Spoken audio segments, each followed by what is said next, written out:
Oh man. It's too early in the morning for it to have been that funny. I take that up with your lawyer. Well, I take it up with him, but I'm having to put stuff in our share folder that he's going to have to upload for you guys, or I'm going to have to email you out. We've got some more letters on rule changes that have come in last night and this morning. It's too pretty a day for you to bring me down. Just let me know when they're all in there, John, or if you just want to email them to them if they're small and emailable. So far, they're small. I can probably just email them out to everybody. I think about 2 more. Amy, were you able to open the stuff for today? I know sometimes you have problems with your firewall. I'm working on a solution for it as we speak. Perfect. Let me know if you're not, and we'll figure out a way to get them to you. Thanks.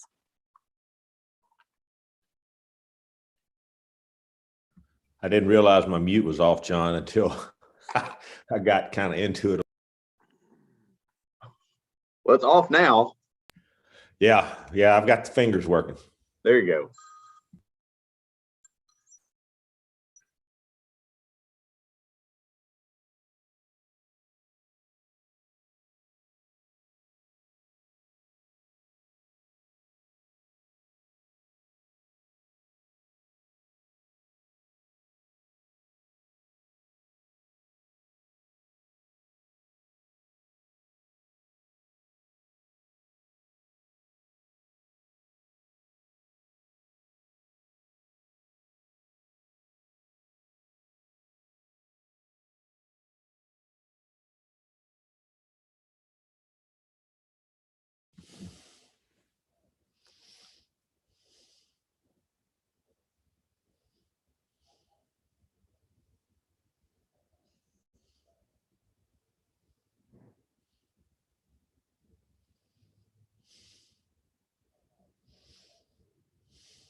Hi, everybody. I guess PT applicant means pharmacy tech applicant. All right. Yes. Mr. Jolly, you look more judicial than anybody here on the chat so far because your sweater looks like a robe. Mine does. Yeah. So I look like a judge. So if you happen to have a gavel there, you can take over in the event of a. He does have that judicial look about him, doesn't he? Just for the record, it's navy, not black. Okay. Hey, does anybody have a copy of today's agenda? I can't find it in the Dropbox. Maybe I'm. Morning. Yes, it should. Apparently, I forgot to put one in there. John, if you don't mind emailing one out. I'll do it. Dr. Jolly, you made me feel better though, because I emailed Luke this morning and said, I'm kind of a nerd and really like to print it out because I could mark off like our progress through the day. That's what I do. So I'm glad I'm not the only one. Yeah. I noticed it also. So we have 2 judges here today. So y'all calling Brian the judge? Yeah. Okay. So this is our spreadsheet that's got yesterday, then today. So you just have to go down to the today tab.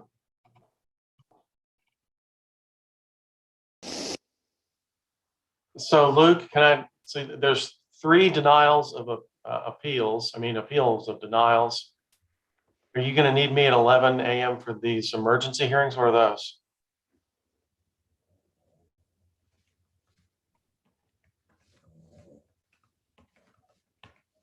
I'm sorry, Mr. Harris, I had to step out. I missed your question. No, that's okay. It looks like you have 3 appeals from denials.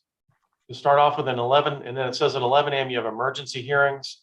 We do not need you for those. Those are just real quick emergency hearings that will later be set for full formal hearing. So no, we do not need you for those, but Ms. Grisby, we will need you for those 11 o'clock ones, but they shouldn't take but 5 or 10 minutes. And then do I come back at 1:30 for John Likens? Yes, sir. Okay, I got it. And for just all the board members, this is Christian Harris from the Attorney General's office. He's our hearing officer today. He's sat for us several times. always does a great job. We have Faith Grigsby, who we've used for many of our board hearings. Again, always does a great job. So glad to have both of you with us today.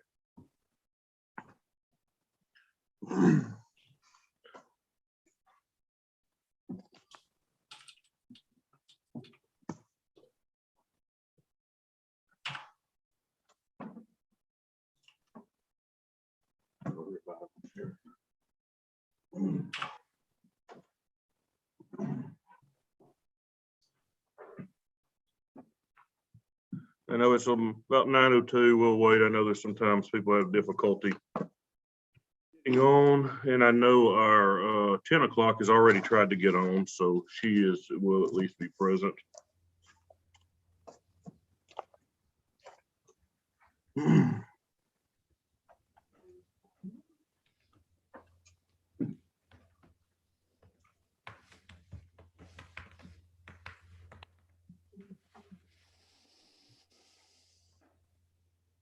You mind if I ask another quick question about the guy this afternoon, John Likens? Not at all.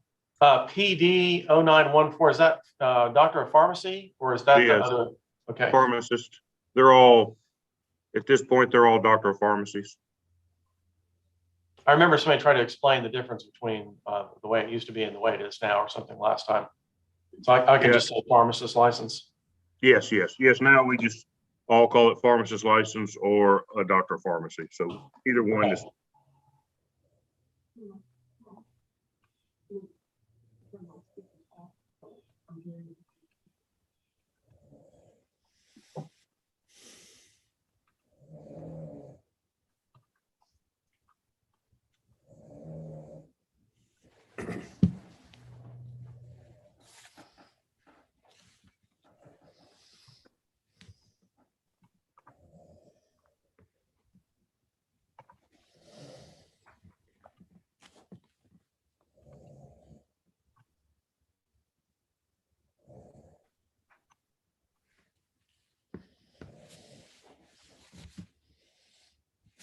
Good morning, Lenora.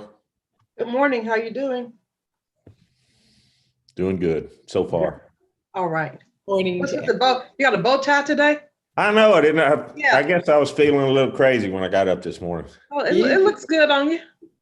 What he's not telling you is that's a bow tie with feathers on it. Well, Yeah, I was that's it. wondering what it Really? had. Okay. Yes, it I've does. seen Okay. What a neat tie. I live with 4 women. They give a lot of clothes for Christmas and birthdays. And whatever they give you, you wear? Well, eventually, at some point, that's what you're left with. Michelle took all my old T-shirts and sent them to a lady over in Texarkana and made a quilt out of it. Yeah. It's most impressive. I'm scared to even use the thing. But like I had this is so crazy, but I had I guess every guy's got a few things maybe from an old girlfriend here or there, and she took some of that, incorporated it in there and with T-shirts and needlepoint and all kind of stuff. Yep. It's a big Yep. blanket. Those T-shirts tell stories. They hold a lot of secrets. It's amazing that they hold together after all these years. Mhm.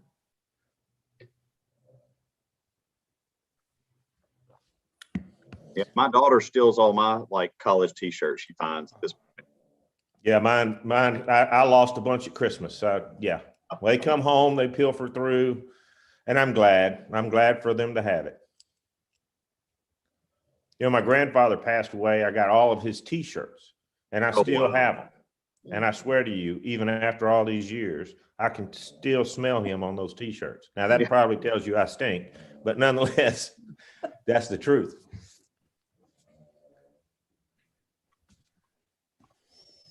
Amy, I just emailed you this morning's documents. See if you got them. Haven't come through just yet, but I'll keep my eye on it. Some of it might have been a little big, so it may take a minute to get through. Okay. Thank you. Let me know if you don't get it within the next few minutes. Okay, thanks.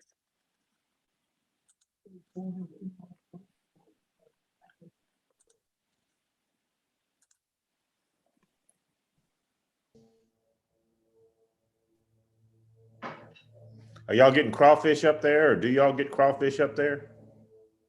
I haven't Yeah. seen it yet. Yeah, we do down here, but I haven't seen any yet either. Yeah, we haven't seen any yet. Some of the, there's a lot of fish farmers around, Lonoke County and Prairie County and over there, and some of them raise it, but I haven't seen any yet. We're gonna try some Friday evening, excuse me. You Who's got cooking it? pocket. You're saying we, and you didn't invite us. Well, my sister's doing it. I got invited. There you go. I was gonna say, you got a frog in your pocket or what's good? No, a monkey on my back. I hate it when people start saying we in meetings and they're not talking about me and them. No, I got invited. I don't even know where she's getting them from. She's probably going to Monroe, but I Yeah. don't know that.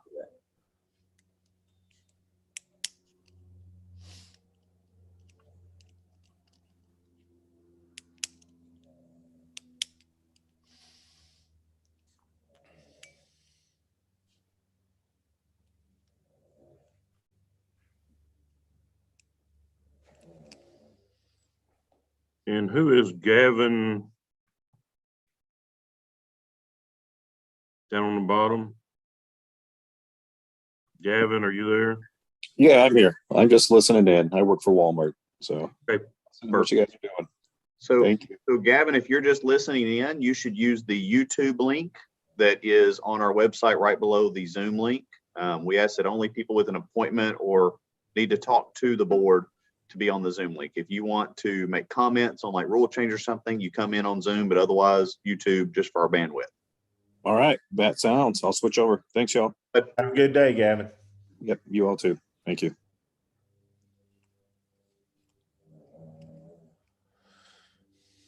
I just lost everything. How did I do that? You're on. Oh, no, I was talking about my hearing books and topics page, in the Dropbox. We've Okay, got one of our 9 o'clock's trying to get on. She's having a little problem, so maybe she'll be on. in Yeah. just a few minutes.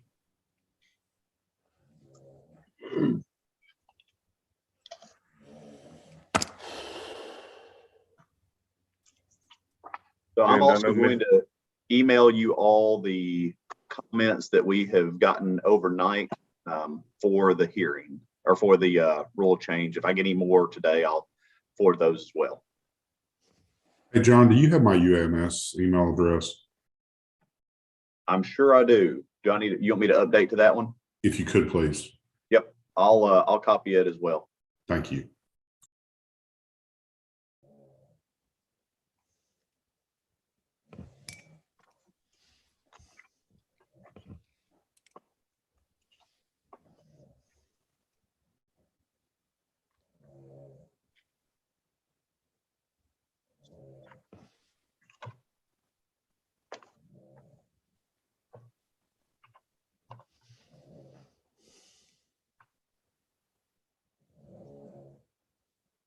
So we do have a meeting Thursday morning.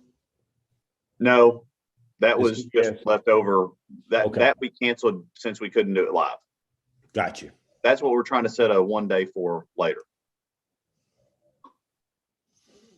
And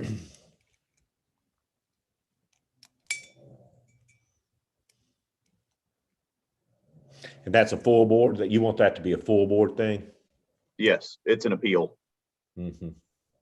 So we were going to have a couple of appealed cases tomorrow, but we'll have to do those at a full board later because we want to do it in person. Gotcha.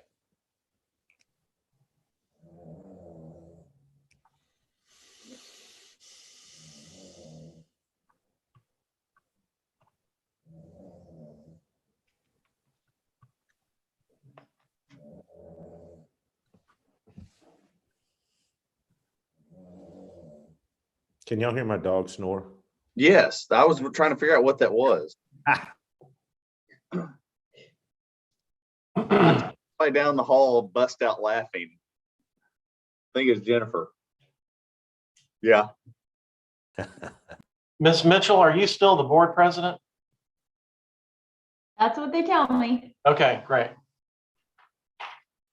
I'm really jealous of your dog right now. I hadn't slept that good in a while. Now, Lynn, do you love your dog? Only so much. I wish, I I don't love like the fact mine. he's in the house because I find hair places. He's a hairy person. But you know, affection with that dog comes with certain things. If I'm ugly to the dog, everybody else is ugly to me. You know, that was my daughter's dog, and she had to have this dog, you know. And she took me on a long walk one day to explain to me why she needed this dog. And Yeah, well, she's trying to connect. right.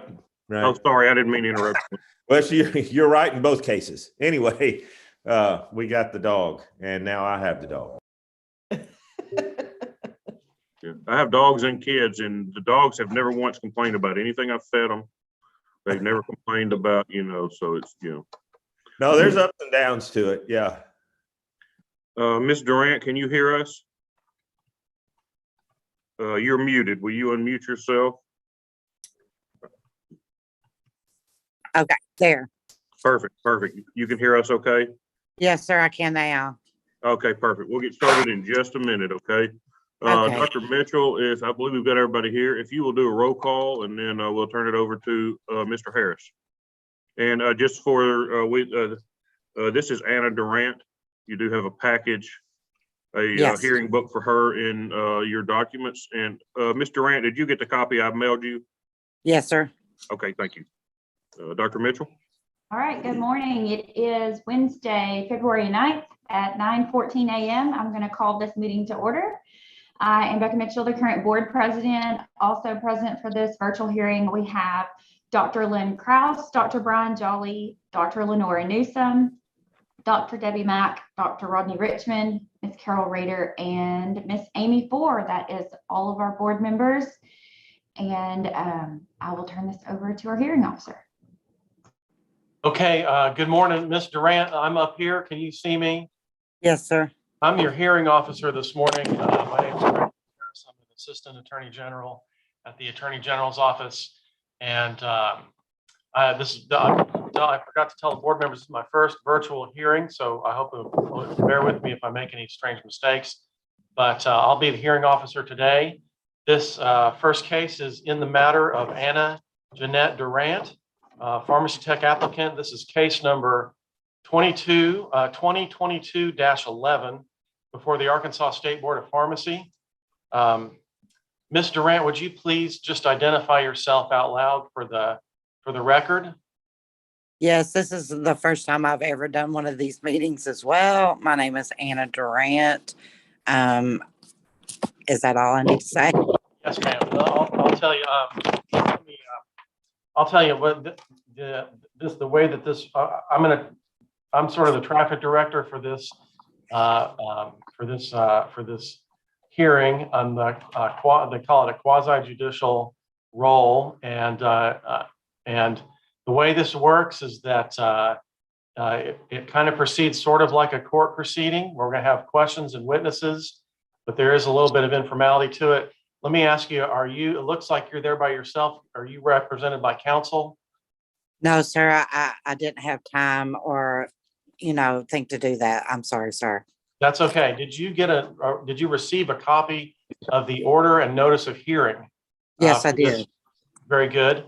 And are you ready to proceed? Yes. Okay, Mr. Daniel, are you ready? Why don't you identify for yourself for the record and state we're ready to proceed or not? Luke Daniel, General Counsel, State Board of Pharmacy. Yes, sir, I am ready to proceed. Okay, so for the benefit of anyone that might not have appeared in an administrative hearing before or witnessed one of these, the board here is going to base its decision solely on the evidence presented here today at the hearing. This hearing is held pursuant to the Arkansas Administrative Procedures Act. That means that the strict rules of evidence don't apply like they would in a circuit court. And parties are going to give pretty good latitude in introducing evidence and in asking questions. Mr. Durant, you don't have to feel like you have to ask perfect lawyer type questions to the witnesses, and you'll get a chance to sort of address the board just in a narrative way. So don't be nervous about trying to act like a lawyer today. for the efficiency of this proceeding, I'll grant objections or maybe caution the parties to move along as necessary. If there's anything that you have in your possession that you want the board to consider it, we need to figure out a way to offer that into evidence today. And everybody that's in the meeting and all of our participants who are watching on the live stream on YouTube should be aware that these proceedings are held subject to the Freedom of Information Act. That means all parts of the proceeding, including the deliberations of the board, are open to the public. At this time, why don't we have everyone who's going to be a witness in this hearing, raise your right hand so that I can swear you in. Okay, and then Ms. Durant, yeah, I can see you got your hand up. That's good. Witnesses, do you swear or affirm that the testimony that you're about to give will be the truth, the whole truth, and nothing but the truth, so help you God? I do. Very good. Are there any other preliminary matters that we need to take up, Mr. Daniel?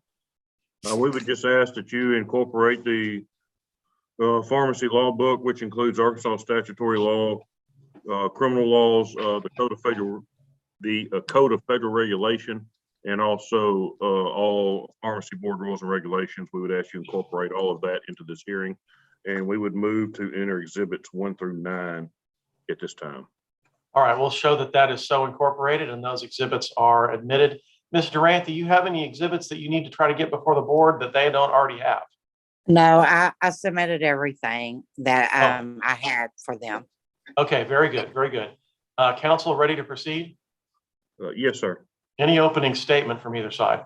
Not from me, sir. Okay.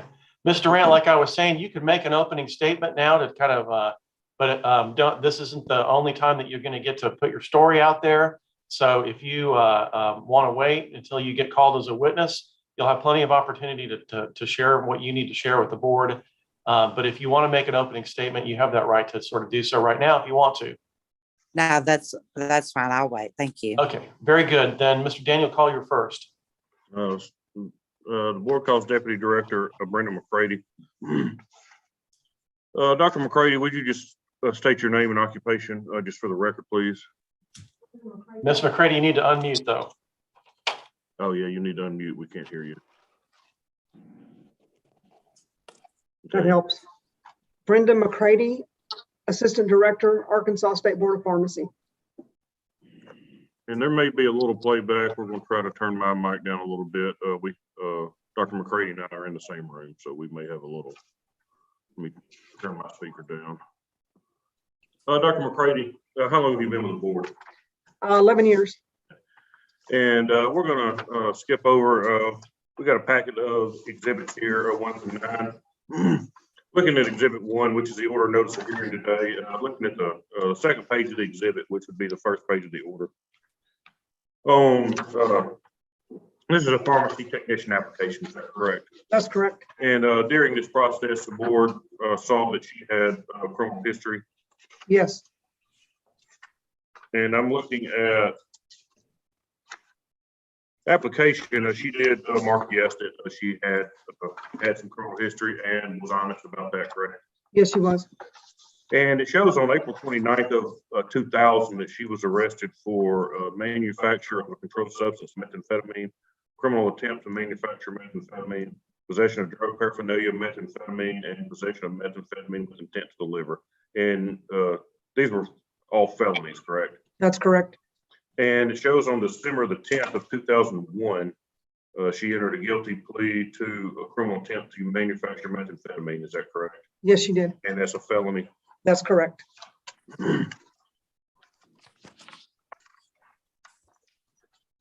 Looking at, she did send in a waiver and statement, and I'm looking at exhibit 5. She did send in a waiver for this and does in her statement there that yes, she does have this conviction. I mean, it admits to that, didn't try to hide anything or be dishonest about it. No, she did disclose and admit that she had the conviction. And even though this was 20 years ago, the board staff denied this application. Is that correct? That's correct.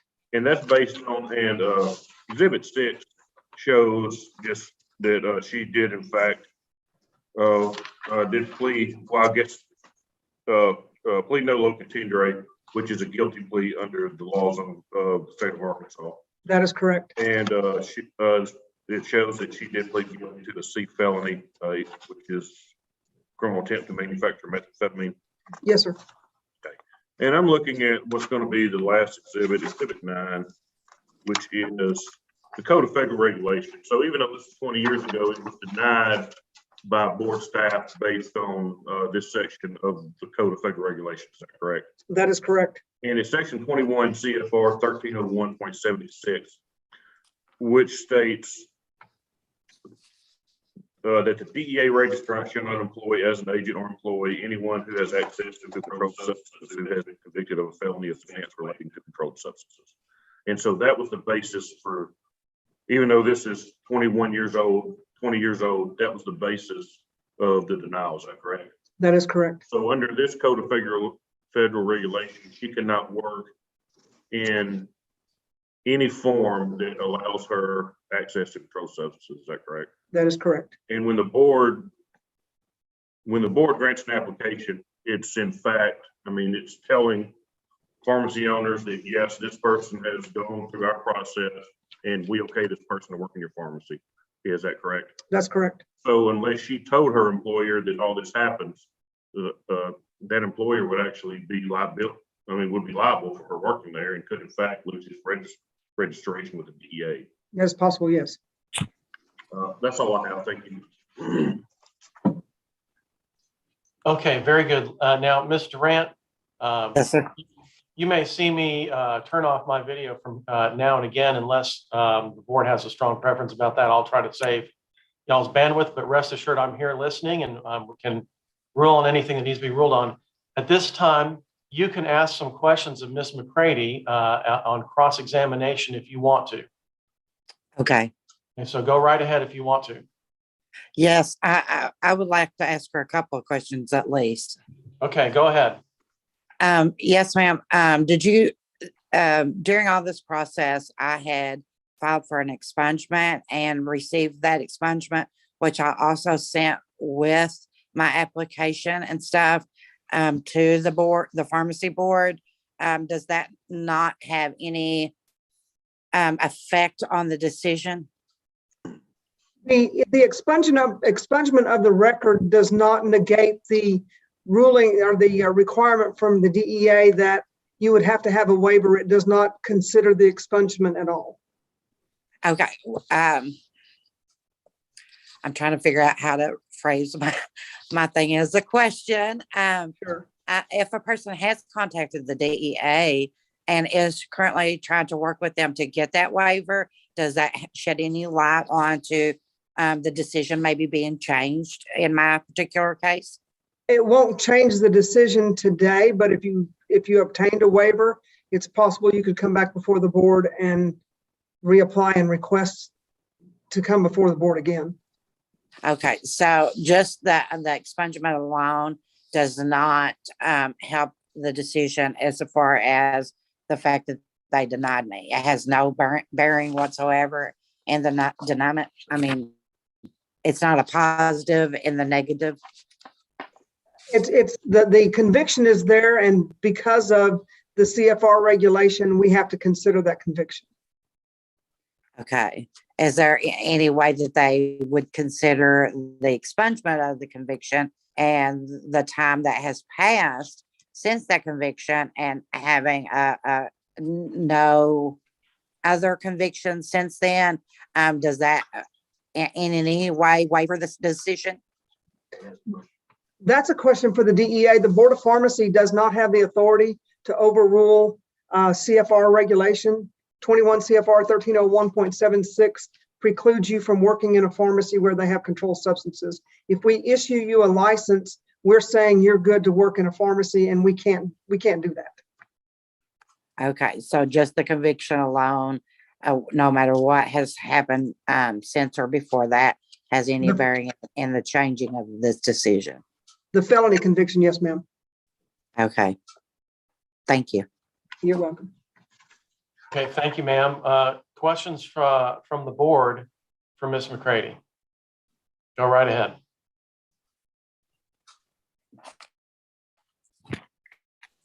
I have one. Go ahead, President Mitchell. Dr. McCready, in your time at the board, how many waivers have you seen DEA grant for a situation like this. I'm aware of two, maybe three, but I'm right now off the top of my head, I can think of two. Thank you. And Mr. Kraus, did you have a question? For Dr. McCready, yes. Go right ahead.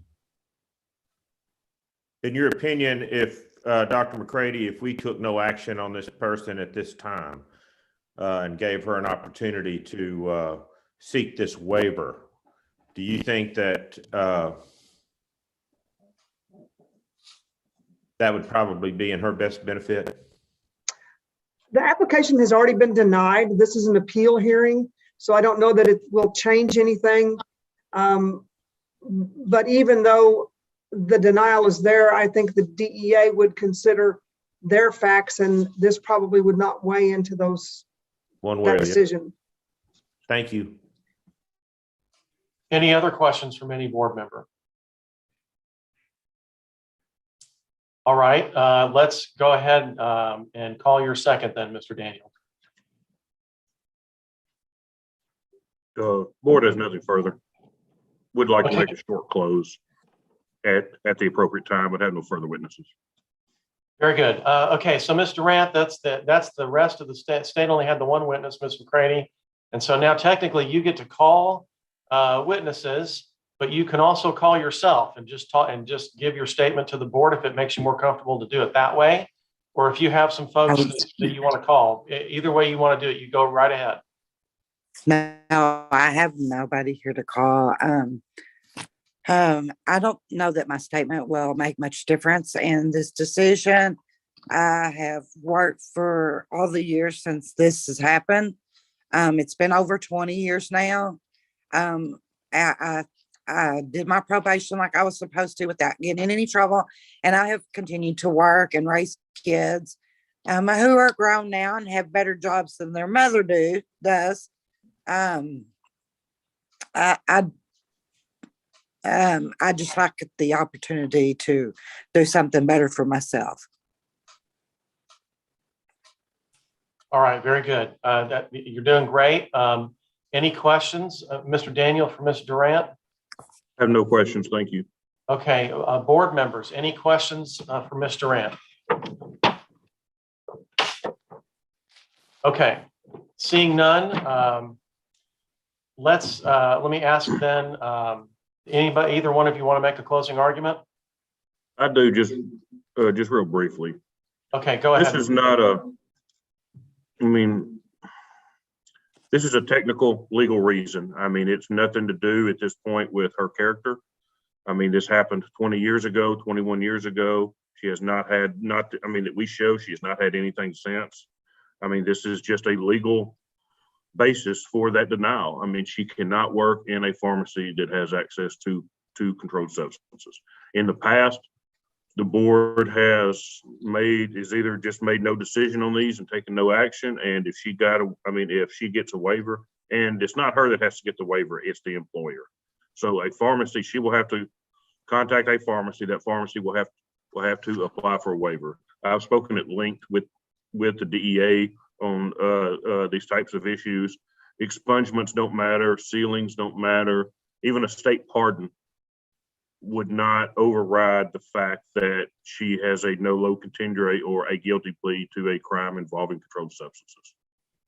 I know I've been here 5 years, and I know since my time here, they have issued one of these, and it was to a technician, and she's working at that pharmacy now. She came back before the board. It was a similar case that was, 20 plus years ago.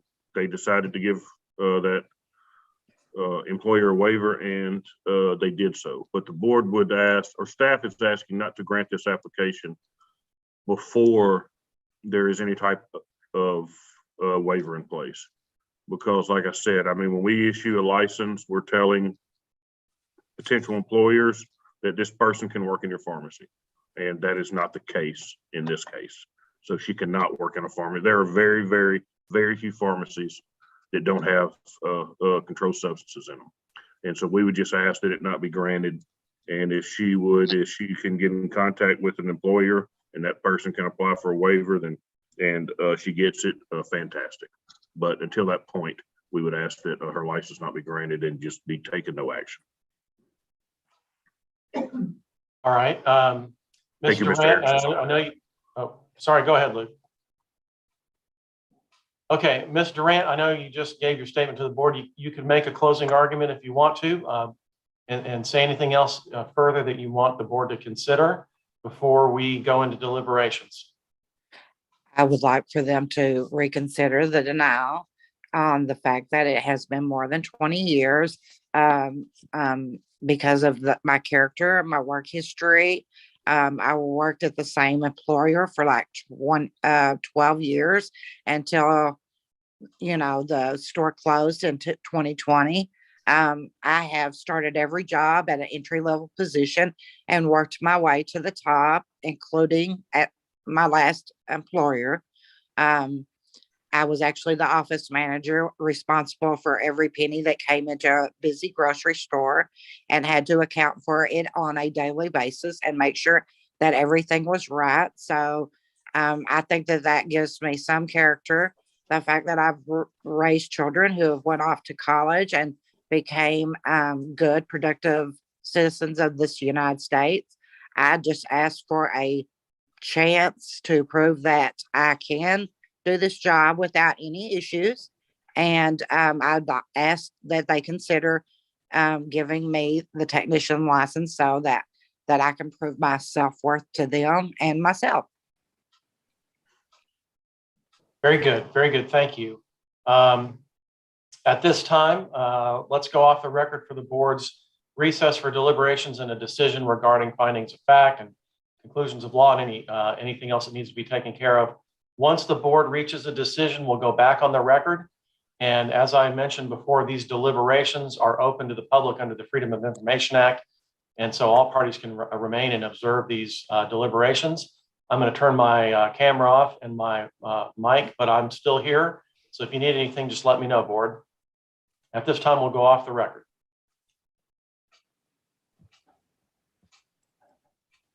Dr. Kraus, I saw your hand up with a comment. Yeah, I just was wondering if no action meant that she retained the ability to keep her kind of tech license in queue, if you will, until the DEA, until when and if there was a DEA approval, or would she have to go back through the application process again, or which is, I'm just trying to figure out, what we can do to help her, because our hands are tied, in my opinion, as far as her being able to go in a pharmacy, Application is good for 1 year. So November the 9th of 2022. Even though it was denied, it could sit there till November. You can always lift the denial and just make no action. Sorry, That's I an interesting point. didn't mean to comment. We should have been off the The should denial, have been take for me to comment. no action, just kind of suspend it and, give her time to work on the DEA side. But we have no control over that, in my opinion, So if we're all supportive that if she had the waiver, that we wouldn't have any hesitation of granting the license, could we write a letter to an employer? So if the employer is the one that has to ask for the waiver, we may need to go back on the record and ask Mr. Daniels, but could we write a letter to say that the Arkansas State Board of Pharmacy has denied or is taking no action on the technician permit because of the DEA implications, all of those things. If an employer were to request a waiver and receive it, the board would be supportive of instating the permit, or do people not feel comfortable with that level? Dr. Kraus.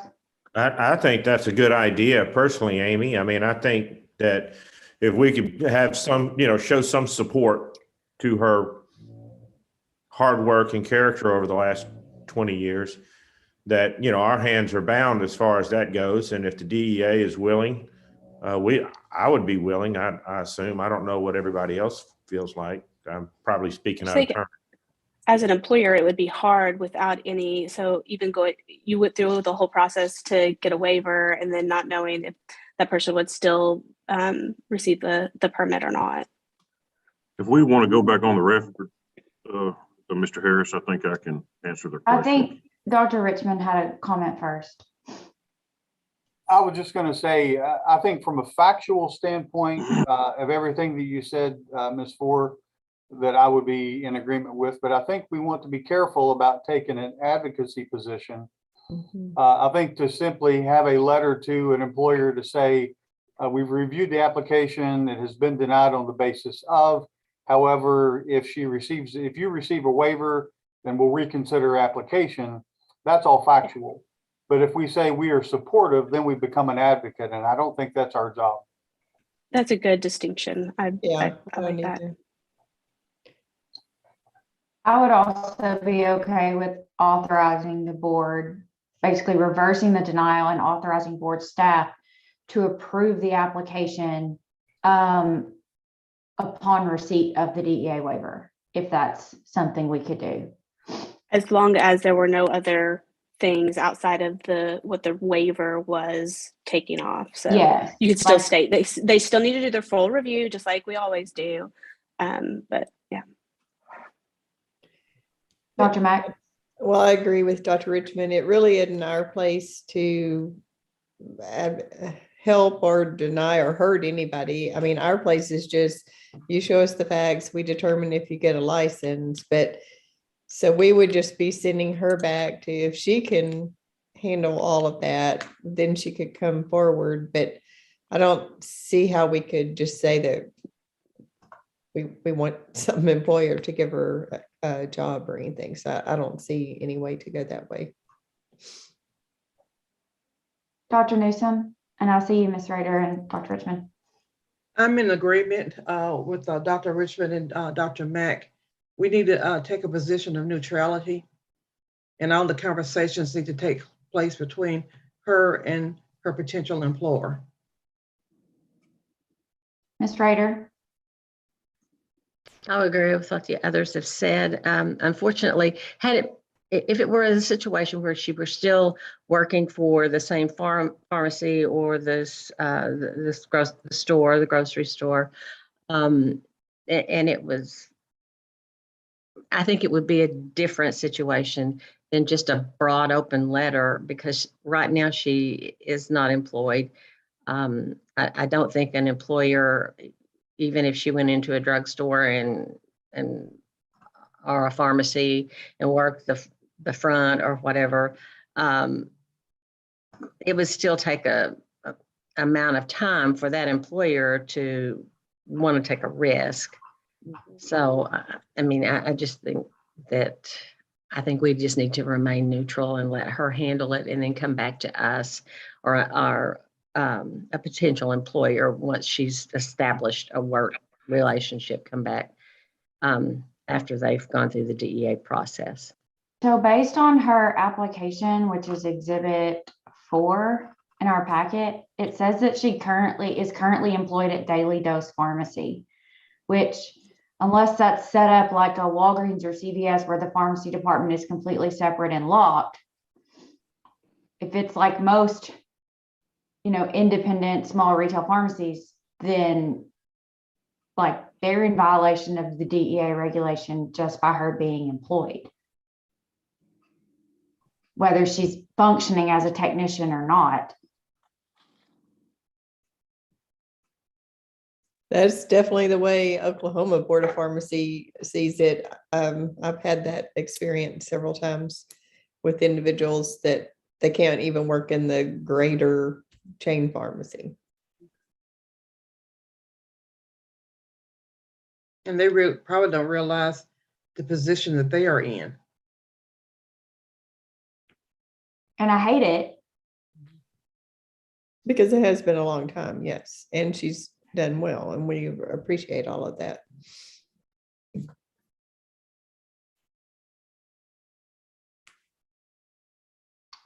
I believe we want to go back on the record to get some questions answered from council. All right, let's do that. Ms. Grigsby, let's go back on the record. Go right ahead. Thank you. The DEA waiver is pharmacy specific.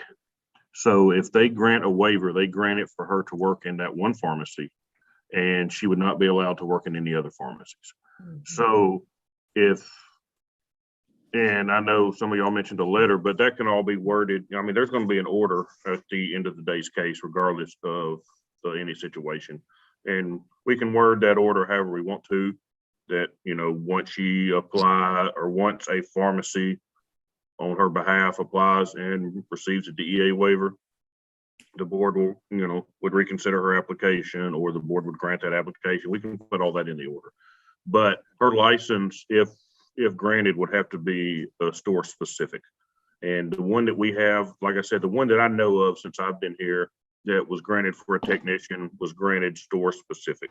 And so the DEA, like I said, I mean, if she wanted to work somewhere else, that new employer would have to go through the process completely again for himself to get that news. So like I said, any granting after the fact, after a DEA waiver, would need to be store specific. And like I said, we can put anything in that order that we want to, and that way that order would always be there. She would, I mean, she get copies of that order and show it to her employer, like, look, this is what's going on. It's got the facts in it. It's got, you know, here's what they said. So like I said, if that's something you want to do, then we can word that order however you want it worded, and because that order will be there forever. We don't have to worry about writing letters for, you know, she may, you know, apply to 2 or 3 different places. So that's all I have, unless there's other questions. Board members, do you want to go back off the record, or does somebody want to make a motion? I have a question. We're still on the record. Okay, so I'm allowed to ask the question. Is that Go ahead. accurate? Yeah. I was about to say, I don't know. I'll defer to the hearing officer. We have this is a relaxed proceeding. You go right ahead, Ms. Durant, and we'll Okay. consider it reopened to the extent that it needs to be reopened. I have made the employer aware that, you know, of the situation, and she has contacted the DEA and is trying to work with them to get a waiver so that, you know, that I could, you know, work for her and get the technician license. I've known her for several months now, and I know that she talked to the DEA, but she is a small one-person, you know, small pharmacy where she is the owner and operator of the pharmacy, and she works like 6 days a week, so it's hard to, you know, do business type things while you're trying to keep your business afloat. And on the occurrence of me trying to get a spot at a different pharmacy, I'm way too late in life to be wanting to jump around jobs. I just want to get my license so I can get this one job and be able to stay there until I retire. I don't like to jump around. I'm way too old for that. Any follow-up questions from the board in response to that? I would just ask that if the board does decide to take no action, there still needs to be a ruling on the allegations, and then you can take no action on the charge itself if that's what you choose to do. But we would ask for some type of ruling on the allegations. All right, typically y'all go off the record to formulate a motion. Would you like me to take us off the record, President Mitchell? I'm looking around. Is anyone ready to make a motion? I can make the motion Okay. if I can remember the words. So, are you ready? In the matter of, I'm sorry. No, sorry, I was just going to say, go ahead. All right. In the matter of Anna Jeanette Durant, pharmacy tech, applicant, case number 2022-011. Let's see.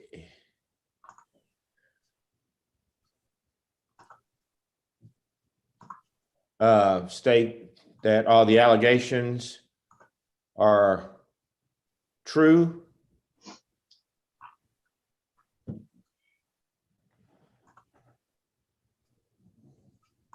and the charge is proven.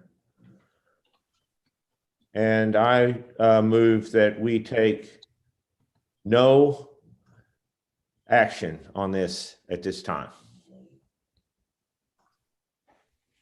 Second. All right, we have a motion from Dr. Kraus. I believe the second was from Dr. Richmond. I'm suddenly forgetting if Dr. Mike, do you have a comment? I think you're gonna probably say, do we want to say anything about that? Do we have any comments? So That, and I couldn't remember if I'm supposed to call for the vote or if our hearing officer does that. You call for the vote. okay. I would, if I could add to that, I would just recommend that when Mr. Daniel writes the order up, that he just says it would be reconsidered. I don't think we should say for a fact that we're going to do anything until it comes before us. And we can add language that no action at this time, but her application will be reconsidered if a facility receives a DEA waiver for her, if you want to amend. Dr. Kraus, do you approve that amendment to the motion? Say it again. Do you approve that amendment to the motion? Yes. And Dr. Richmond, do you still second the amended motion? I do. Okay, I have a motion and a second. All in favor, raise your hand and say aye. Aye. Aye. Any opposed? The motion carries, and let the record show it was unanimous. Dr. Richmond, was that you on the second? Yes, sir. All right, very good. Please reduce the board decision to writing, and we'll make or attempt to make service on all parties. If the respondent cares to appeal the decision, that can be taken under the specific provisions relating to this board or under the Arkansas Administrative Procedures Act found at Arkansas Code annotated 2515-201 and following sections. If there's no further questions or comments, this hearing is concluded and the record is closed. Mr. Durant, thank you and best of luck to you. Thank you. And Ms. Durant, I will send you a copy of this so you'll have it and you can show it to any future employer. And your employer, if they decide that they do want to seek this waiver, they can contact the diversion office with the local DEA here in Little Rock, and they'll give them the process and how to go about doing that. But if you have any questions, you can always contact our office also, and we can put you in contact with whoever we need to over there. Thank you. You're welcome. Very good. So we'll be in a short recess until we call the next case. Are we ready to go on that? We have another 9 o'clock set. Miss Moore, she is not here. So, but we do have our 10 o'clock, Miss Giberson. So we can go ahead and move on to her. Miss Giberson, I see your name. Are you there? Okay. If you will unmute yourself. And Ms. Durant, you can feel free to sign off. I'm trying to. I'm trying to figure out how. Okay, very good. Miss Giberson, can you hear us? Yes, I can. Okay, we can't hear you. I can. How about now? Can you hear me now?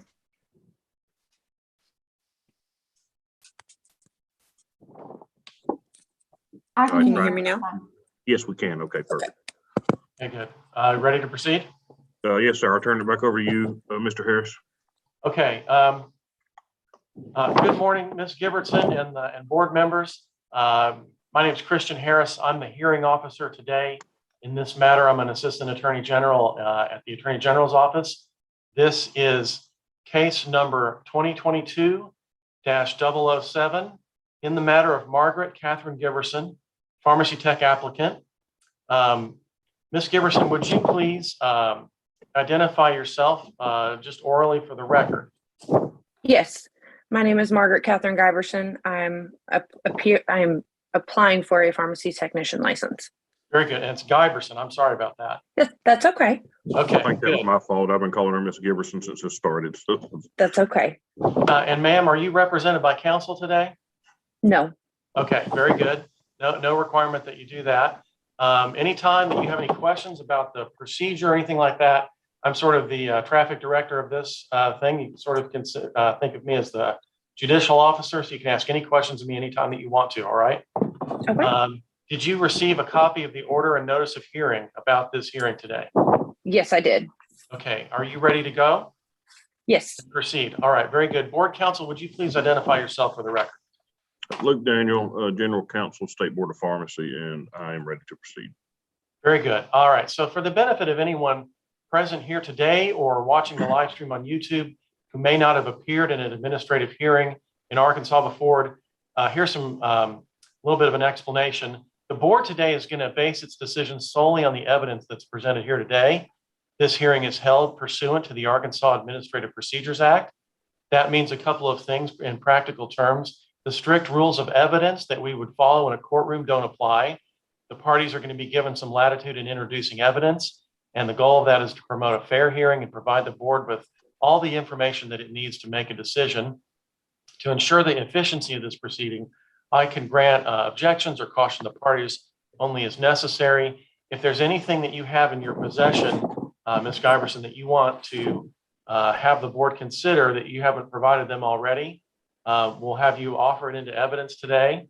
And everybody that's a participant in this hearing should be aware that these proceedings are subject to the Freedom of Information Act. And that means that all parts of the hearing, including the board's deliberations, are open to the public. Okay, so any questions about that beginning part, Ms. Giberson? Yes, I have a statement I have prepared. Do I need to submit that into evidence? Great. Yeah, and you'll be given a chance if you want to read it into the record when it's your turn to go. We can do it that way, and I'm sure that we can arrange for, I'll just go ahead and make a ruling that that statement can be admitted in writing, Okay. And we'll facilitate that with you of getting a copy of it through email or something like that to the board, if that would be all right with the board and council. Of course, yes. Okay. So Anyway, she wants to get that to us. If she wants to read it in, that would be great. And she can also email me a copy of it, and I'll get a copy of it to Ms. Grigsby so we can make that an official part of the record. And Ms. Giberson, here's a kind of a roadmap for how we proceed. I'm going to swear in you and any of the other witnesses that are going to testify, because it is testimony under oath.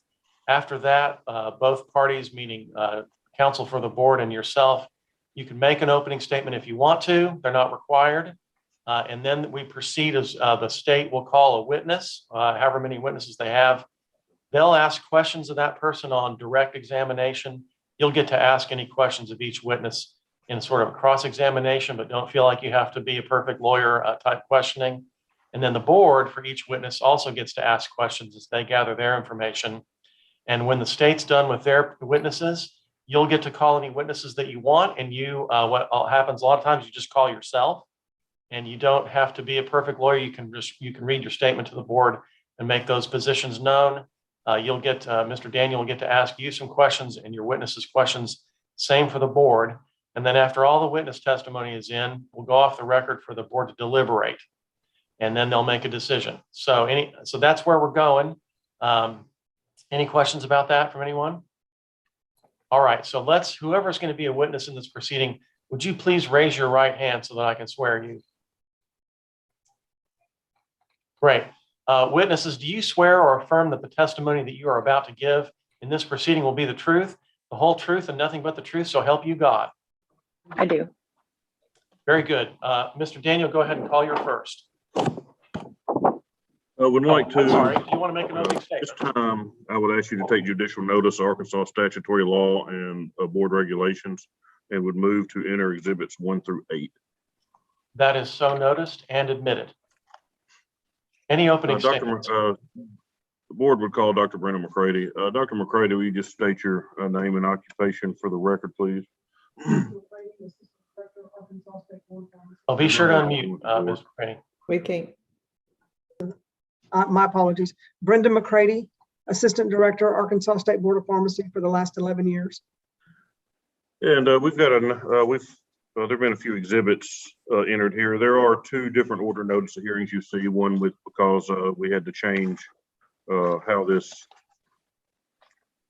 was originally set in person, so we changed it to informal, but that's why there's 2 order notice of hearings. But we'll look at exhibit 1, which is the order notice of hearing for today's date. This is a pharmacy technician application, is that correct? That's correct. And on her application, she did state that, let me flip over to it. It's the second page of the application. The application is Exhibit 6. So on the second page of the application, she did mark yes, been treated for a mental health disorder or participated in a rehabilitation program within the last 5 years. Is that correct? Yes, she did. And again, and I'm looking at Exhibit 1, which is the order notice of hearing, looking at the allegations. In 2018, she was admitted to Rivendell Behavioral Health. Is that correct? That is correct. And after her release from Rivendell, she was treated by Chenault Family Therapy. Correct. And she has a diagnosis there, which is listed in allegation 5. Also, according to, and Exhibit 8 is her medical records are quite lengthy, but they are there. And according to those medical records on looking at allegation 6, she has a history of irritability, impulsive behavior, depressive mood, and aggression. Yes. And as recent as her September 12th, 2021 meeting with her therapist, the therapist noted in those medical records that she struggles with mood stability, impulsivity during manic cycles, lack of focus and attention to tasks, often misses work, and has difficulty with interactions with others. Is that correct? Yes. And her therapist also noted that she's hypersensitive, misinterpreting things, and has depressed mood. Is that correct? Yes. And based on this previously, her application was denied. So this is an appeal. Is that correct? That is correct. And it is just based on those records. The previous denial is based on board did not think that she could practice safely in a pharmacy at this time. Was that correct? Based on the September being such close in time. That is correct. Thank you. I have nothing further for this witness. Thank you, Mr. Harris. All right, good. Ms. Giberson, would you like to ask any questions of this witness? No. Okay. All right, then. Any questions from the board for Dr. McCready? Mr. Kraus, go right ahead. Dr. McCready, do you know how long this was going on with this person, or how long it's been going on with her by chance? Hold on one sec.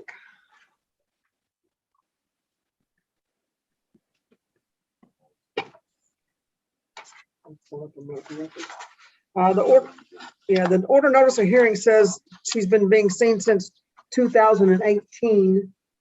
If you look at the medical records, there's a date in there of June 21st of 2017. So it has been going on for a while, according to her medical records. Thank you. Yes, sir. Any other questions from the board for Dr. McCready? All right, then, Mr. Daniel, why don't you call your second, please? The board has no further witness. Okay, great. Now, Ms. Giberson, that means that the state's all their witnesses are gone. Do you have any witnesses besides yourself that you would like to have testimony from today? No. Okay, in that case, you go right ahead. And if you want to, this would be the appropriate time for you to read your statement and give the board any other information that you want. And then Mr. Daniel and the board may have some questions for you. Okay. Okay, go right ahead. All right. Good morning, everyone. November 9th, I appeared before you all for my request for waiver in reference to my hospital stay. Those 2 visits with my psychiatrist were brought into question, and these were specific medicine checks that I had requested. My behaviors in those encounters were the reasons I had requested those appointments. I had noticed the change in myself and wanted to seek help. Since 2018, since the hospital stay and prior to that, I've maintained therapy monthly and my psychiatry appointments bi-monthly for the medicine. Since those appointments, my med adjustment has been fruitful. I have not had any issues with any of these symptoms. I've actually been very productive, as well as attending work and participating in society. During the informal review in November, it felt as if I was being penalized for reaching out for help. And I don't want that be on the record as what that was. I keep tabs on my mental health. I go to therapy when I need to once a month. And if I ever need to go in between those, I do. I check in with my treatment team. They help me resolve the issues. And I was asked in the informal review previously why I wanted to be a pharmacy tech, and I didn't have a good enough answer. And I've really done some reflection on that, and I wanted to put that into record as well. I want to be a pharmacy technician because I want to help people feel better, and I know I'm only a cog in the wheel to help people feel better. But no matter the state of the world, the people need the pharmacy and the helpers inside of it. I've been in healthcare over a year now, and it's transformed my way of thinking of how else can I help, and this is my how else.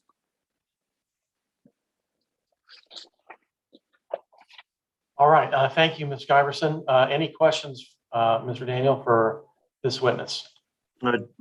Just briefly. Ms. Giberson, are you still seeing your psychiatrist? Yes, sir. And you said on a monthly basis?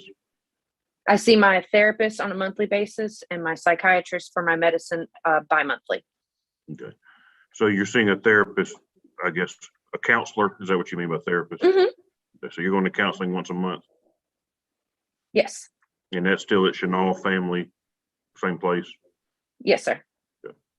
You had any issues since, and I know you said you went in for Medicaid. I guess you voluntarily went back in to see your psychiatrist and on these September issues to adjust your medication, I guess, because of how you were feeling?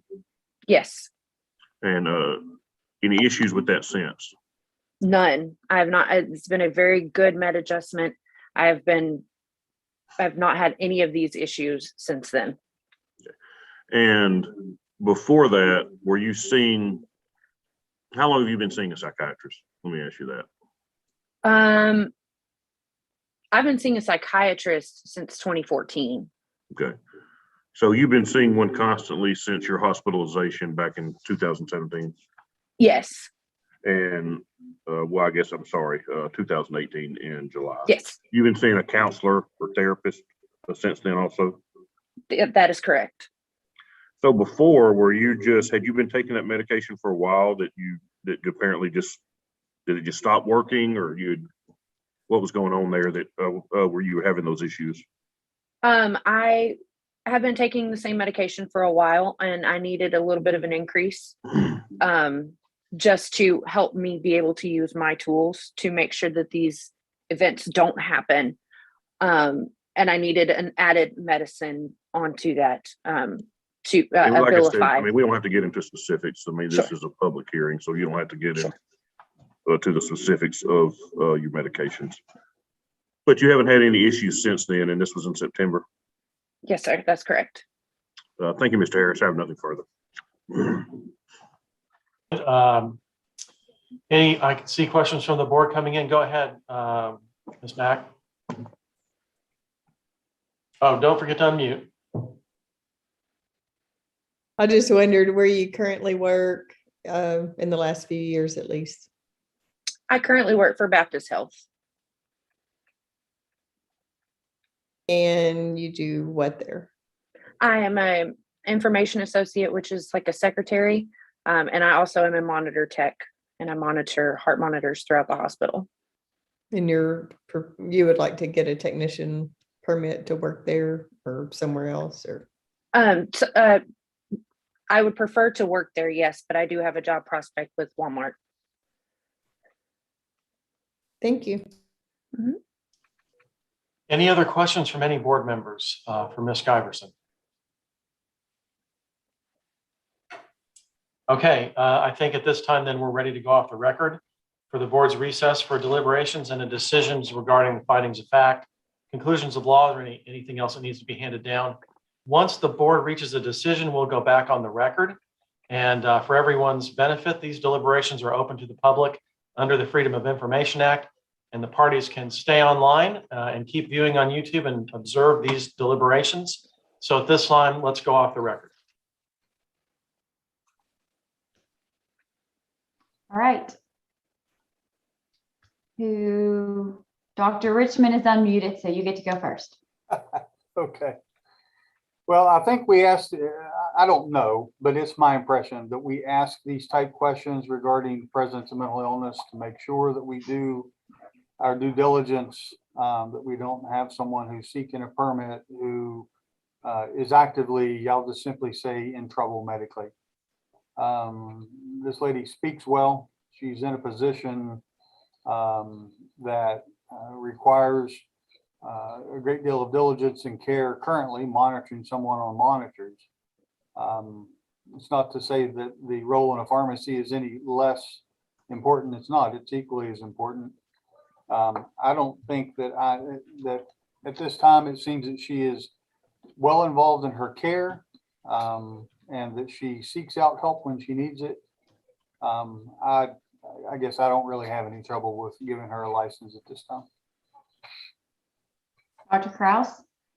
Now I have to echo what Dr. Richmond said. I mean, she hasn't been in any trouble that I can see. She's got a situation and she's handling it. And I really don't have any, I mean, I couldn't think of any better way of handling it other than how she is. And so, you know, I don't have a problem either.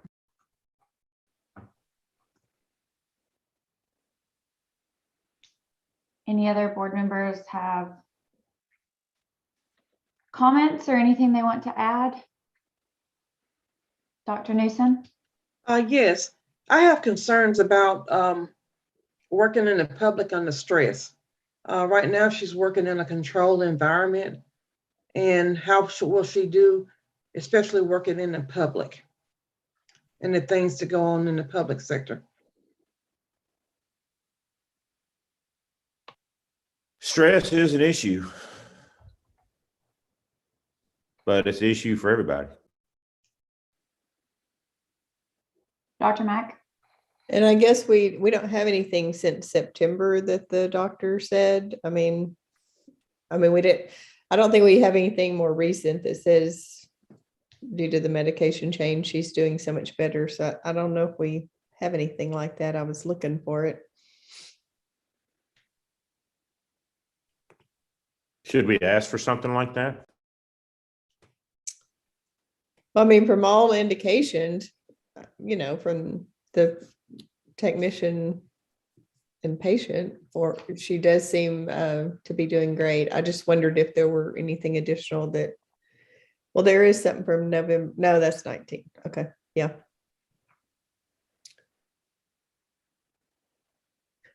That would, that may alleviate Dr. Newsom's concern is what I was looking for. Well, I don't have a problem with, if, you know, asking her to get, you know,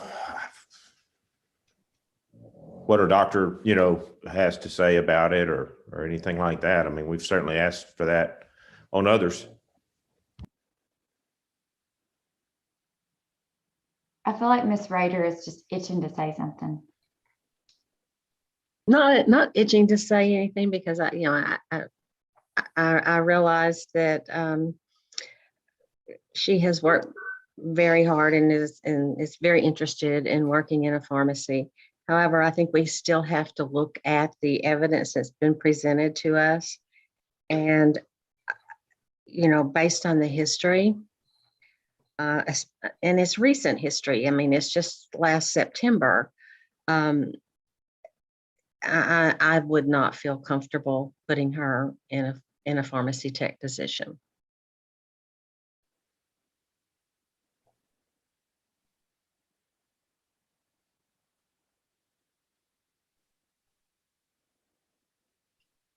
All right. So we have 2 board members that have expressed they would be comfortable giving her a pharmacy technician permit, and 1 who has said the opposite. So I'm going to have to call you out in this order. So be ready to tell the group what you think. Dr. Mack, Ms. Ford, Dr. Jolly. You're up first, Dr. Mack.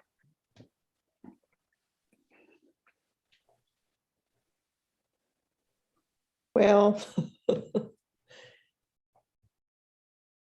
I would potentially vote to at least hear from the provider that things are going better, because our last statement from the provider very much says she couldn't be in a pharmacy to me. So I think I would like to have some information from that, and then staff could move forward with it if they got the appropriate information. I think it would have to come back to a full board hearing because I believe it was denied, and this is an appeal of the denial. So if we upheld the denial, when she reapplies, it would have to come back to the full board, I believe. Once we hear from Ms. Ford and Dr. Jolly, we can have Mr. Daniel clarify that for us.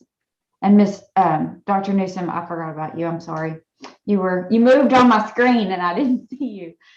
You get to go after Dr. Jolly. So, Ms. Ford? I agree with a lot of what Dr. Newsom was concerns about the stress level. I do know that some of the roles, and I don't know exactly what the role is, and maybe we can hear a little bit more about that, but even some of the non-clinical roles in healthcare are extremely stressful right now. And so just understanding how she's managing through that stress on those day-to-day interactions. Is she interacting with the public today, and how that's going? Because I think that's our only, or that's our charge, right? We're just making sure that those that are working with these with medications are safe. We're protecting the public. You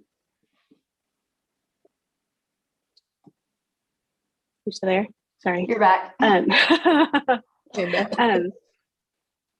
So that, or because she is currently working in healthcare, I agree with some more recent support of this type of role, or even a statement from someone that she's being treated by, and then and a statement from an employer. I think that always goes a long way to show us that the interactions that they're having in their current role could translate into a pharmacy technician role as well.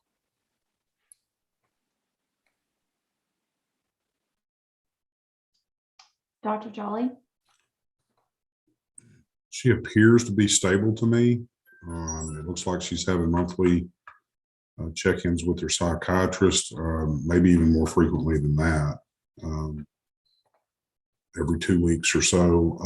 My thinking would be more along the line with what Rodney said, where I would be comfortable granting her licensure today, based on the engagement that she's had with a psychiatrist for multiple years now and appears to be stable. So I feel like that would be consistent with other decisions that I've voted yes on as well in the past related to psychiatric disorders. So those are my thoughts. Dr. Newsom? Yes, my concerns are with the practice setting that she'll be in within pharmacy. There are certain areas of pharmacy that I feel that she'll be safe to practice in, but she's saying that she wants to go into retail chain practice, and it's difficult there. That's a very difficult area of pharmacy to practice in. So that were my concerns. Dr. Kraus? I think, I agree with Dr. Newsom in that picking your practice setting would be, could really be key or helpful and prolonging and making her career as a pharmacy tech good. I don't know how else to say that. But I do, like Dr. Richmond said originally, I really don't have a problem with her being a tech as long as she's in the right environment. Now, I don't know how we ensure that one way or the other. I think that we've seen so many times before this board recently, some areas of practice are real meat grinders, and they break down the strongest and the stablest, so that being said, she, in my opinion as well, is that she is to be supervised as a pharmacy tech. So she's not out there necessarily making judgment calls on her own. So, thank you. I'm sorry. I know that we are off the record. And so we're not actually talking to Ms. Giberson, but I saw us all kind of make faces when we can hear Lynn's dog snoring. And I just want to make sure she knows we're not laughing at your situation at all. Lynn has a dog at his feet that snores really loud. And Actually, he's in the other room. Oh my gosh. I could hear it as well. And so I empathize. I really do. Okay, we are not laughing at you or your situation. I promise you we are considering your case very seriously. That being said, okay. It looks like we are going to be pretty split unless we can come up with some sort of a compromise. So if you have a brilliant idea on a compromise, let's hear it. Dr. Richmond. I don't know if it's brilliant or not, but we certainly have precedent similar to yesterday. We heard a case yesterday where we asked for a contemporary witness to testify that the person that was seeking to regain their license was competent to work without problem. Perhaps we could do the same thing here.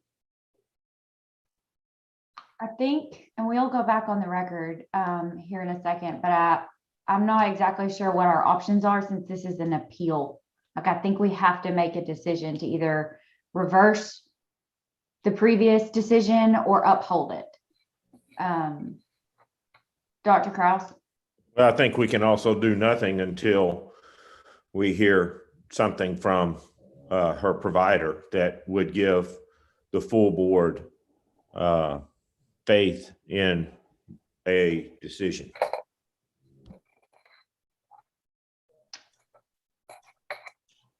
Okay, if that is a possibility, is everyone in agreement that that's something we would want to do?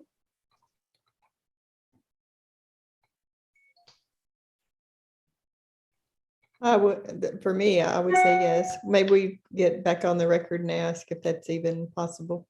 I think Ms. Rader had a question first.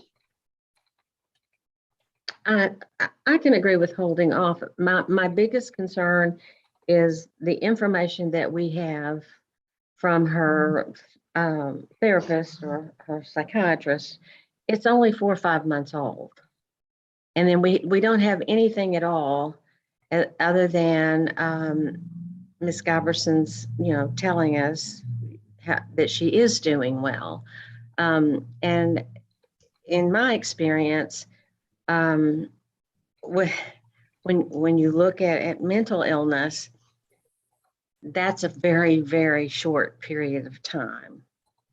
And, you kind of have to look at what's going on over a longer period of time. And I would rather see something more or have something more recent from her medical professional. Dr. Jolly? I think I see psychiatric notes going all the way back to November of 2019.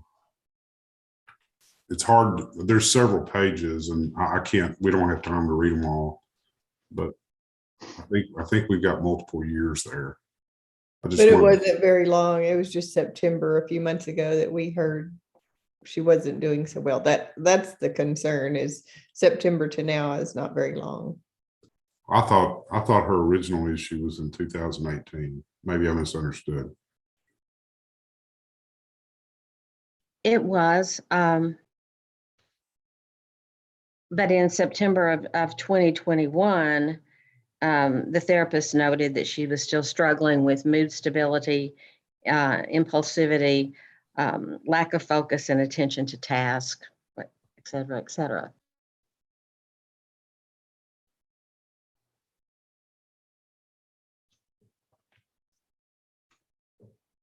All right, I think we are ready to go back on the record and get some clarification from council.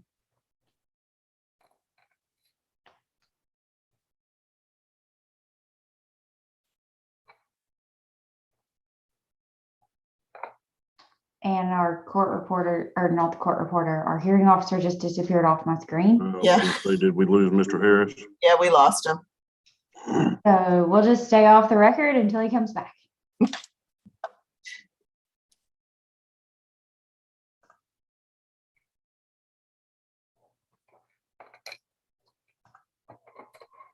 So, Dr. Mitchell, I guess where we're struggling is we're wanting more updated information, and if our council can allow us to get that information before making the decision, that would be one way to handle it. But Yes, I guess the other clarification maybe while we're waiting on our hearing officer to come back that we could come up with is, are we looking for just a progress report that says she's doing okay, or do we actually need the medical professional to say that she is fit to practice? Because to me, there's a bit of a distinction there. I want to make sure that when we make a motion, if we do so, that we are very clear about what we are asking her to come back with. Well, can I say something? Just Please. part of our deliberation. If a provider like that, in my mind, comes back and says you're unfit to work, then maybe the rest of that should be, so let me help you get disability. I mean, at the same time, this lady is just, we're trying to get, she's trying to work. So do we ask her, do we ask her provider to come in and say, is she fit to work? Well, if he says yes, then are we good with it? And if he says no, then you go, well, why isn't she on disability? I think that's a bit outside of our scope. Ms. Rader? And I wouldn't ask a provider to say, is she fit to work? Because there are a lot of work situations out there that she's perfectly capable of doing. But I think we have we're tasked with protecting the public, and the statutes are specific when they say that a person with a mental disorder should not be in the pharmacy. So that's what I'm basing it on, what I'm seeing, with the allegations and the charges. I mean, that's all I can base my decision on.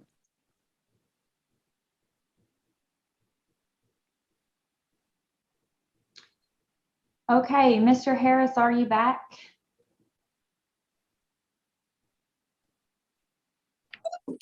I am back, and my apologies. Can you guys hear me? We can. Okay. I believe we are ready to go back on the record to get some clarification from council. Okay, let's go back on the record then and go right ahead. And I've listened to the discussion. This is an appeal. She does have a denial, but you can also table the discussion until, whatever. If you want somebody to come in and testify, or if you want a letter from she has seen a psychiatrist, is seeing one on a monthly basis, or I'm sorry, every 2 months. She's also seen a therapist on a monthly basis if we wanted to get letters from them. And then if those letters, if there's no issues, then the board could tell staff to go ahead and approve it. If you wanted to come back, we do have a informal set in March. If you wanted her to come back and the board address those letters then, or if you wanted to hear testimony, we would have to wait probably to a full formal hearing. But the board just just because there's been a denial, you pretty much have the options that you would have regardless. I mean, you can, like I said, if you approve the application outright, then of course that denial goes away. If you approve it pending letters, testimony, then that, denial would go away once all of that has been satisfied. And I didn't know if that answers your question or if you have others.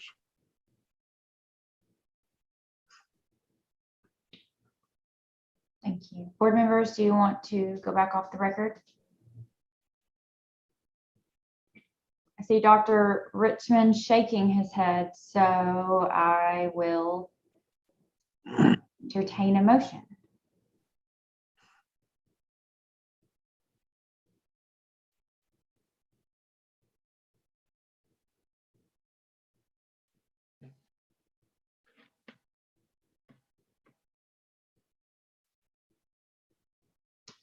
Not everybody all at once. The court reporter can't hear if you're all talking at the same time.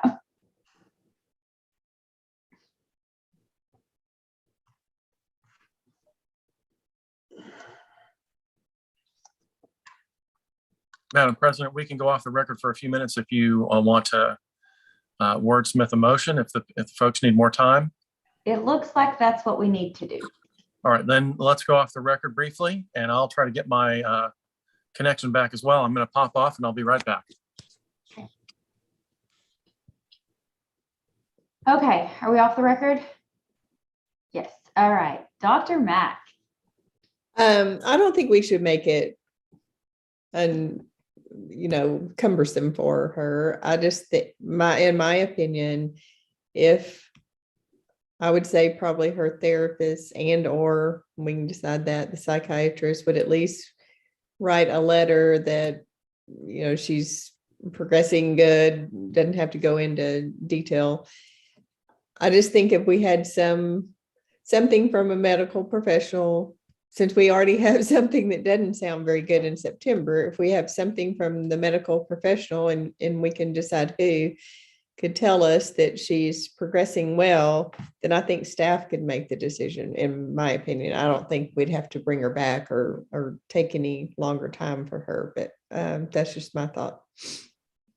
I'd like to see if we could do medical professional and current employer. That would even be better. And even if it's just a letter and not necessarily a statement. Ooh, on the current employer. Job performance. Well, I'm nervous stress that she's trying to get a different job. And so if she asks for a letter to, you know what I mean, for the board, and they're going to be like, why do you need a pharmacy tech license? You know what I mean? Like, yeah, she doesn't already work at the pharmacy based on, what she testified. So I'm a little bit hesitant to ask her to do that because I think it would be really awkward. Yeah, that's a good point. But I don't get a vote. So Dr. Newsom. Yeah, unless she wants to make a transfer within the company. And you said you were working for Baptist Health? If she did a transfer within the company, then at Baptist, I consider that as being a stable environment. Retail pharmacy, not so stable for her at this time until she is at a more stable place in her life. Do y'all see where I'm coming from? Yes. So if it's an internal transfer, I don't think it would be an issue for her to talk to her current employer. And I mean, our permit won't say where she has to work, but No, it won't. our recommendation would be not chain pharmacy right now. Right. Because I don't want her to become a technician and get out there and get so discouraged because of the things that go on in chain pharmacy, especially with the pandemic going on. It's like totally different environment now than what it has been in the past. And Dr. Newsom's in it. Yes, ma'am. Wait just a sec, if you don't mind, Dr. Newsom. If we want to have a dialogue with Ms. Giberson, it'd be best if we go back on the record so that will be in the official record, if you don't mind. Okay. Can we go back on? Yes, ma'am. Let's go back on the record, Ms. Grigsby, and go right ahead. Ms. Giberson, you had a question for me, or? Yes, I did. I actually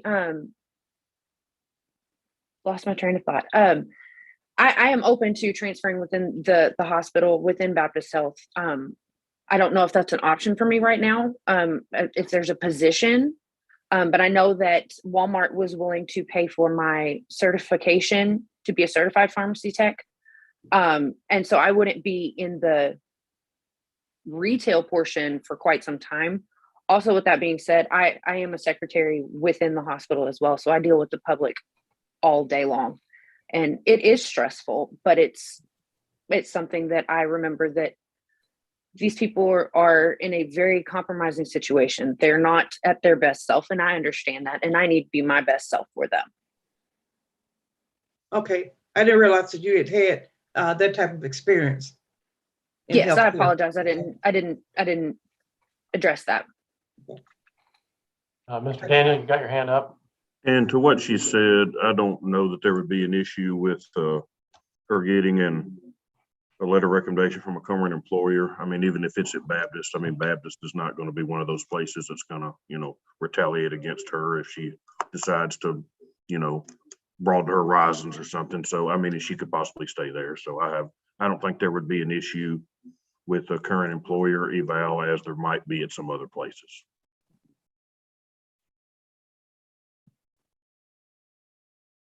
All right, do we have, We wouldn't be asking that employer to go into her medical. We would just be asking the employer to say she's functioning well and dealing with patients, customers. Dr. Mack, hang on just a moment. I hate to be so technical, but if we're going to jump off, let's jump off and do some more deliberation, since that's technically supposed to be off the record. I know you deliberated a little bit there, Dr. Mack, but is that all right, Ms. Mitchell? yes, Let's go off the record for further deliberations. okay. So what I'm hearing is that there's a general consensus that we would be okay with authorizing staff to approve the application upon receipt of some kind of documentation from her current employer that she's in good standing, and something more current from a therapist or a psychologist, psychiatrist. We need to decide which one. Comments on that? I would say a psychiatrist because that's diagnostic.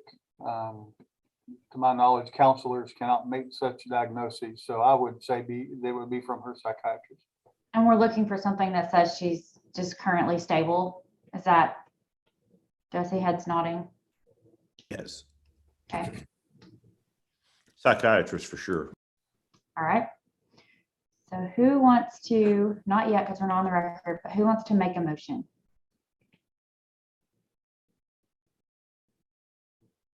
Not me.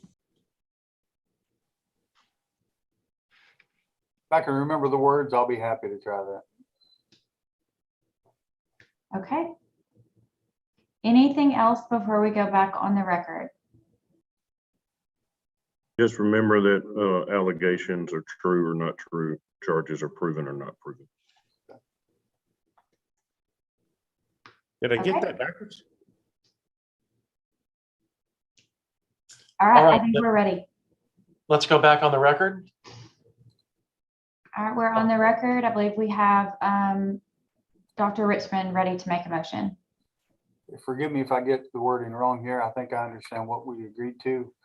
But in the matter of Margaret Catherine Giberson, case number 2022-007, the allegations being true and the charges being proven, that the board is willing to take the following actions. That one, we would ask for a letter from her current employer indicating that she is currently a good employee in standing.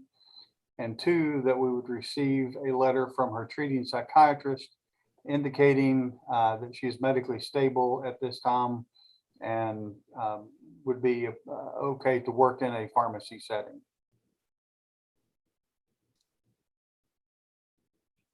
I'll second. As a matter of clarification, are we authorizing staff to approve the application upon receipt of that documentation? Yes.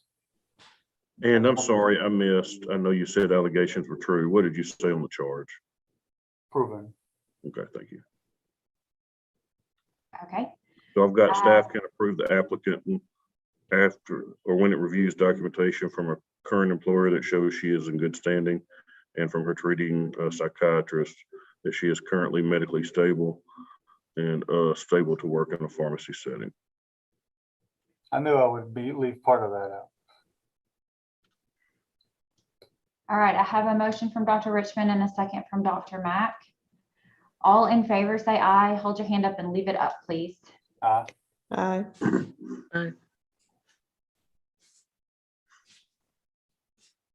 Any opposed?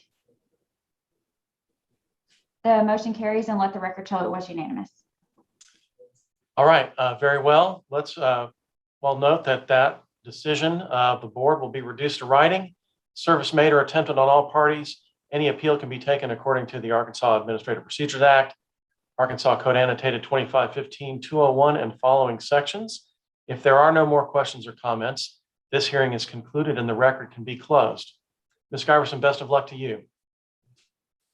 Ms. Giberson, I will get an order in the mail to you, but if you want to go ahead and contact your current employer and your treating physician, and they can email the letters directly to me if they want to. My email address is on the board website if that's the fastest way, or they can get them to you and you can get them to me, but the sooner you get them in, the sooner you'll get your license.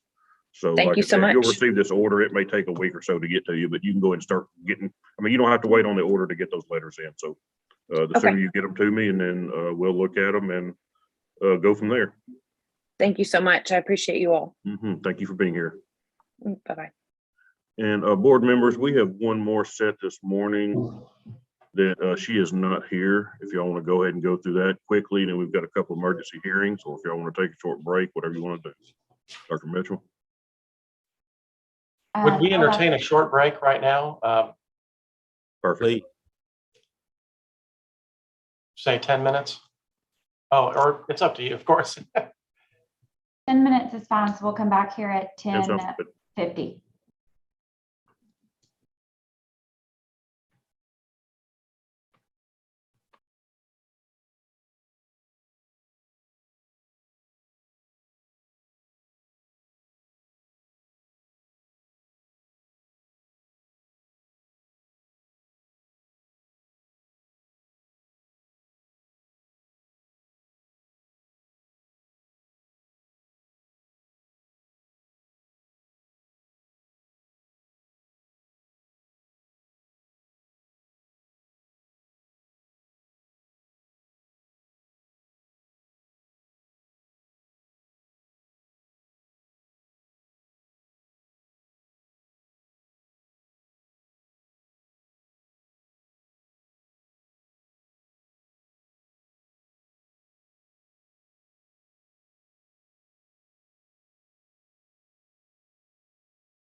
Here, did I give you this one?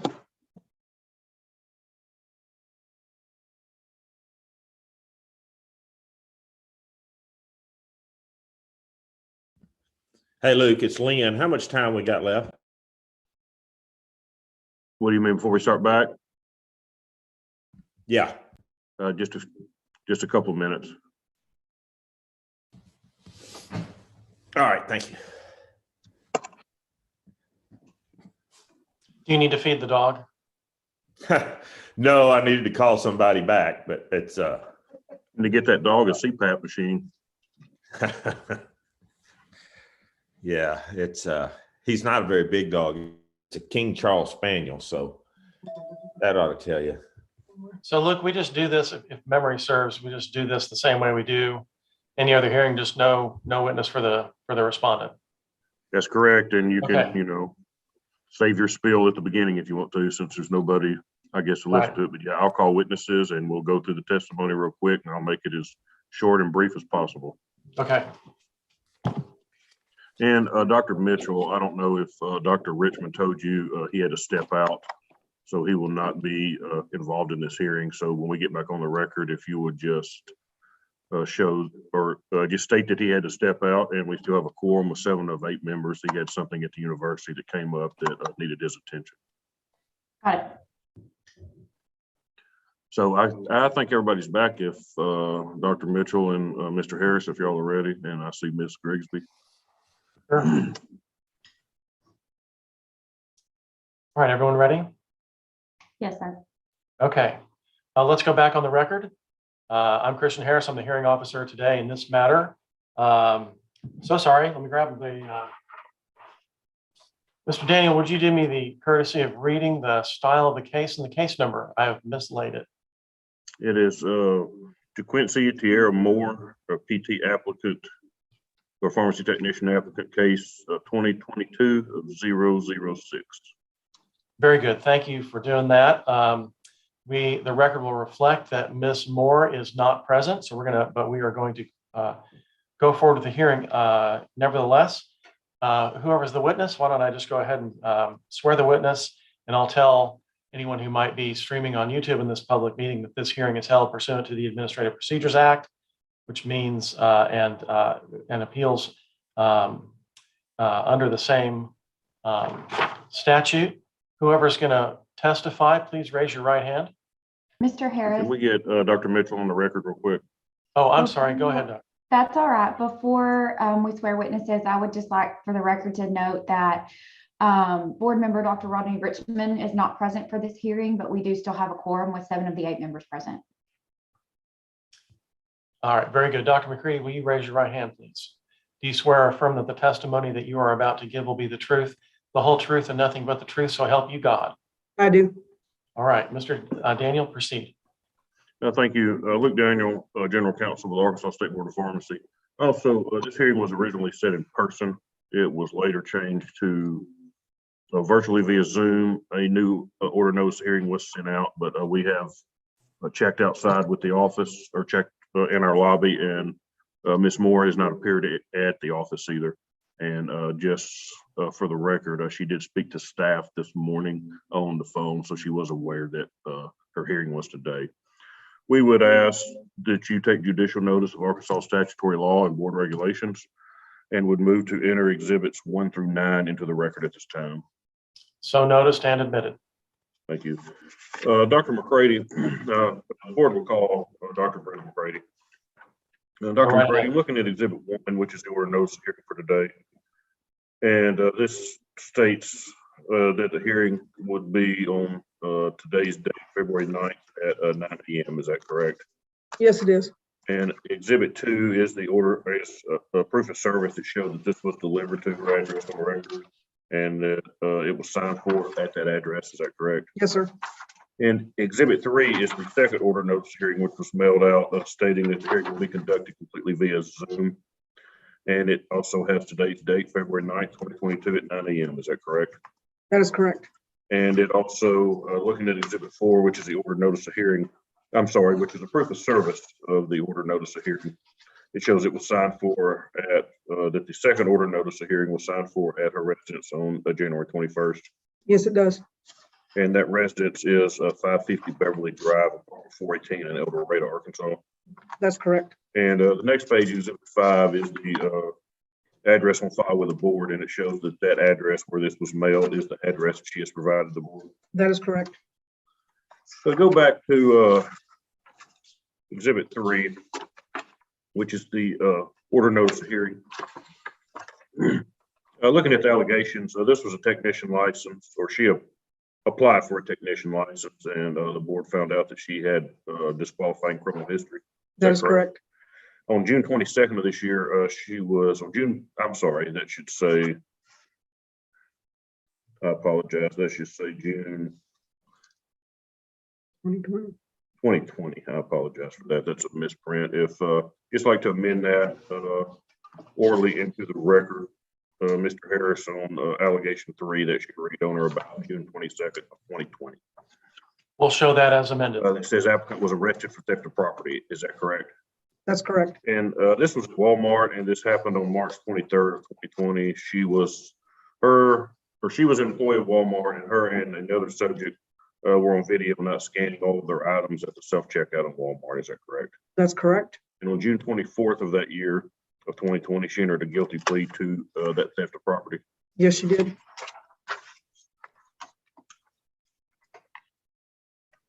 Board, I have nothing further from this witness. I'll turn it over if the board has any questions. Thank you, Mr. Harris. Sure. Any questions from the board? No.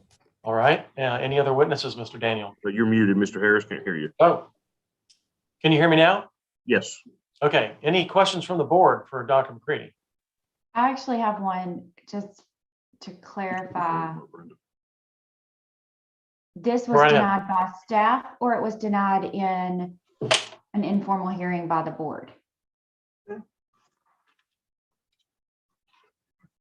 Well, let's look. By staff. Thank you. With the informal review committee. All right. She Any met other with questions the- from the board? Oh, She I'm met sorry. with the informal review committee on November the 9th of 2021, and it was denied then.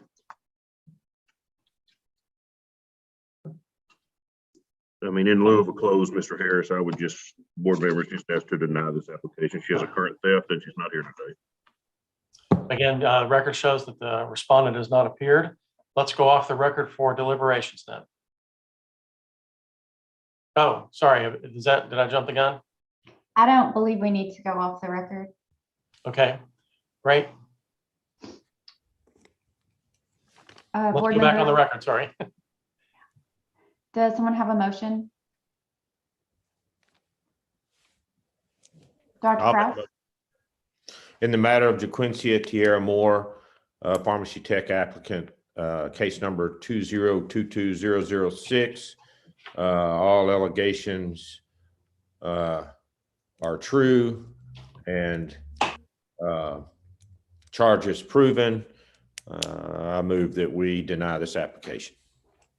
Second. Okay, I have a motion from Dr. Kraus and a second from Dr. Jolie. All in favor of the motion, raise your hand and say aye. Aye. Any opposed? The motion carries, and let the record show it was unanimous.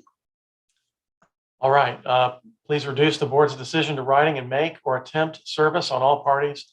If the respondent cares to appeal the decision, that appeal can be taken under the specific provisions relating to this board under the Arkansas Administrative Procedures Act, found in Arkansas Code annotated 2515-201 and following sections. If there are no other questions or comments, this hearing is concluded and the record is closed. Thank you, Mr. Harris. That's all we have hearing wise this morning. So appreciate you being here this morning, and we'll see you back at 1:30. We do have a few things scheduled at 1. So hopefully that hearing will start as close to 1:30 as possible. Sounds great. I'll see you then. Thank you. Ms. Grigsby, if you'll just hang tight for about 5 or 10 minutes, we got a couple of quick emergency hearings we would like recorded. So Dr. Mitchell, if I can go, I've got 2 quick emergency hearings.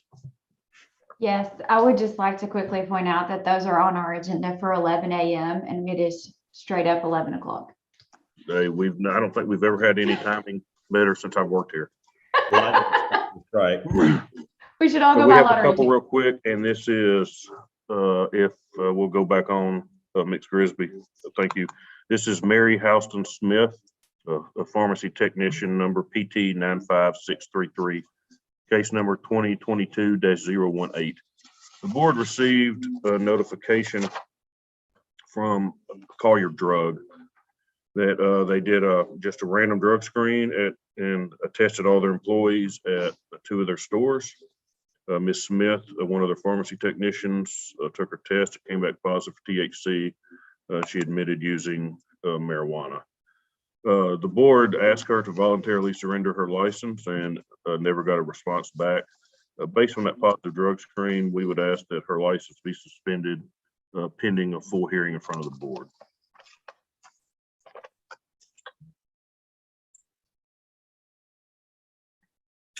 So moved. Or second, whichever. All right, I have a motion from Dr. Newsom and a second from Dr. Jolly. Any discussion? All in favor, say aye. Right. Bye. Any opposed? The motion carries, and let the record show it was unanimous. Thank you. Next one, real quick. Mr. Daniel, do we Yes. need to have made it on there? Is it the same record, or do we need to clarify that we have 7 of the 8 board members present for the previous record? We can go back on and just say we do have 7 or 8 board members present for these 2 emergency hearings. Okay. Thank you, Dr. Mitchell. This is Sterling Knight Pharmaceuticals Incorporated, permit number WD-04688, case number 2021-100. Sterling Knight, I have a copy of a criminal information filed in the United States District Court for the Eastern District of Tennessee. Also have a plea agreement statement. There were several pharmacies and several individuals involved in a conspiracy to commit fraud against the federal government. Shows the fraud was in the amount, I believe it was $23 million. $24,919. And Sterling Knight Pharmaceuticals was listed in that criminal indictment. They have entered a guilty plea and have pled guilty to a criminal charge along with all of their ownership and several other pharmacies. This Sterling Knight was the only one of those listed that was licensed in the state of Arkansas. We did mail them a voluntarily surrender to their employee or to their address of record. We have never heard anything back. We would ask that their license, based on entering a guilty plea to committing healthcare fraud, we would ask that their license be suspended pending a full revocation hearing.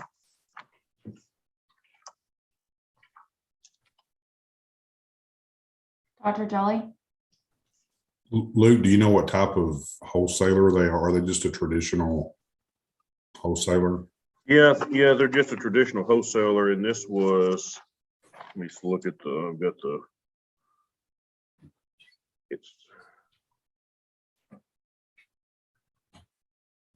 they were misbranding drugs and labeling false and misleading, and they were getting billing federal government insurance entities over it. Yeah, I think this, if this is the same one I saw not long ago, it's a TRICARE. Yes, fraud, it was. which is- Yeah, it was TRICARE and I believe some Medicare. Yeah. Okay, thank you. And there's a possibility that they're closed, since we've never heard any response and they played to this, but we never got anything stating they're closed. So we would just in caution of them not being closed, we would ask it be suspended pending a revocation hearing. I would say so moved. Second. All right, I have a motion from Dr. Mack and a second from Dr. Kraus. Any additional discussion? All in favor of the motion, say aye. Aye. Bye. Any opposed? The motion carries, and let the record show it was unanimous. Thank you. And thank you, Ms. Grigsby. That's all we have this morning, hearing wise, and we'll just see you back a little before 1:30. Thank you. Dr. Mitchell, Dr. Kirtley, I'll turn it back over to the two of you. I know we do have a couple of small, more discussion topics that are listed, and board members, you received two folders, one that has the discussion topics in it. It was separate, and we've already discussed Dr. Krause's, so I didn't know, Dr. Kirtley, if you wanted to get these other two taken care of, and it might shorten our afternoon, and then anything else you have that needs to be. Let's get to it. Let me back up so I can see what else we had for discussion. One was the February car tie. Yes, so about keeping samples, and one was. So you guys will see, we have, and I've asked Nikki Hilliard with Pharmacist Association, anybody else to join us to talk about protocol on birth control from a specific act from the legislature that we have to work on. So they'll join us. I told her we'd get that taken care of before lunch. I just sent her a message. We had, as you guys have had discussions with us previously, we know that car tie facilities are transferring over to get pharmacy permits. And one thing is their prescribers do handle samples. We've had a conversation with them about the fact, how could they help the prescribers, with dispensing samples? And we have several other examples of facilities that actually handle samples in a pharmacy, but to do so, they have to have approval via letter from the board that they can do that to give those to patients. Otherwise, a retail pharmacy permit cannot have samples present. So they have just a quick request that they be able to store those and help process those through the pharmacy. State Hospital had done it with us before.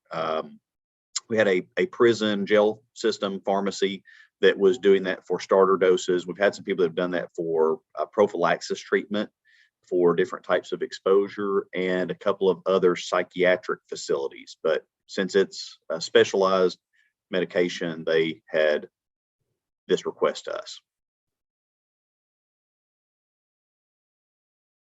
I'll be glad to answer any questions you got. John, is this a way to help maybe indigent patients, or is it just any other patients for? I think that it would be, it'd be all of the above. I think a lot of the times when we see this type of stuff, there are specific medications that that the prescriber is requesting it to be dispensed as a sample. That could be a cost basis, that could be an availability basis, or at times I think it's even starter doses. It's something that their prescribers already do in clinics, and it would be involving the pharmacy aspect of it as well, which in many ways would probably help increase safety as well as the tracking of what the patients were on for the pharmacy itself. And are they getting retail licensure for these locations? Yeah. Okay. So I'm not very familiar with car ties. So is that there? Can you describe them a little bit? They are cancer centers. Central Arkansas Radiation Therapy Institute, I believe, is what the abbreviation for, something along those lines. So they have different cancer centers throughout the state. They have a very large one here in Little Rock that has surgery center and everything else associated with it, but it is not a hospital. It's clinics, but kind of like Highland Oncology. Yeah, similar, but I think larger, or to me larger because of facility here. John, is it a private business? I believe so. I mean, it I think has some, I mean, it's corporations. But it's a private, it's not a state owned or federally owned. It's not state owned. Yeah, it's not government owned. And they just are going to have a pharmacy permit, and they want to be able to give out samples if a doctor requests it. Is that the request? Well, what we've done in the past, like State Hospital, State Hospital would have different psychiatric medications that their prescribers would get samples for. And many times those prescribers would say, hey, if available, give this patient samples, because it was a cost issue for them, or it was a Medicaid slot issue or something like that. And if the pharmacy had that available, then they would give that patient, they would dispense samples to them, which would be at no charge, versus prescription drugs that did cost money.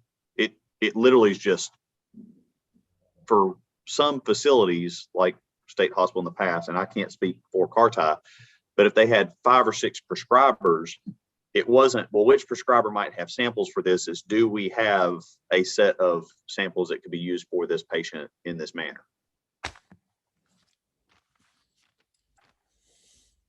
I don't see a clear reason why they need samples in the pharmacy if they're a group of clinics and there's doctors there that can initiate therapy. Because the doctor's not always there also.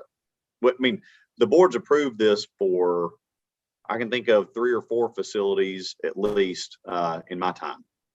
And in fact, historically, if you want to go way back, we did an inspection of when the state hospital existed in this manner, and the inspectors saw samples, and there was kind of a freak out moment. And they said, well, we've got a letter from the board that clears it. So this back when Charlie was the exec, we did research. And what we figured out was a pharmacy could have a physician samples and help to label those and track those, but they had to have approval from the state licensing board in order to do that. So we've done it with jails and prisons, psychiatric pharmacies, and there's somebody else that I'm overlooking. So what would be a case in which we would not do it? I think that the case where you would not do it is if someone said, I want to be able to get samples and charge people for them and bill them to insurance like their regular drugs, because that's fraud. But in a clinical setting like this, I believe that it helps to have better consistency in how patients are receiving their medications than what you would see if they get some samples here. I mean, like what we see in the community all the time. You got people that get samples and the local pharmacy has no idea how to screen that for any interactions or anything else. Right. I see Dr. Lee and Dr. Newsom. It's okay if I speak? Absolutely. I think a little bit of the history behind this is that when the board talked about this years and years ago, that it was better to have the drugs in the pharmacy and let the pharmacy handle the drugs rather than they be left with the individual physicians in the clinic. That way there was some kind of control over what was going out, and also probably a record made of what patients were getting. That was going to be similar to along the lines of what I was going to ask John. If the physicians in these clinics wanted to keep these samples in their clinics, is there anything that the Board of Pharmacy could do? Right. So with them doing it this way, at least the medication is going to be profiled. It just helps with better record keeping and better labeling. I mean, I've had patients come with samples that there's not even any directions. They're just told verbally how to take it. So I agree with John and what Lenore was saying, and that this is a better process if they're going to say we're not going to keep samples in our clinic, we're going to control those through the pharmacy, then this seems to be a better thing for patient care. Well, I know I'm the dummy here, but what does a pharmacy that has samples have to do as far as record keeping and keeping all that separate?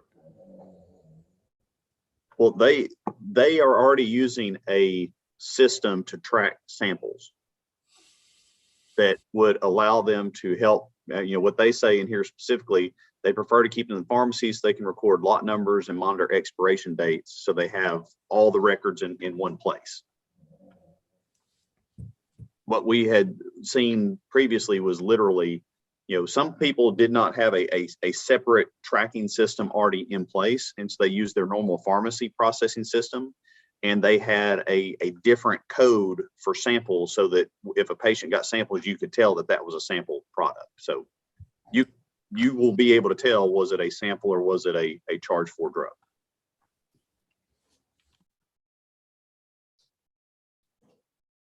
They should be separating their inventory and not mixing it in with their commercial supply, I would think. Yeah, they had physical separation as well at the facilities I've seen.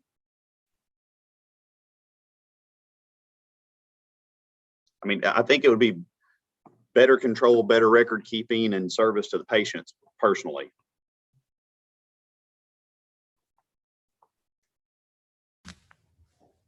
And I would expect they're probably giving the samples when they're changing a medicine or adding a medicine. They want to make sure, if it's real expensive, that they could tolerate it. I don't think they'd have all that many samples, that they could just be putting samples out for everything.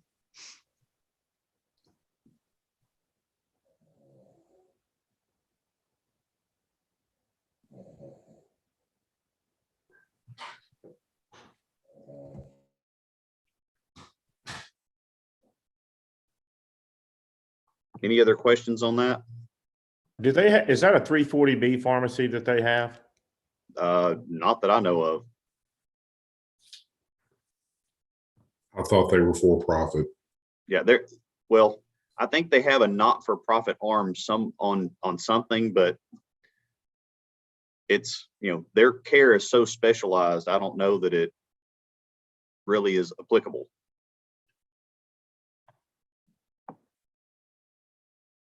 I don't know enough about it to have, I mean, I'm educating myself. So I have to follow what Brian and Lenora, others say. Yeah. I mean, the funny thing is the argument for years for most pharmacies has been, we don't know about the samples, which causes us other problems. Why don't the samples, a lot of people would prefer to just have a voucher that helps pay for the drug so that it's in the pharmacy system or something along those lines. But this has worked pretty well for some facilities, and I think has lended a lot more consistent care.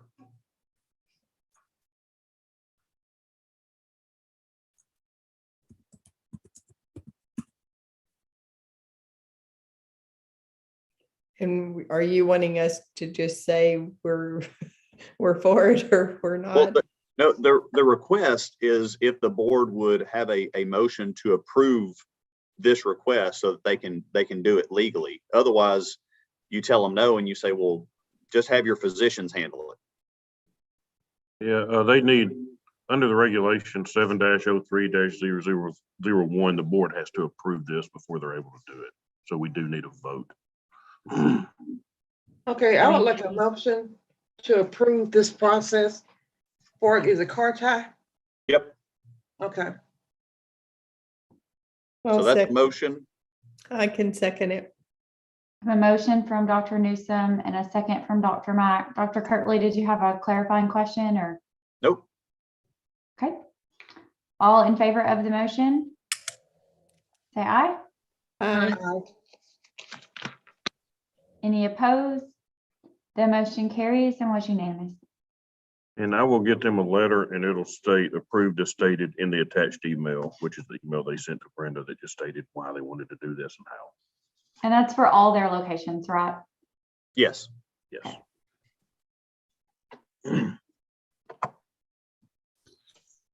And Lynn, I just searched HRSA's database and there's no listing for that location for 340B.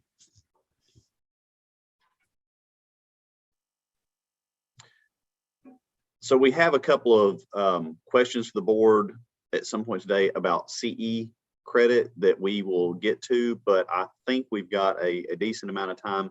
I had emailed a copy yesterday to everyone of the proposed, let's see if I can pull it up right. Sent it yesterday about birth control. You guys see that? Yeah, I just saw it. From Dr. Hilliard. BCACP. Dr. Battle, oral contraceptive prescribing statewide protocol. Mhm. So quick thing, and I know we've got Nikki and Dr. Hilliard and Dr. Battle on here. Thank you ladies for joining us. I know we've been trying to figure out when exactly we'd be able to do this today. But Act 408, and I'm using like 3 different screens currently, which is, if nothing else, entertaining. John, what was the subject in the email? Oral contraceptive prescribing statewide protocol. Thanks. So Act 408 of 2021 by Representative Pilkington and McCollum and Senators Breann Davis and Trent Garner was an outline to how pharmacists under a statewide protocol, which have to be approved by the medical board as well, initiate therapy. It expanded it from just naloxone and nicotine replacement to oral contraceptives. There are some very specific guidelines in these requirements, including that they have to complete a training program related to oral contraceptives approved by the Board of Pharmacy. In discussing this topic with our association leadership, it's one of those things where, you know, which comes first, the chicken or the egg? And I think that most of us think, well, we need to know that there's a protocol. I see Dr. Vincent on here now too. We need to know that there's a protocol that is approvable by the Board of Pharmacy and the Board of Medicine. First of all, to then know exactly how to best design the training plan for the Board of Pharmacy to approve it. So if there's problems with the protocol, we don't need to train everybody for a protocol that isn't approvable. So I'll kick it over to Dr. Hilliard, Dr. Battle, and Dr. Benson to tell you about the protocol that is sent today to meet the criteria as shown in the statute as an offer to the Board of Pharmacy for potential approval, and then to also be able to take that to the medical board. So I'm going to turn it over to you guys for a minute. Wait a minute, John, where is this? Where are you looking? Because I'm trying to find it. I An emailed email it to you yesterday. Yeah. yesterday. Does it say Arkansas Pharmacists Association? It says CDFL. oral contraceptive prescribing statewide protocol. I sent it yesterday At 2:30. Thank you. 2:30. Dr. Let's say 20 hours ago, yeah. It was lower down on the list. Sorry. I forwarded you a bunch of stuff today. So Nikki, Marlene, John. Okay, I'll start off. I'm Nikki Hilliard. I'm the Director of Professional Affairs at the Arkansas Pharmacists Association, and we're glad to have this opportunity to present a statewide protocol for review and approval, hopefully. I wanted to also introduce Marlene Battle, who worked on this protocol with me, and she is new to our staff, and so I'll let her introduce herself. Good morning, everyone. My name is Marlene Battle, and I am the Health Equity Coordinator for the Arkansas Pharmacists Association. And so what some of my responsibilities include are to direct programming specifically to underserved and vulnerable populations across the state of Arkansas. And so with that, my focus has been on increasing vaccine access and testing to these underserved areas, as well as assisting in the launching of this birth control contraception protocol so that those areas will have access to birth control through pharmacies. And I feel like that's a great need in those areas, particularly because in those areas, you will just find more so pharmacies in that area, or either just a local health unit, and a local health unit may only be in a certain, location. So, but you mostly will find a pharmacy in every area. And so why this bill is of importance, and making sure that we get this, protocol established so that we can help everyone in these different areas, especially people that have a lack of access to it. Yes, we're proud to have her on our staff, and we look forward for the outcomes that will result from this. In Arkansas, over 55% of the pregnancies in the state are unplanned. And so this is a public and a patient health important issue. And so we applaud the state legislature for drafting this bill and Act 408 that allows to give the authority for pharmacists to prescribe birth control. So basically, we put together a statewide protocol that followed the tobacco cessation protocol. And we did research with other states. There are 15 other states that have granted authority for pharmacists to prescribe birth control. And 12 of those states haven't enacted their legislation. So we also worked with our P4 student on rotation this month, Austin Sayar. And so he helped with that. And so I want to acknowledge that as well. And so we did a landscape of what other state protocols are out there. But basically we followed the state statute and designed the statewide protocol to follow that, to make sure that pharmacists are following the law. And we also consulted with the birth control pharmacist website and founder Sally Raffy, and making sure that we were following sort of the best practices, and because she's very familiar with all the state statutes and protocols around the state. And she also granted us permission to use all of their documents, and they will keep them up to date and make sure that, we can reference those, and they will constantly be maintained and updated as needed. So that's the way it was developed. You have the protocol in front of you. Like I said, it follows the statute. And if you have any questions, we'll be glad to answer them.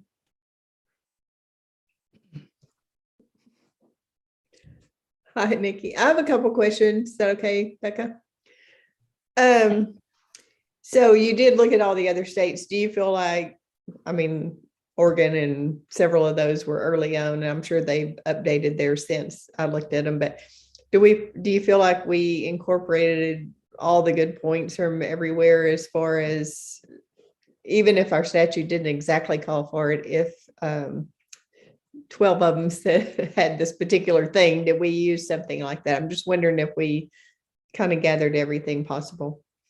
Yeah, there's differences in different states. I would say that, some of them in Arkansas, we were only given authority for oral contraceptives. Other states allow other means of birth, more birth control, like rings and patches and other things like that. That's not included in our bill. We could go back at some point in the future, but we did restrict it to what was in the bill. But as comparing different states, they had different age requirements and things like that, but we are consistent with most states across the board. Kind of for the guidelines, like the charts to review and the questions to ask and that kind of stuff. That was. Yes. And Marlene took a look at the different screening questionnaires and things like that. Originally, we kind of thought we might need to just draft our own, but in talking with Dr. Raffy, we felt like using the standard screening and referral documents would be to our advantage, just because they would be maintained and updated as needed. And they pretty much covered everything and made sure that this is their expertise, and we went with that. Right, and they were very, very similar across the board with other states, as far as like on the clinical side. Yeah, they probably all used the first state and went on.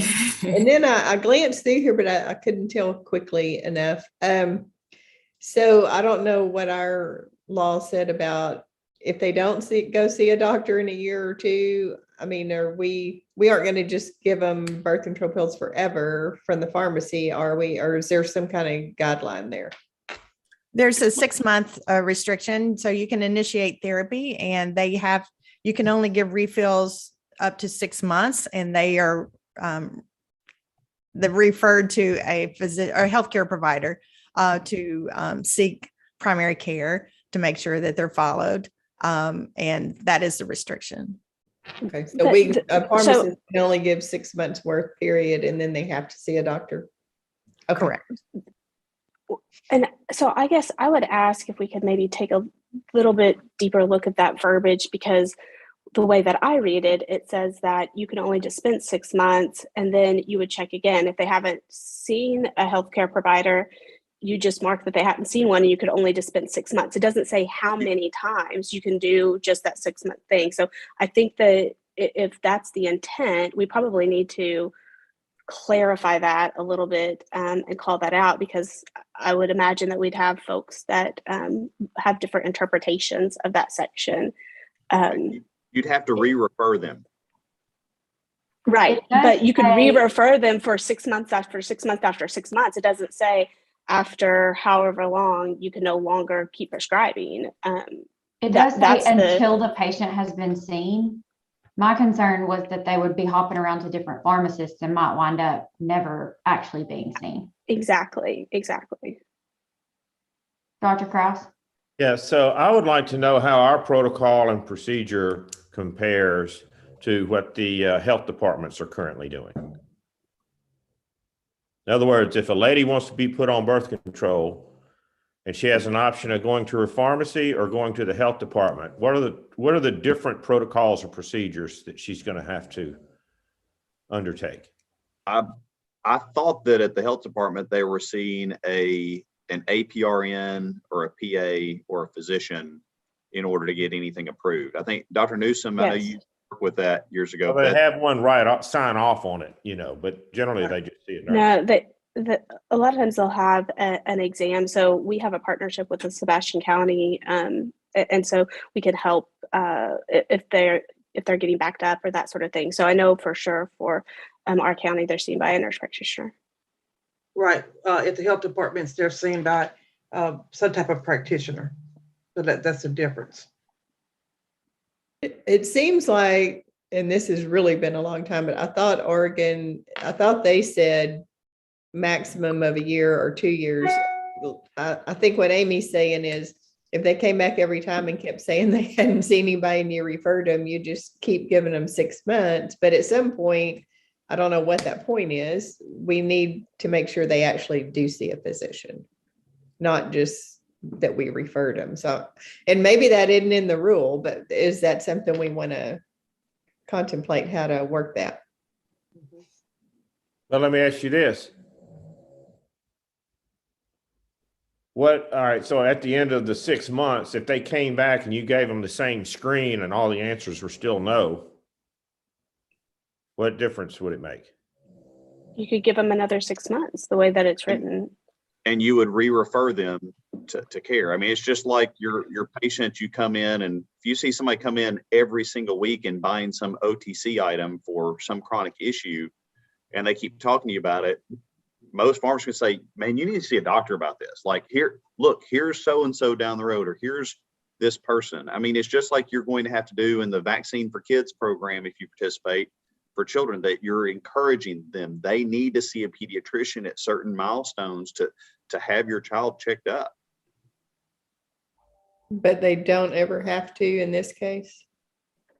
We cannot hold a proverbial gun to their head and make them do it, but we can be responsible and re-refer them. I have to pull it up, but I think that's the responsibility is if they do not have primary care, you have to refer them to one.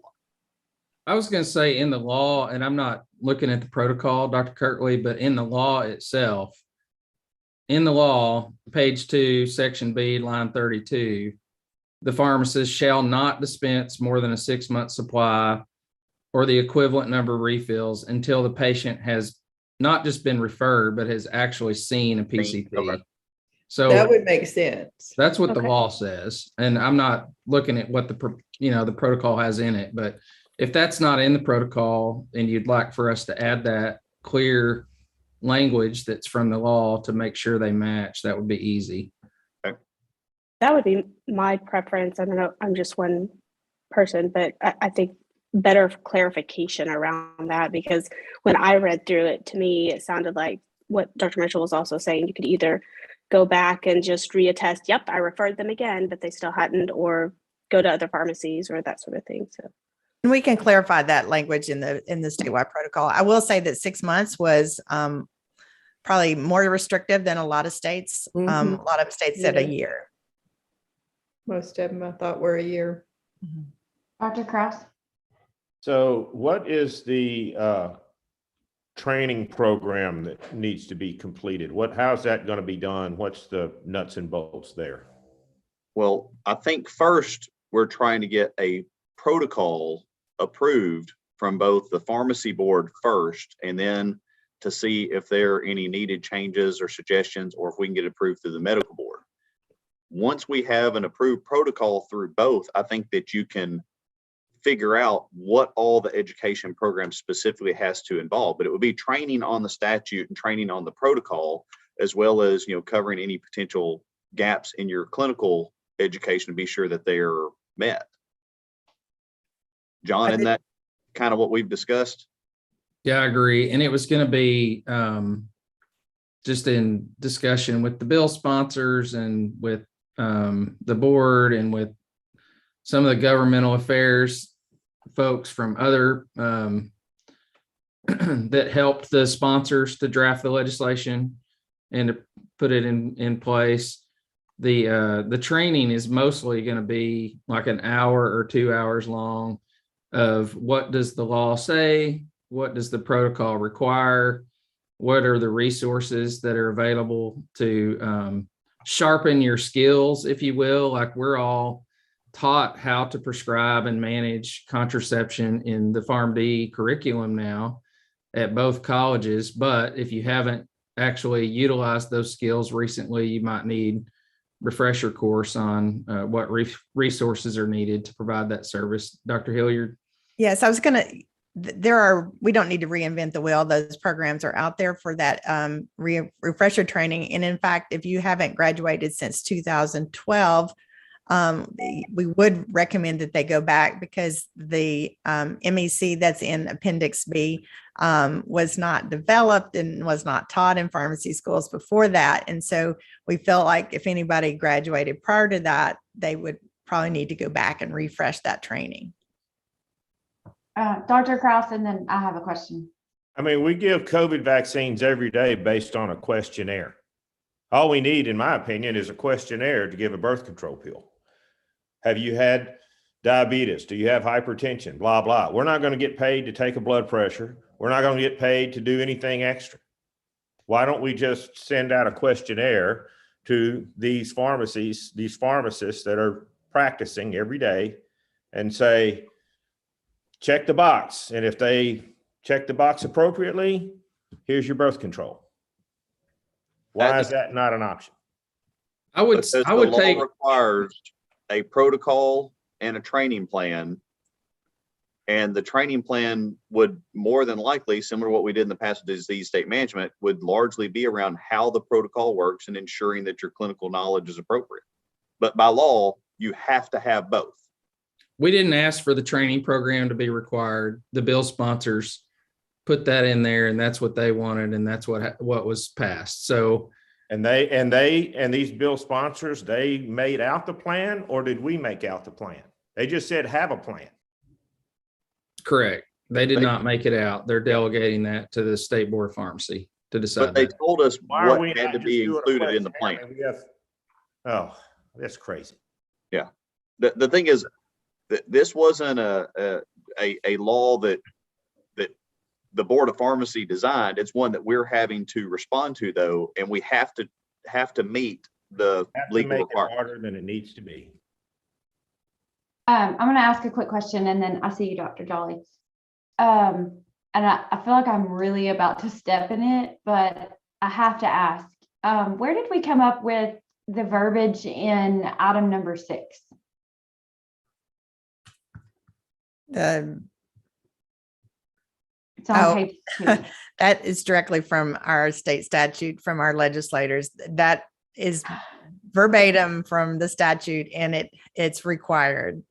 Okay. I would say that there's a lot medically accurate, but okay. There's a lobbying group and an advocacy group that asked the bill sponsors to put that in there, and they wouldn't be supportive, or they would be against the bill unless that was put in there, is the way I understand it. Yes. And so, like, the bill sponsors agreed to put it in there, which actually is ridiculous that it would be in there for pharmacists and not for all prescribers. It's, if you're going to have a policy, it should be consistent across all prescribers, but that's not, common sense doesn't always prevail at the state capitol. It's also apparently not, required by the FDA in package inserts or these oral contraceptives, but okay. This was an unusual legislative year.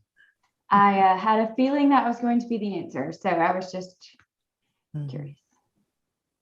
So they didn't say how long the training program has to be or anything like that. And it doesn't seem like it's very many hours in other states. I don't know, Nikki, if you know. That's not very long. I think some states might be 2 hours, and of course we'll have to see, once we get the protocol and we train to it, how long it would be, and it would be ACPE approved. But I could see where it could 1 or 2 hours at most. So, And this Dr. isn't John? exclusive. Oh, go ahead. I was just going to ask, this doesn't seem to have any sort of um, delineation between someone who maybe has taken birth control in the past, had a planned pregnancy and is ready to restart or reactivate, or someone who has never ever taken an oral contraceptive before and is going to start this course of therapy. Is there any distinction on those, like if they have a history of successful use of the drug therapy or not? Well, there is a questionnaire that talks about what their prior experience is with birth control methods. And so that would be taken into account with counseling and selection. So that is part of the questionnaire. Yeah.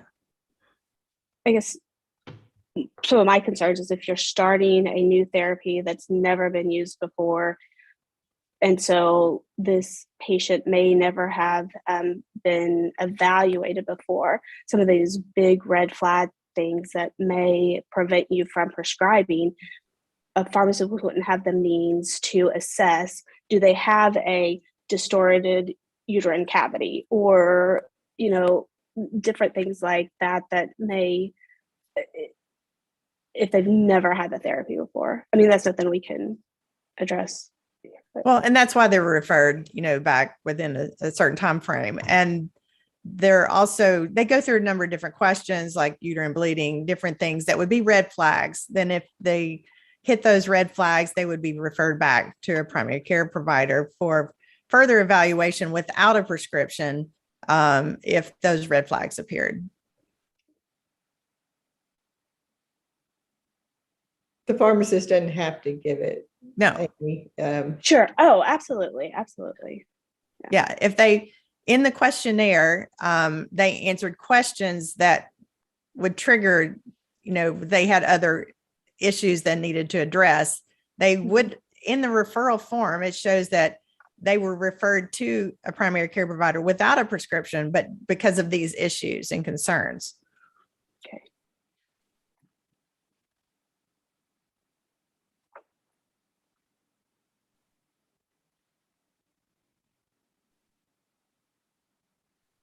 I had a question about the fact sheet. I think this is I don't think this is a very provocative question. I think it's pretty straightforward.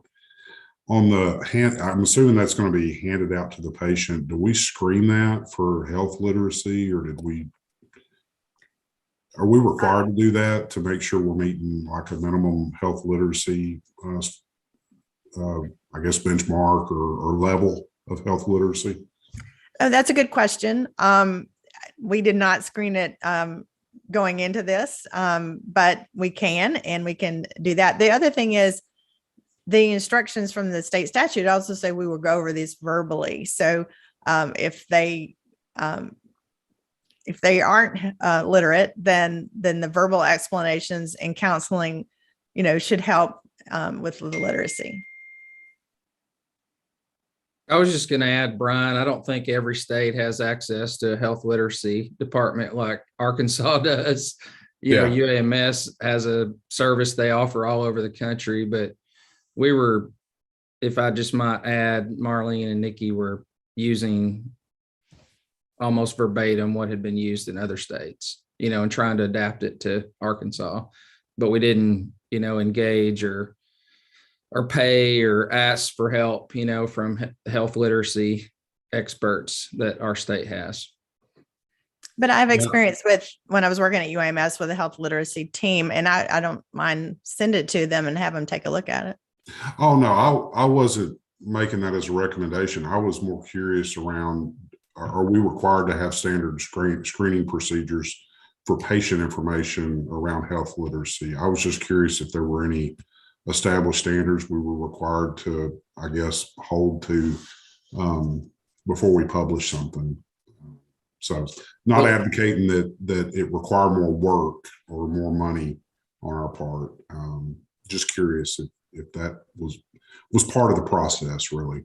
The law doesn't say that, and I don't think we've done that with smoking cessation or naloxone, but I'd have to hear from John Kirkley, and it doesn't mean we couldn't start. I mean, I hadn't heard that question been asked. That's a good question. Dr. Kirtley, you want to comment on health literacy appropriate? That is a tough one, because anytime you deal with health literacy and you got a drug name in it, the grade level of any document already goes up about 4 grades. I think that much of that is going to have to be accomplished for people struggling with health literacy verbally. You've got to meet your patient where they are and figure out how to communicate to them where they can communicate back to you understanding. And Nikki, it probably will be part of this at some point, but some of this is going to have to be maintained as a record in the pharmacy, which, believe me, with all these different forms, that's kind of a problem in itself, because every pharmacy out there can't put it into a system. So we probably want to try to devise the least amount of paper that they have to keep for possibly 2 years or however long on file. That kind of would be a important thing to look at. I think a lot of pharmacies are implementing e-care plans, and it could be a part of that. The other question is, there is a reporting requirement to the State Board of Pharmacy, and I have reached out to them and I haven't heard back from them about that reporting requirement, but we will be addressing that. Department of Health. I mean, yeah, what did I say? Not us. No, Department of Health. Yes, thank you. Dr. Kraus.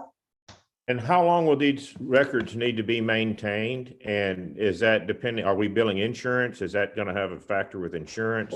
What can you tell us there? Board of Pharmacy requirements are record retention for 2 years. 2 years, yes.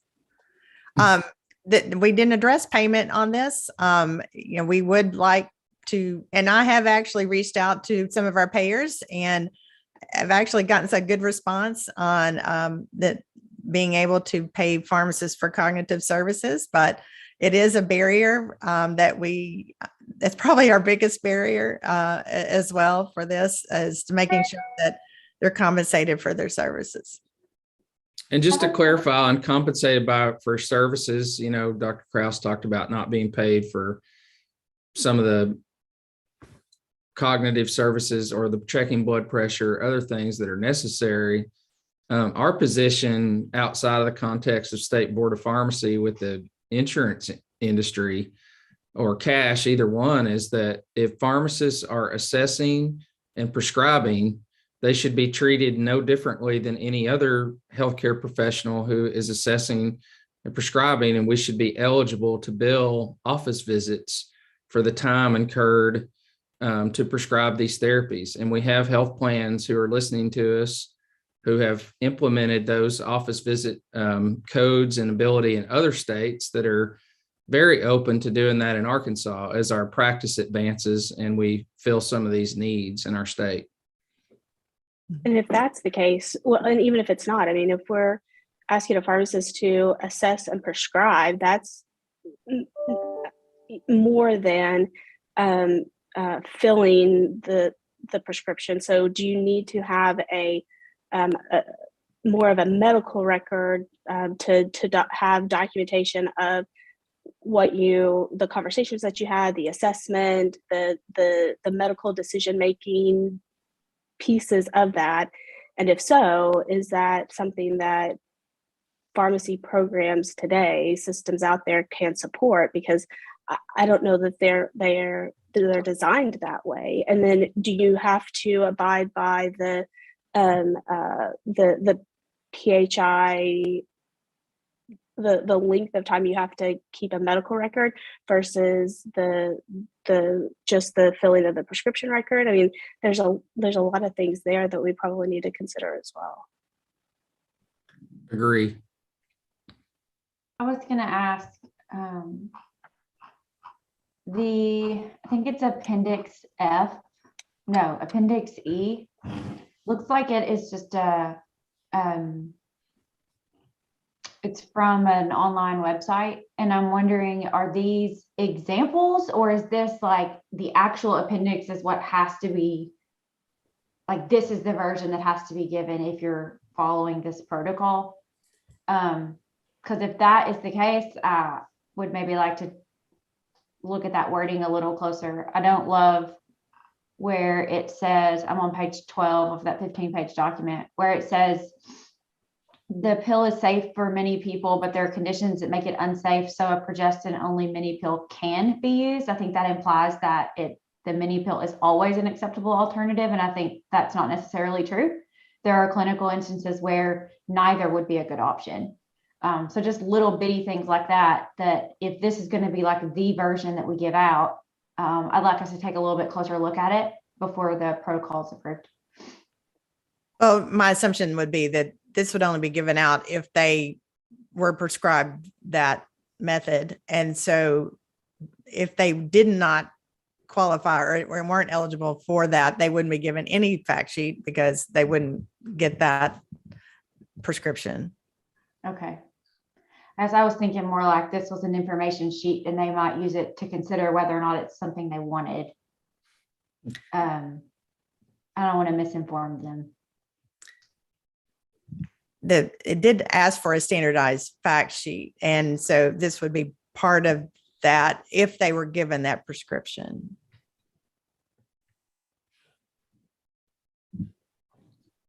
And Becca, I don't know just that it has to clar- be prescriptive on that particular sheet, but it could be used as an example. Yes. Just to clarify, Becca, are you asking, did the birth control pharmacist give us permission to use her materials? And if she did, is that going to be an official part of the protocol? Or is this just an example of something that could be used and it's not a part of the official protocol? Is that what you were asking? No, I did not do a very good job articulating Okay. my question. When we approve this protocol, since the law says we have to approve something, will it say, and I think Dr. Hilliard may have answered my question, that like a fact sheet has to be provided, or will it say this fact sheet has to be provided? Because if we're going to endorse not just the protocol, but a specific fact sheet that'll be provided during execution of the protocol, I would like us to maybe look at, like really look carefully at exactly what that fact sheet says. But if the pharmacist can follow the protocol and provide any random fact sheet they find on the interwebs, then that would be a kind of a pointless exercise. Well, actually, when I talked to Dr. Ruffy, she had mentioned, well, you might want to just take out all the appendices, because that's really just an example of what could be given. But it's just, if you just have the protocol with no examples, it's a little bit bare on making that decision process. But in the protocol, you could see, all of these appendices are examples of documents that could be provided. You may want to have your own or have something that has more detail or whatever, but we wanted pharmacists to be able to have information to go on to start this process without having to give them nothing to go on. So, and the board's done that before on example vaccine protocols, where that protocol I know that's apples to oranges because it's a different section of the law, but you've done something similar on vaccines before where they're adaptable for the pharmacist to use with their physician that signs it. In this case, the protocol itself really isn't adaptable, but certainly the educational handouts and fact sheets absolutely could be. and we could put on all the appendices, these are used as example protocols or procedures, and you can, if for example, and also give them references to make sure they keep up with the most current ones. Well, and I'll add, I think that our hope, and I know Nikki and John, and I'm sure Marlene have had the same discussion. Our hope is that, several of these local pharmacies that might be engaged in this in the future, they're going to have specific prescribers that would say, I will see, like if you have a young lady that needs this referral, we will see her as a patient. And so I think there will be an addendum beyond what is approved where some of these pharmacies will say, look, here's 3 prescribers in our area that, maybe you've seen one of these, maybe you want to see a specific one, but if not, like, here are people in our area that are available for you to see them. And we would encourage you to go get that checkup. And we didn't have anything that would prevent telemedicine from occurring as well. A pharmacist doesn't have to be on, be the one that's filling that prescription. It could come from one pharmacist and fill to another pharmacy, and a physician visit as well. So. I think also, Becca, a lot of the companies will make their own policies and procedures around this once the protocol is written. Yeah. So they'll probably have exact examples of what that pharmacist can give for the fact sheet, et cetera. Okay. But it was cash only for the first few years. I don't know what it is currently today. So as a board, are we looking to, I know we've talked about some specific changes regarding the 6-month provision and clarifying that. Do we need to see a revised protocol document before we approve the protocol? What are Well, y'all? we can change that to just make sure that it says not only referred, but referred and be seen by a healthcare professional within 6 months. And it could have been the previous 6 months that they had seen someone, and then they could go ahead and, and fill prescriptions. They don't have, it doesn't have to be going forward. They could have already been under the care of a physician, so, or any healthcare provider. If this is the statewide protocol, do we need to address the documentation piece? So having the full assessment, the medical decision making, all of those pieces fully documented in a protected medical record that supports the prescribing of the medication. Can I ask a clarifying question on that, Amy? Would that be appropriate, Madam Chair? Oh, yeah. Okay, Becca. Just to clarify, are you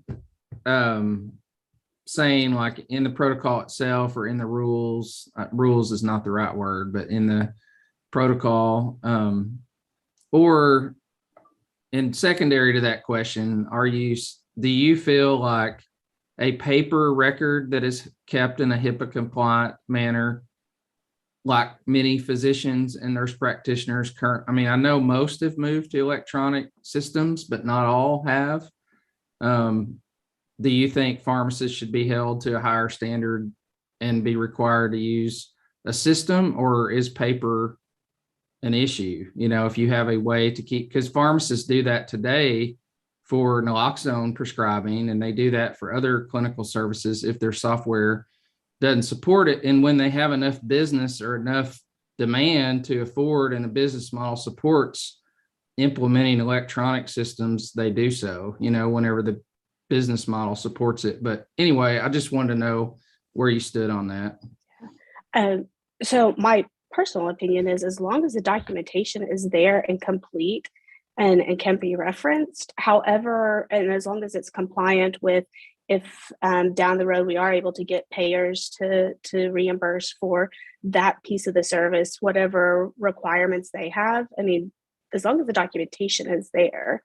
The point of the question was, I just wasn't sure if the protocol was the right place to put that documentation piece, but I think it is an important piece that if people are going forward and we're starting to put this out there, that we have that really sound clinical medical decision-making documentation that says, this is what we reviewed and this is why we prescribed this medication. And maybe that needs to be in the training program too. The second piece of this beyond the protocol, a required component of the training. So I'm sure a lot of pharmacies do not have any kind of medical record software. Right. And it may not be appropriate for the protocol. That software is available if they choose to implement these programs, or they could do hard copy if they choose to. We didn't make it prescriptive in the statewide protocol, but it would be emphasized that they need to keep that. One of the other things on when they do prescribe, then when they would give an informed consent document to the patient, and that also goes to their primary care provider to go in their records as well. So that is also provided to their, unless they don't have one, and then they would, of course, be referred to one in a timely manner. Lynn? Yeah, so what you're saying is that, well, first off, as far as documentation goes, if the patient has a filled prescription with the pharmacist's name on there as the prescriber, then that should be, is that not proof of purchase, proof of of getting what you want? I mean, that's proof right Proof there. of that they came in, filling the requested it, and prescription, that- but not necessarily, sorry, it's proof of filling the prescription, but it's not necessarily proof of the pharmacist having the consultation with the patient to determine that they wanted to prescribe and the selection process, the decision-making process of why they're prescribing that. So Keeping essentially, To me, I mean, right, but so essentially, if we keep the questionnaire on file for that patient for 2 years, did you say, John? At least. All records from the Board of Pharmacy requirements are 2 years, except for CE, which is 4. And certainly insurance companies, if you get credentialed and are approved, may have longer. That's all pie in the sky. yeah. Insurance, Yeah. pie in the sky. I'm only worried about right now. Okay. So right now, of course, I don't know if any of the rest of you do, that under the very best of circumstances, and I'm only saying this because I haven't looked in a while and I don't want to be sad about it, but you don't make any money on birth control. It's a break even at best. So you want to keep records for 2 years. You want other stuff, soap notes and everything done on something that you're basically giving away. If we can keep a questionnaire in a file with a name on it, then I would think that should more than suffice. I mean, you have to do that with glucometers that you bill to Medicare for DME. I mean, it's very similar. You can't just have the prescription. But I think that if you make this too hard, you're going to have a really well-intended law not get used. Thank you. But there's nothing to prevent them from charging for their consultative services in addition to a dispensing fee. So, yeah, I hope you're right there.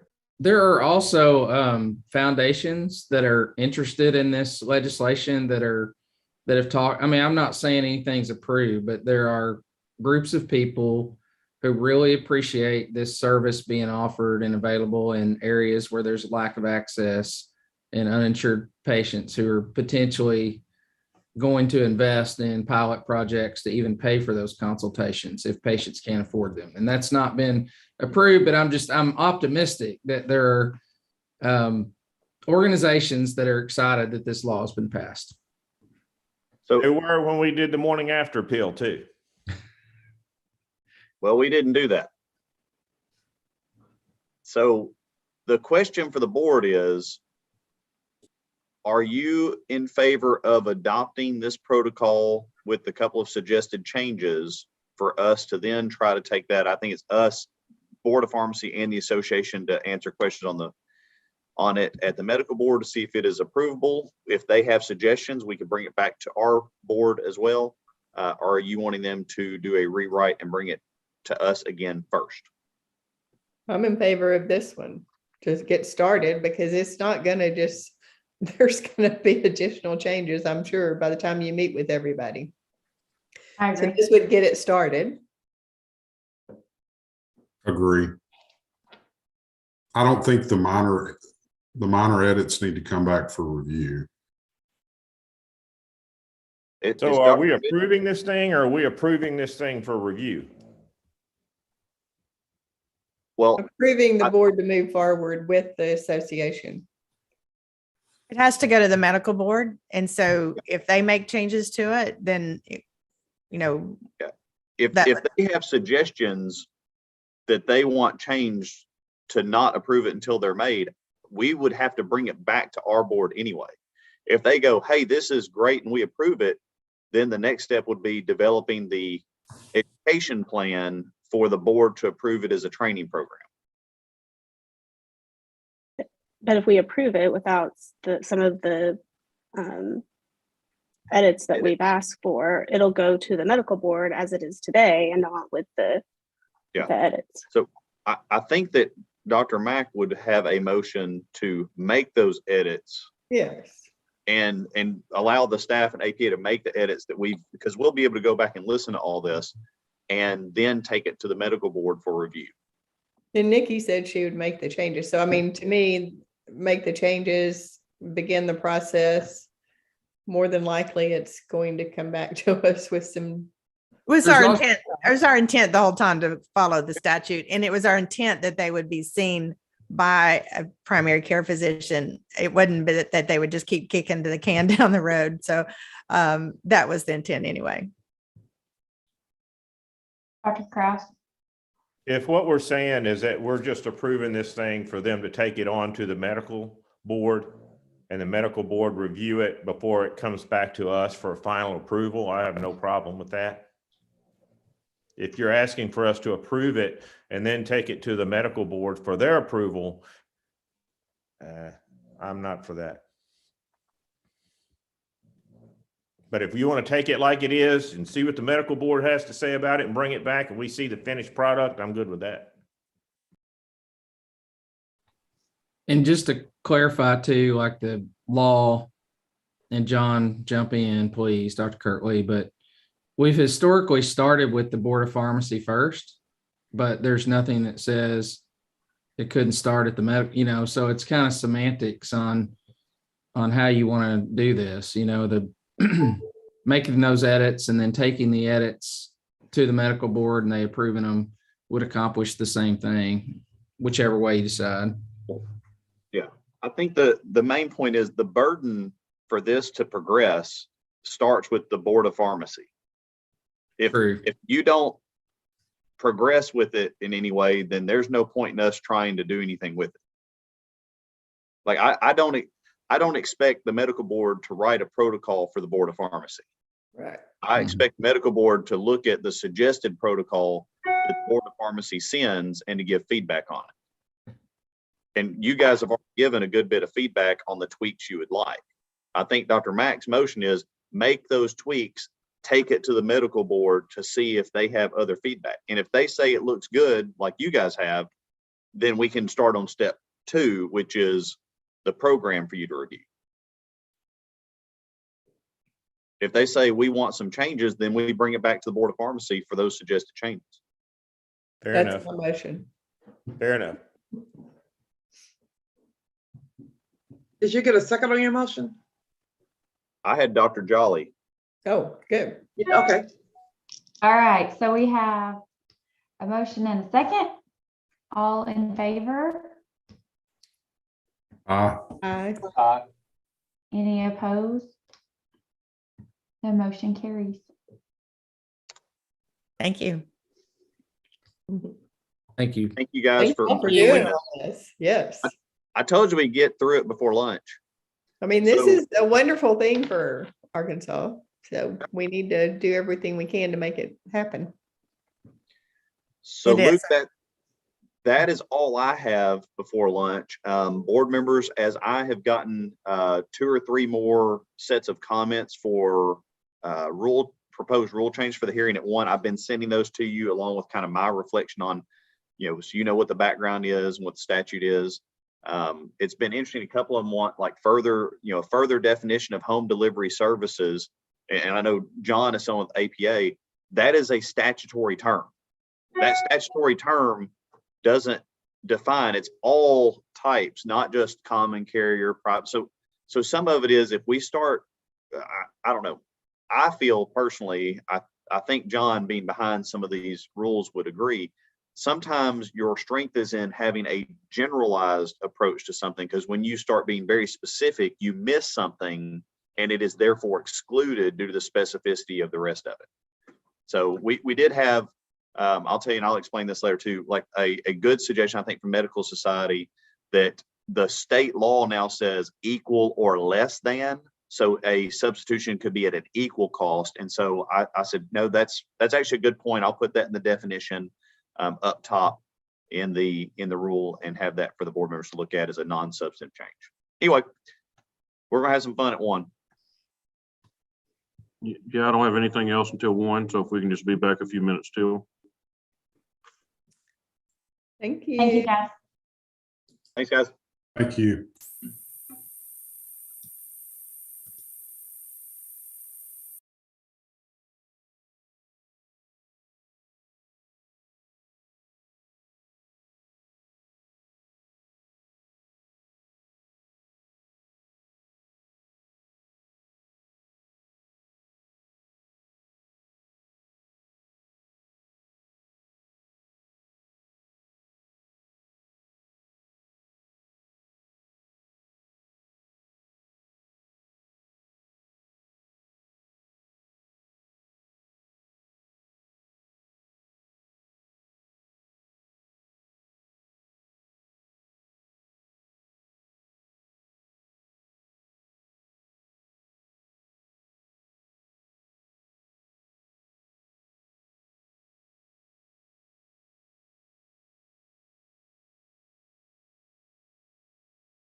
So Turner and Mike and Shannon, everybody, we do have a public hearing that we have to do real quick first because it was scheduled at 1 o'clock with public notice, so we can get through it.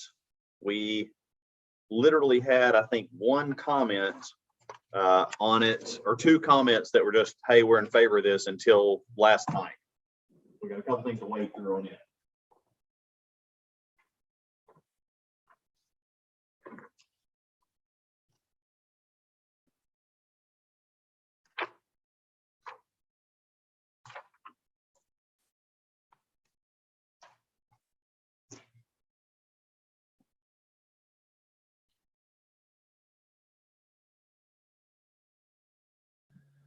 It's got hot outside, y'all. It's working on it. I'm gonna test my computer, see if it's gonna let me share what I need to share.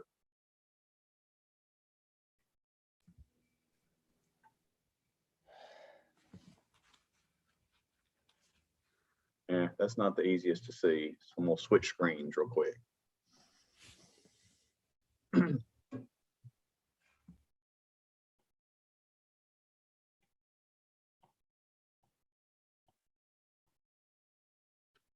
Dr. Mitchell, when we start back, if you'll just do a quick roll call, please.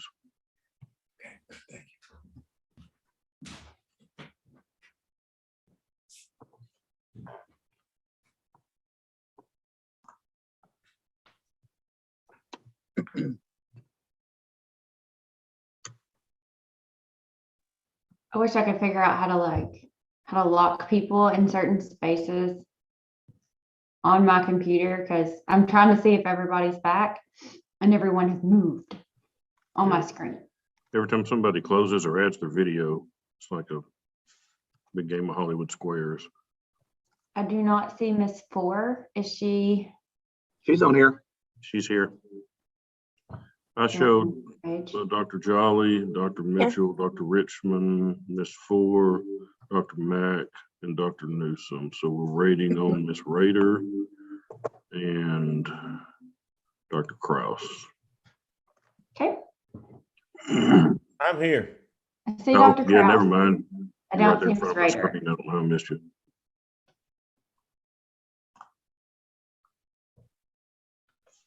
So we're just waiting on Miss Rader.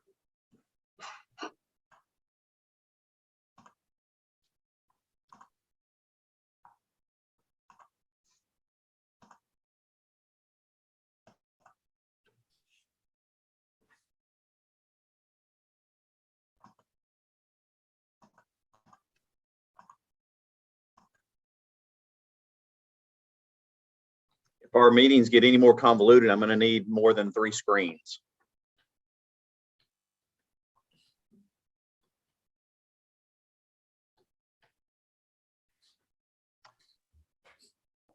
And Luke, if that is the only one we are waiting for, we could probably go ahead and start. It's already 1:02.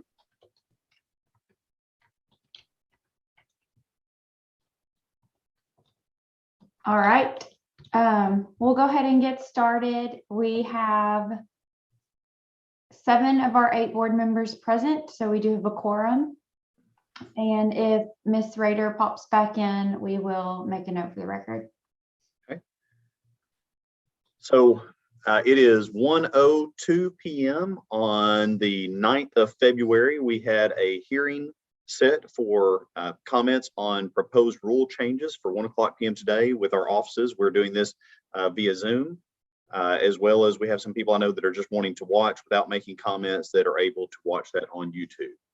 Just real quick, the Administrative Procedures Act has been followed for all these proposed changes with appropriate approvals through Arkansas Department of Health and the Governor's Office for filing, appropriate filing with Bureau of Legislative Research. I know we've got one of our colleagues from there online observing with us as well, and with 30 days notice made through the Secretary of State's office, as well as publication in the newspaper for the state. So we have 2 rule changes today, and I will pull up some of these comments, and I've already forwarded some of my feedback on this to the board members, just so that you see what the comments were and just some information behind it. First of all, we have Rule 7, drug products and prescriptions. Proposed change will update language for two different things. First of all, therapeutic substitution as outlined in Act 503 of 2021, and also to establish prescription delivery standards as outlined in Act 922 of 2021. You guys have in your possession letters from CVS, as well as letters from the Arkansas Pharmacist Association in support of this rule as it has been proposed. We did have some letters that had requested some changes, and actually a phone call this morning. The first thing that I'll show you right here on this front page, I had a conversation with the Arkansas Medical Society that there was a concern on two things, one of which is that the statute did clarify that any substitutions, whether therapeutic or generic, doesn't necessarily have to be at lower cost. It could also be at equal cost. And I had a discussion with Scott Smith there in exchange with David Roten as well. And I said, that's actually a good point. I think their initial concern that it was that we were erasing that from the rule, but it is stated up here in the definition section of the rule. And I agreed with them that it would be appropriate to add in this specific, two words, and equal or lower cost, as that is clearly reflected in statute, and it would erase that confusion. You will see further down in the rule the other language on therapeutic substitution, matching what we would have in the statute, so that we would proceed and erase any confusion with that. I don't believe, other than Village MD also had a letter specifically in favor of all changes to Rule 7. The other subsection we had for Rule 7 is below, it's at the end, which would be standards for prescription delivery standards. There was one question that I would like you guys to give an opinion on, but I'm going to go through what the actual comments were. So we have the comments in favor of the rule overall. I'm going to go back up and I'm going to pull the letter up from Quarles and Brady. Did everybody receive that? I believe. So in it, and I'll give you just some background comments on the discussion of how we originally tried to promulgate the language that we had, working with the Pharmacist Association that was the behind the sponsoring of these rules, as well as dealing with the bill sponsors. There was a request that where it says, you see in patient notification for each delivery, the specific request is contact the patient or caregiver for approval prior to any billing or delivery of medication. And their request is notify the patient or caregiver prior to any billing or delivery of medications to inform him or her of the right to cancel the delivery. I know, and I don't know if Dr. Benson is able to be on, but when I discussed with him this morning, the intent for staff writing this language, and I believe the intent of the sponsoring of the legislation, was that you had to get that contact up front, not notification that you can cancel it if you want to, but you had to have that contact up front. This in many ways is due to other language in the statute from, is it Act 1053, I believe, that dealt with transfers, data mining, and out-of-state pharmacy deliveries into the state.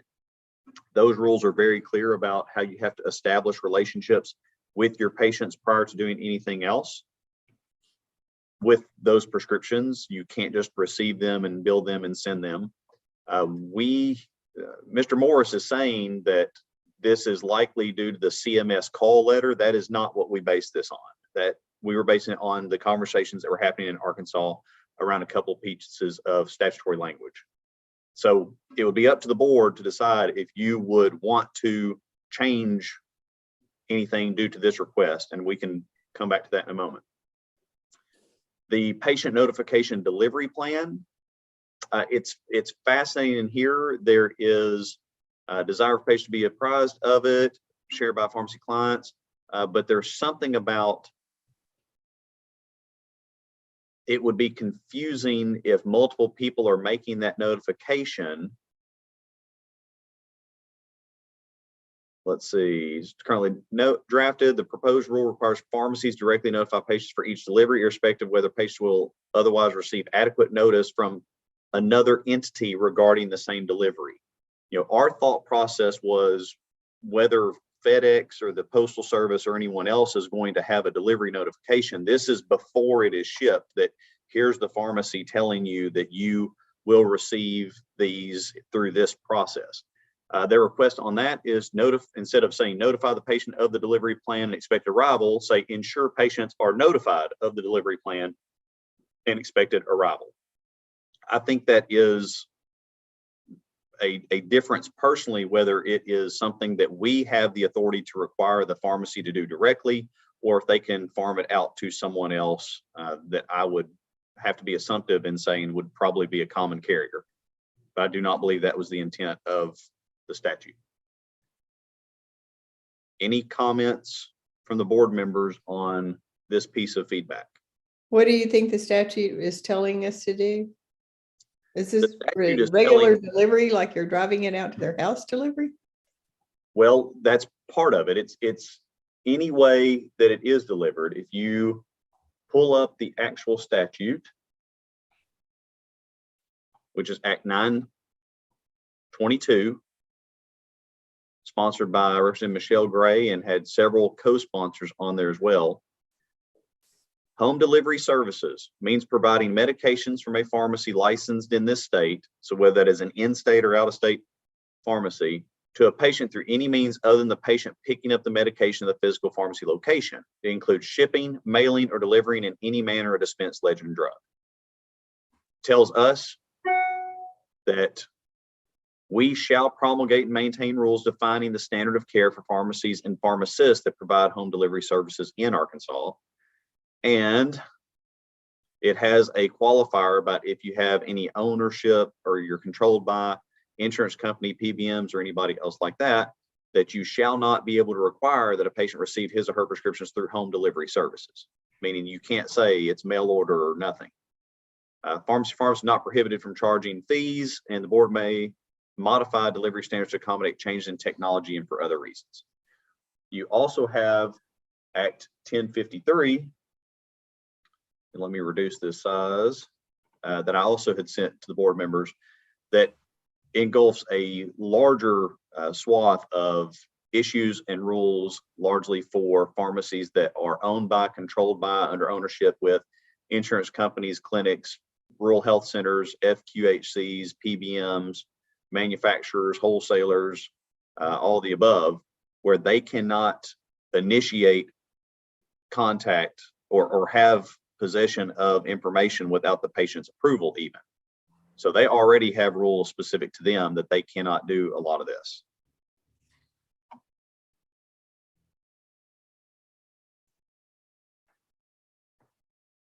And the way you wrote it up is just saying, like, if Lynn Krause's pharmacy is delivering, he needs to make contact with the patient so they know he's delivering it. They would, if he is going to be delivering it, he's got to have contact with the patient or the caregiver before he can bill it or deliver it or anything like that. In general, and we've got a question from Walmart on this as well, you know, we would count that if the patient calls you and asks for it, that contact would already be satisfied. Because if they call me versus I call them, there's still contact with the patient. Notify the patient of the delivery plan and expected arrival. So it's, if I'm going to be sending it to you, I need to tell you it's going in the mail, it's going in FedEx, here's the expected arrival date. And if it's going to have further tracking data from somebody else, I would generally tell you, you'll also get tracking data from whomever. And for me, generally, the patients request it. So it's not like it's a planned mode of operation. So Well, all in state, they're probably going to request it. Or is this to protect against, let's say, a mail order pharmacy, and it doesn't have to be mail order, but a pharmacy in another state that you don't want them to just automatically send a refill. You want them to have checked with the patient. Is that what the purpose of this is? That we had gotten at the Board of Pharmacy, and that patient complaints that were reported to legislators and even to the association, were when people would receive at times notification that there was something being delivered to them, or even received packages of medication, whether that be from local, out of state, in state, whatever, without any knowledge that it was coming initially, or without having made any approval or request for it to be done. So is there any desire from the board members to make any changes to the current write-up based on the letter from Quarles and Brady? He said he represents mail order pharmacies. We do not have any idea who they are. Can you briefly tell us what the difference of his and yours says? He outlines it specifically in his letter. What I went through earlier, there are two things right here. And when we wrote this, we wrote it with input from pharmacies that do a good bit of delivery and even mail order. Instead of contact the patient or caregiver for approval prior to any billing or delivery of medications, his request would be to notify the patient or caregiver prior to any billing or delivery of medications to inform him or her that they have the right to cancel the delivery. That is a different meaning than what we had put in our proposal. Our proposal was that we have to make contact with them, basically seeking approval, versus telling them, hey, we're contacting you today, and if you don't want this, if you want to let us know, we'll cancel it. I think the original looks fine. What does other people think? I agree, Debbie. John, I agree that this one is materially different, and I like the way that you wrote it to start with. I'm not so sure I see a difference in the second one, though, at the bottom, further down. I've read it like 3 or 4 times, and I just can't discern what the difference is. I think that the difference for me, Dr. Richmond, is we are tasking the pharmacy with making this notification. And his request is that a third party could make the notification, such as, and I'm having to read into this, if it's going through a common carrier, the common carrier could make the notification. The common carrier just knows they have a package. The pharmacy should be able to tell you your insulin, your lisinopril are going to be shipped out today and should arrive via whomever at whatever date. Okay, so what you're saying is the first one, it's incumbent upon the pharmacy, so it's predicated by the pharmacy. Yes. Pharmacies providing home delivery services must notify the patient, versus pharmacies providing home delivery services must ensure patients are notified. Would the pharmacy really have any way to ensure that FedEx notified them anyway? I don't think so. No. Yeah, there's no way of tagging anybody. There's no responsibility there unless you. I guess what I'm saying, I don't really see any difference in the two languages as you read it. So I would prefer to just keep it the way you wrote it. I would too. Anybody I was have? gonna say that in my GMP SOP writing head, when you ensure that something has happened, you have to verify. And so I don't want the language to inadvertently require that, like, we're waiting on the patient's response, because it could get stuck in limbo, right? Like, if you have to ensure that they actually received the notification, to me, that's how I read it. Is, are we going to be stuck in limbo if we revise it and use the word ensure? I agree. I think the original goes with the way the top original one goes anyway. Notify the patient. Yeah, that was my thought as well. I'm not hearing any desire to make further changes on this one, so I'll move on. The next one we just received a couple hours ago, a letter from Walmart, and Walmart had the following request. The first one is to further say pharmacies providing home delivery services through either a common, private, or contracted carrier in Arkansas in the language. My response to that would be home delivery services has a specific statutory meaning. It is broader than the 3 things that are named, because this would not include, Dr. Krause, for instance, he wouldn't have a contracted carrier or a private carrier or a common carrier. He would take it himself.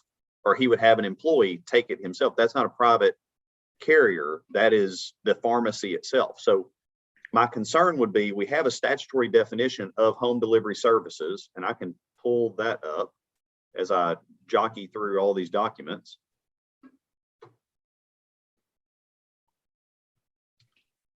Home delivery services means providing medications. There we go. Through any means other than the patient picking up the medication at the physical pharmacy location, including shipping, mailing, or delivering in any manner a dispensed legend drug. So it's already in there. I would not want to have a rule definition that is substantially different from a statutory definition set by state law. I don't think anybody's going to argue on that one. The second one, contact the patient or caregiver for approval prior to billing for delivery of medications, unless the patient has directly requested delivery services either verbally or electronically. You have a state law that for certain facilities that would have to be in writing already with the other act, so that we can't trump that. And if the patient has already made contact to the pharmacy to direct this, the staff would say that number one has already been met. That contact has already been established. And then it says notify the patient of the delivery plan and expected arrival in the rule that we've drafted. And they wanted to add time either verbally or electronically. We have not been prescriptive in the specific manner that has to be done. But you could say verbally, electronically. We could get down into the minutia of electronically could be via text, via email, via Facebook Messenger, via all kinds of absurd possibilities. We had left this purposefully as a general notification. If there's a case and a patient claims it has not happened, then we would ask the pharmacy to explain to the board how it had occurred. We have to be able to reach patients in various ways as a pharmacy or pharmacist already. So I don't know if you guys have any suggestions or any desire for changes due to this either. Yeah, John, number 2 would seem to unnecessarily make that more burdensome. Number 1, I can see a loophole. I can see one of these things where somebody is presented with something electronically that forces them to opt out, and if they don't opt out, then by inference they have opted in. I just see the potential for loopholes by changing number 1, and number 2 I think just makes it unnecessarily burdensome. I would agree with you, Dr. Richmond. I think that we have a caution that silence is not affirmation when dealing with issues like this. So saying if we don't hear from you by X date, then you've approved it. This is saying they have to approve it. And our stance is the patient can initiate that contact and request. We have no problem with that. Anybody else? Hold on. So you were talking, just then you were talking specifically about number 1 here, contact the patient or caregiver for approval prior to billing for delivery of medications unless, is that the one you're talking about, John? Their suggestion would be to add the red. Whose suggestion? Oh, Walmart. Walmart's? Yes, sir.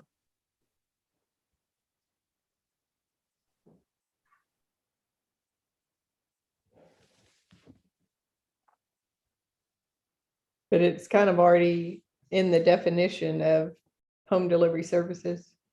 I mean, I could see having a change of contact must be made with the patient or caregiver. I mean, I think you say what you want to say, you mean to say. I mean, contact the patient or caregiver for approval. I mean, I'm with you. I think the red is a little onerous, but whatever. I mean, couldn't the patient send in a letter? I mean, yes. So then that would not be prevented. That would be prevented. Yeah, that would be proof. If they, I mean, in other sides, you have to have it in writing, verbally or electronically. You know, someone else could argue is not in writing versus a paper document. I mean, verbally, you get put on hold forever, you know? Well, part of this is left open to allow the pharmacies to figure out the best method for them to show proof. I'm not hearing anything. To show proof, PROOF, is that what you said? Yeah. If there was a patient that claimed it hadn't happened, we would ask them how it was done.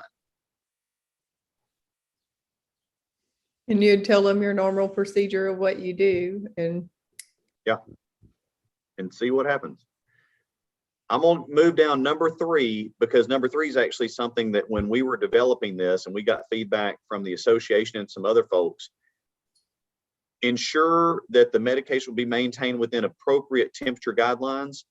And it said, we did not have ensure by policy. We said ensure, which would indicate you have to have more than just a policy. You have to have, working conditions on how you do things. Having been in some of these facilities, just like cold chain storage, depending on the product, depends on how you put the ice packs, the bubble wrap, the cardboard spacers, or anything else in there.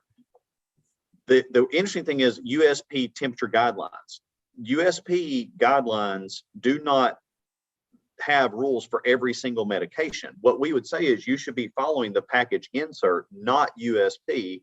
USP is a standard, but there are idiocies and idiosyncrasies in the specifics that are different than just a general USP policy. Do you think by number 3 there, it's kind of like what Becca said a minute ago, if you have number 3 says ensure, that means you, the pharmacy, really should know for a fact that it happened. And I think this is saying, if you have a policy in place, at least ensure by your policy that it's happening. They didn't go check on everyone, whoever they are. They didn't go check on everyone to see that every single thing got delivered perfectly, but they have a policy in place to provide that to happen. So it kind of reminds me of what Becca said a little earlier. I think it's more than just a policy. Well, I read this, if it just says ensure that the medications will be, I think that reads okay. I don't really have a strong opinion on the by policy addition. What I would be nervous about is if it said are maintained, because that implies that there needs to be some sort of like a temperature tracking device in each shipment, which I think is not the intent. Well, and we actually discussed that specific thing. Trying to get temperature devices in every single package is not reasonable, either financially or just feasibility wise, because of both cost, bulk, and it just doesn't work. The technology isn't there fully. I'm just thinking they added by policy, so you'd kind of be protected. You do have a policy in place to have, but I don't know how they could ensure every medication will be monitored correctly, because once it leaves your chain, I don't know that you can, not even just your chain pharmacy, but your chain of command. I don't know how you could really ensure that it happened. But if you had it's just like with the ice storms we had. You have it set for delivery by a certain date. I mean, I had packages that I was supposed to get last Thursday that I got Monday. In this, you could have a policy that says you mail it 2-day air. But if 2-day air doesn't get there, then that product is no longer valid. If that is your your plan, that it has temperature control with this type of packaging for 48 hours and it gets there in 72 or in 120, well, then you've had a failure. You don't have confidence that it was maintained at that point. So you're going to have some sort of a plan. But if FedEx did it and you aren't aware that it didn't get there till Monday, how do you? I'm just trying to figure out how they ensure it. Anybody, not just. If FedEx is tracking it when I ship packages, I know when it arrived so that someone doesn't tell me they didn't get it. So you're saying by that every single package you mail out, you should double back and make sure it got delivered in a certain amount of time. I think every pharmacy is already doing that. Yeah, that's pretty standard procedure for if you have a UPS or a FedEx account, for example, they'll send you an exception report every day. So you get an email with a list every morning of everything that was supposed to be delivered yesterday that wasn't. So then typically there are policies or procedures where the pharmacies go through and notify those customers. And in the case of, temperature sensitive stuff, right? If the delay, like John's talking about over the weekend, if it was something that was supposed to be cold and it took it an extra day in an ice storm, it's probably okay. But if it was something that was supposed to be cold and whatever happened and it was stuck on a FedEx truck in the middle of August, that may or may not be okay. And so the pharmacy will typically then reach out to the patient proactively and say, hey, we're going to have to resend this shipment because there was a delivery issue. At least that's been my experience. Then it would just need to say ensure, not by policy. If you're, and I you're don't wanting think that them it to. adds anything for me other than confusion potential.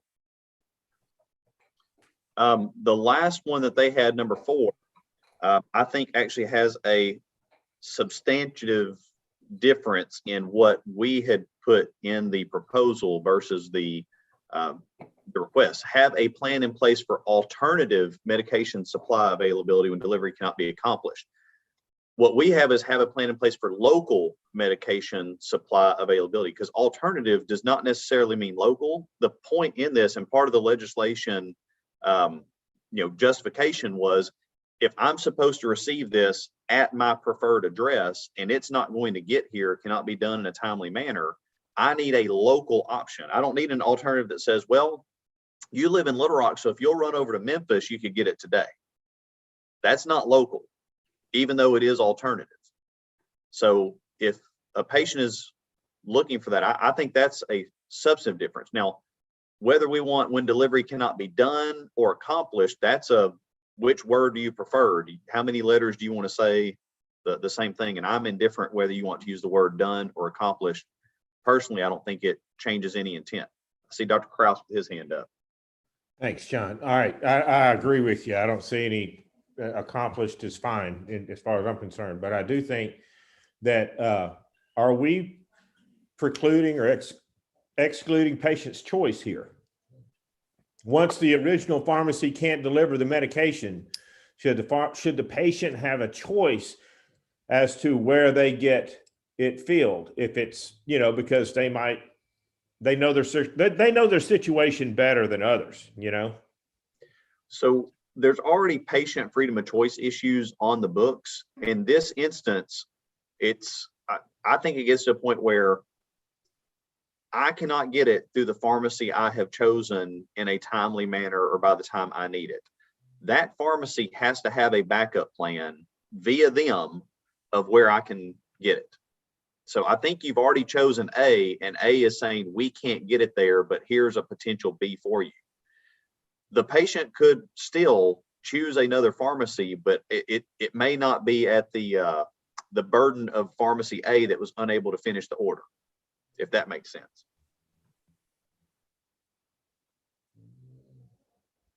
So is this kind of saying, let's say the place is out of state and they're mailing it in and they know they can't get it to you.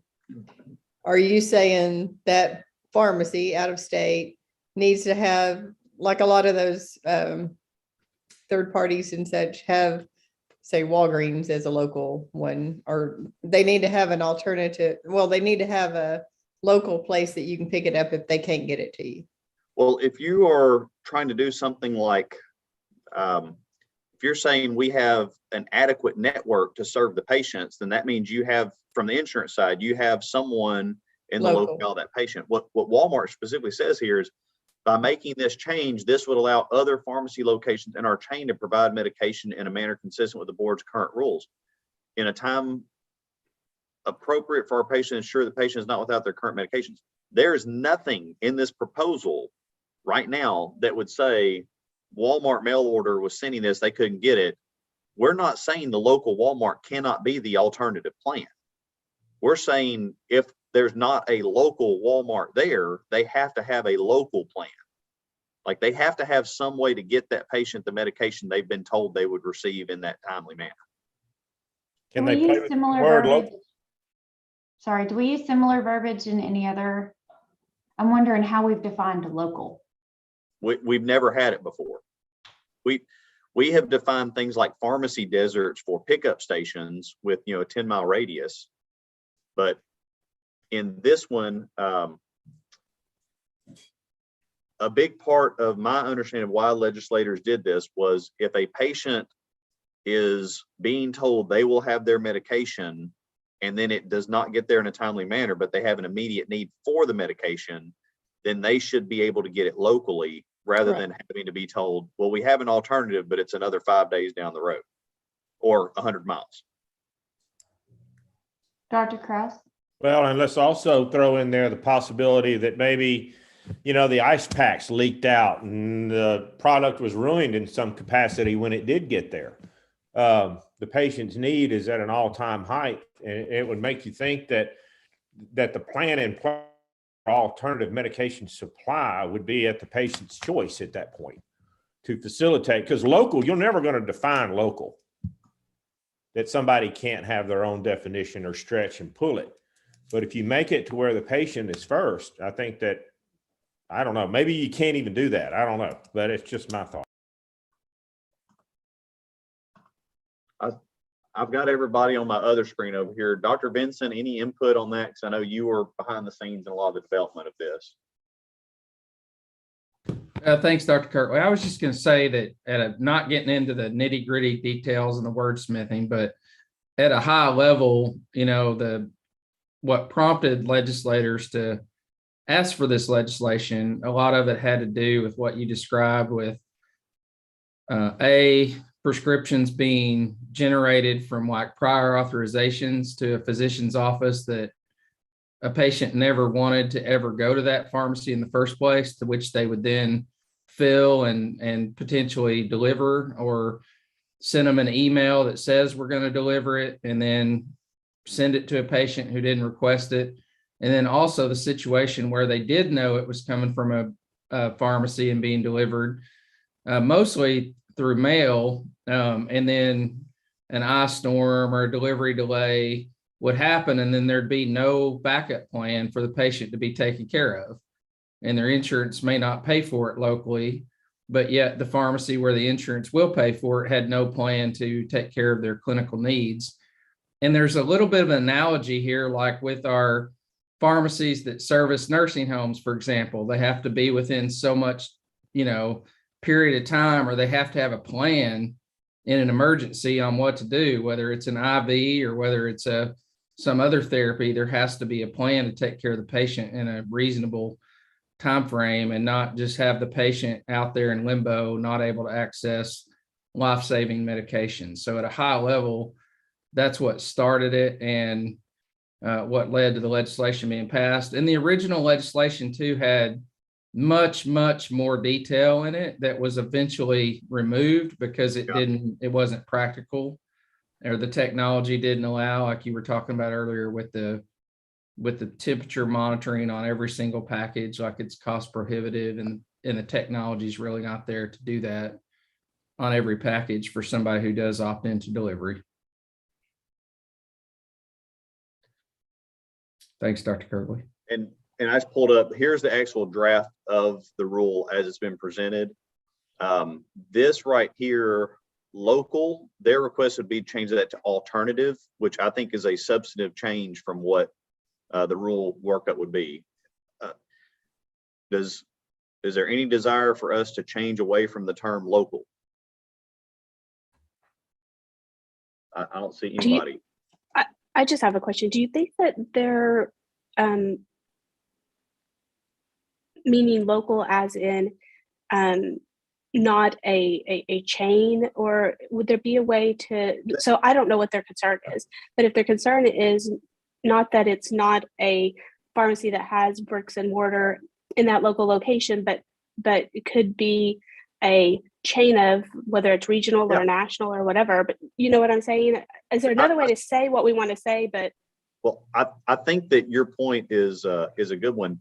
They may have misunderstood that meant independent pharmacy, but that is not what that means. It literally means in the locale of the patient. And we can reply back to them with that if the board so wishes.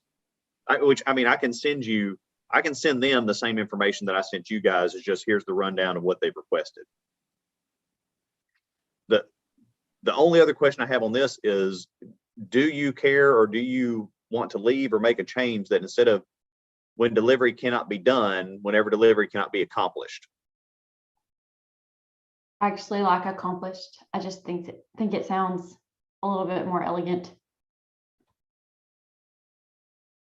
I have no problem with either way on this. You guys want me to switch to accomplished? Sure. I'm seeing heads nod. Yeah, they mean the same thing to me, but one just sounds a little more formal. Yeah. Than the other. Was it Dr. Dunn would say it's pharmaceutically elegant? I don't want to tell anybody tonight that I spent today trying to figure out the difference between done and accomplished. Well, you'd never get done, so it wouldn't be accomplished. Any other requested changes from the feedback from Walmart? I know that I had sent you guys the information from Village MD. I thought it was interesting. Leading provider healthcare for organizations moving towards primary care-led high-value clinical models, and they are supporting this type of proposal on the therapeutic substitution, and say it improves patient access to care, enhance patient outcomes, lower overall healthcare cost. So I actually thought that was a interesting letter that I wasn't even aware of the group. So I'll ask now, do we have anybody? I have not received any other comments in favor of the rule at this time or against. I think that initially we anticipate we might have had some comments against this that were solved through conversations earlier by adding in at the very top of the rule, and by straightening out that you cannot generically or therapeutically substitute for a higher cost drug. Like, that's not an automatic thing. The patient would have to know, and you probably need to talk to the prescriber as well. But also adding it could be equal or lower cost. So we were straightening out that language does still exist in the rule, and the statute overrides that. We had a great conversation in that there will be times when the lower cost drugs just simply are not available due to shortages. And due to that, we may have to have a conversation of this ARB that's a preferred product on your plan is not available. The only one that is a higher cost. So we need to check with everybody about switching to that higher cost drug and explaining why. Did we look at Lauren Paul's? I mean, did you read hers, I'm sure, to see if hers was from CVS? Yep. Supportive of the change that will update language for therapeutic substitution, also supportive, and regulation 9. Okay. Arkansas Pharmacist Association, Rule 7. Therapeutic interchanges, common institutional settings. And just for the record, for anybody that doesn't realize this, these have all already been provided to the board members. They would have time to read over them before the hearing. Pharmacist Association and CVS supported or sent their letter several days ago. The others have come in since last night at like 8:40 p.m. And then even up to like an hour ago, I want to say.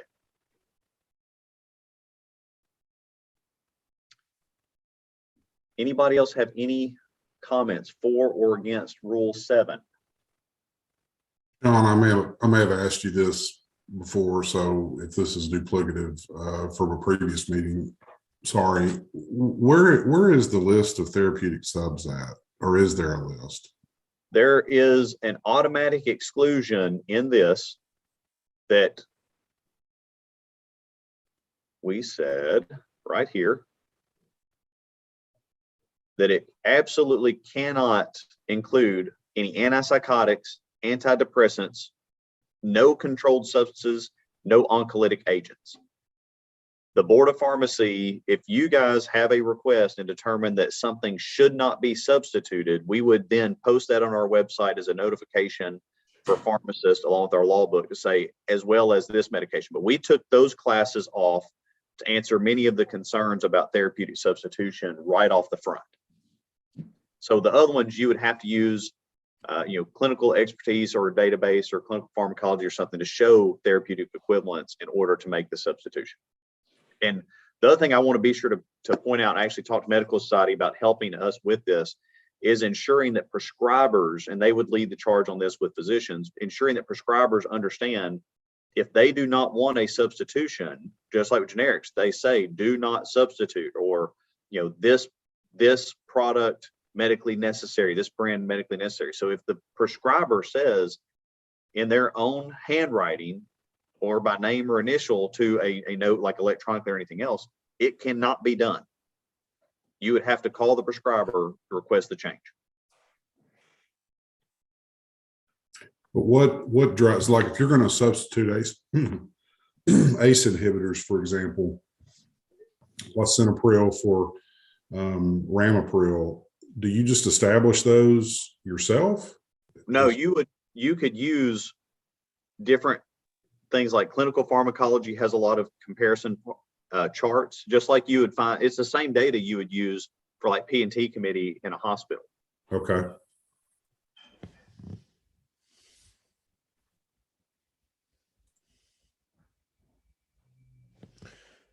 Dr. Kraus, sorry, I was muted. That's okay.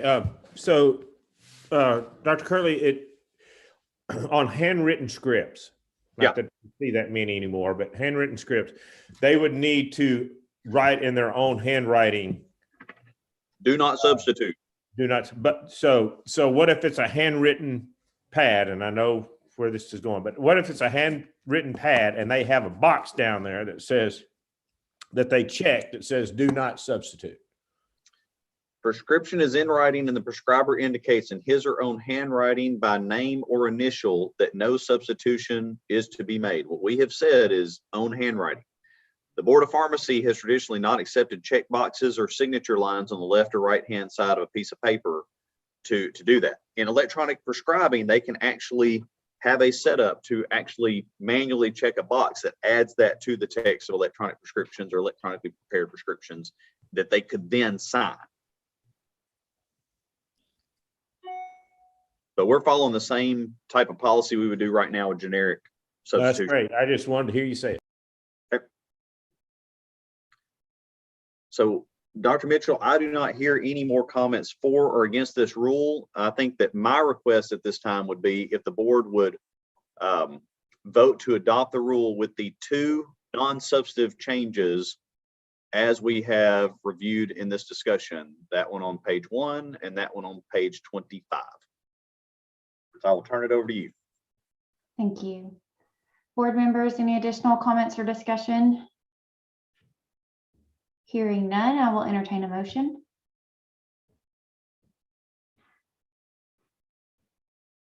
Motion to approve with those two edits. And I will second it. All right. I have a motion from Dr. Jolly and a second from Dr. Newsome. All in favor, say aye. Aye. Aye. Any opposed? Let the record show that the motion passed. It was unanimous, and we had all 8 board members present for the discussion, and 7 voted yes. I did not vote, but Ms. Rader joined us, so we did have the full board for that decision. Save those changes before I close it. Close a couple of these letters, and I will pull up Rule 9 as it has been proposed. The second one that you see is Rule 9. This is actually being done in response to, let's see if I can get all that on the screen at once. There we go. Act 503 of 2021. This is laying out the process for the Board of Pharmacy to establish and publish statewide written protocols that we would develop, and then we would have to adopt them in consultation and with approval from the Arkansas State Medical Board for specific disease states. Really the only changes we did from the statutory language on this is we did go ahead and put in SARS coronavirus, since there is federal PrEP Act in place that actually has already given similar authority for pharmacists. But this would outline exactly how we can do the protocols. Once this rule becomes effective, that opens the door for us to work with probably the Arkansas Pharmacists Association on developing the actual protocols that could be used for these things. Most of this is a repeat of the language in Act 503. You guys have already seen letters from CVS and the Arkansas Pharmacist Association in favor of these.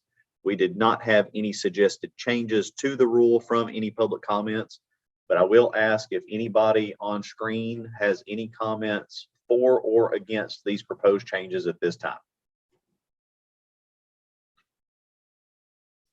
Seeing none, my request, Dr. Mitchell, would be for a motion to adopt the proposed rule as presented.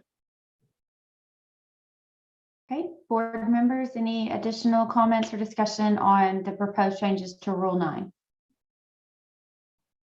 Hearing none, I will entertain a motion. I will make that motion. And I will second. Okay, I have Dr. Mack on the motion and Dr. Newsom on the second. All in favor, say aye. Aye. Aye. Aye. Any opposed? The motion carries, and let the record show it was unanimous. So I will start the next step of the filing process for this to get before administrative rules with that non-substantive change noted for BLR. I will also send the same responses I had previously, and note that we did make that change for Rule 7 at the very end for, I think it's accomplished versus done. But with that, I'm done with this aspect. We'll close the public hearing for these rule changes and we'll continue that process. Thank you very much. I'll stop sharing my screen too. And from there, it goes back really to Mr. Daniel. Thank you. We've got, I know we're running a little behind. We've got Shannon Hughes support group. We have Turner James, our the executive director of the support group is on here. And Shannon, if you will introduce yourself and who you have with you, then I'll do a quick background and then I'll turn it over to you. Sure. My name's Shannon Hughes. I'm a pharmacist here in Arkansas. I have here with me my attorney, Mike Mitchell, and also my addiction specialist, Dr. Kristen Martin. They're both here with me today. So. Thank you, Dr. Hughes. Board members, you've got in your packet there, let me share my screen real quick and I'm gonna put that up. Let me find it. Here it is.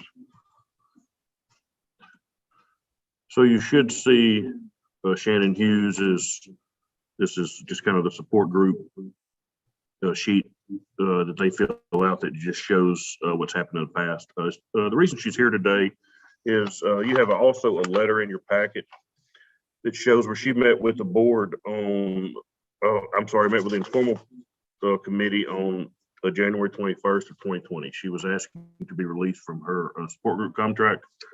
The board stated at that point, the board voted to leave her lifetime support group contract in place and stated that she could reappear in 2 years to address that request to terminate her contract. If you'll look at this sheet real quick, she was under contract back 97 to 2000, was completed that contract. She then had another issue and was in a treatment facility twice in 2008. In 2008, she also signed a new support group contract for life, due to this being the second incident with needing treatment. So she did went through that, signed a consent order, went through the support group. That was through 2009. In 2014, there was an issue with a positive test and also numerous missed check-ins. She met with the board again for a third time. They left her on a lifetime contract. She is here again for, I guess, for the second time, asking to be released from this lifetime contract. The staff's issue is that she agreed to this lifetime contract. I mean, she had the option at this time when she was told that she was going to, when she was put on it in 2008 and also in 2014. She agreed to this. This was something that she had the right to appeal. She chose not to do that.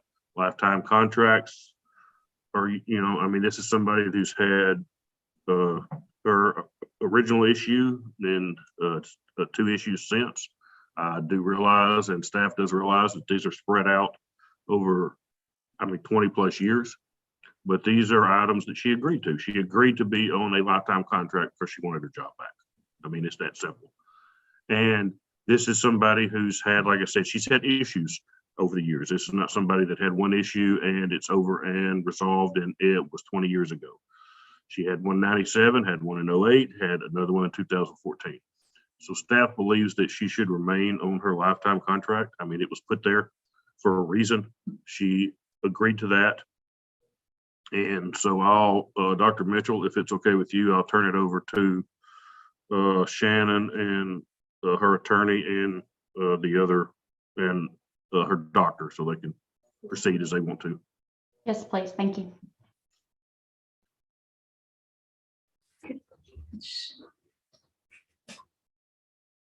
Mr. Mitchell, we'll turn it over to you. We can't hear you if you're speaking. Can you not hear me? Perfect, we can now. Okay. Okay, all right, thank you. Members of the Arkansas State Board of Pharmacy, my name is Mike Mitchell. I'm a lawyer here in Little Rock, and I've had the privilege of appearing before a number of professional licensing boards, the medical board, particularly, as well as the nursing board. Thank you for permitting me to appear before you today on behalf of Shannon Hughes and what I sincerely believe is a success story.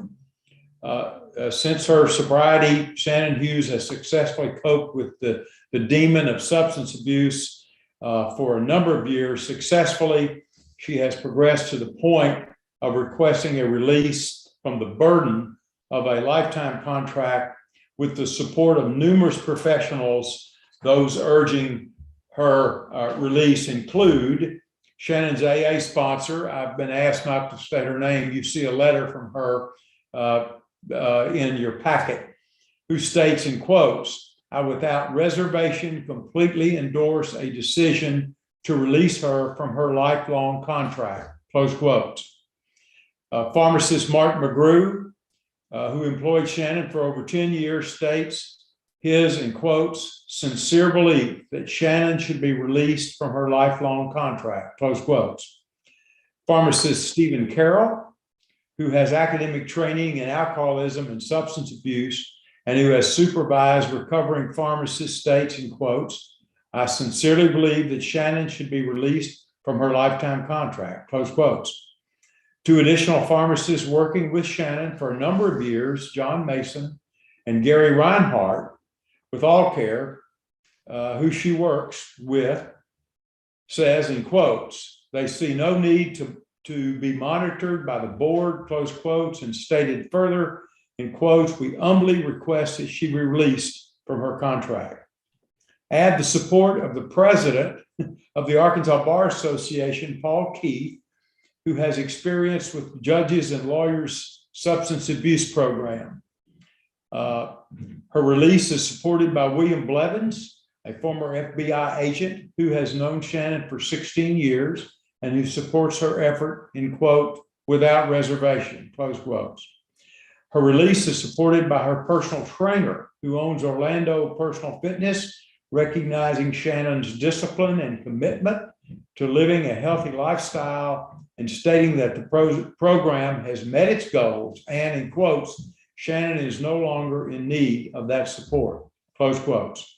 Finally, and so important, Dr. Kristen Martin, who is here with us today, a double-boarded physician certified in both family medicine and addiction medicine, who has evaluated Shannon and concluded that she, in quotes, "is in a maintenance phase of recovery and represents a very low risk for relapse and appropriate for her to be allowed to discontinue monitoring and without supervision or required testing." The evidence supporting Shannon's release from the contractual burden is overwhelming and provides the maximum confidence for the board to vote to release her. In spite of this overwhelming evidence to release her, you're not required to do so. No, you have discretionary power to release her. Yes. Can Shannon appeal without decision? Whatever decision you make? No. We're pleading with you now to exercise your discretion by voting to release Shannon from her contractual burden after all these years. She will do her part. She will not let herself down. She will not let her board down. One final thought. The current contract clearly serves, has clearly served as appropriate treatment for Shannon's disease. Based on the evidence, however, this treatment is no longer needed. If it is continued, the contract requirement will have crossed the line, we feel, from treatment to punishment, which I believe was never intended by the board. Based on this evidence, we believe the lifetime contract should be rescinded, and we ask you to please exercise your discretion in doing so, and thank you for your consideration. Shannon is here along with Dr. Martin to field any questions or make further comment.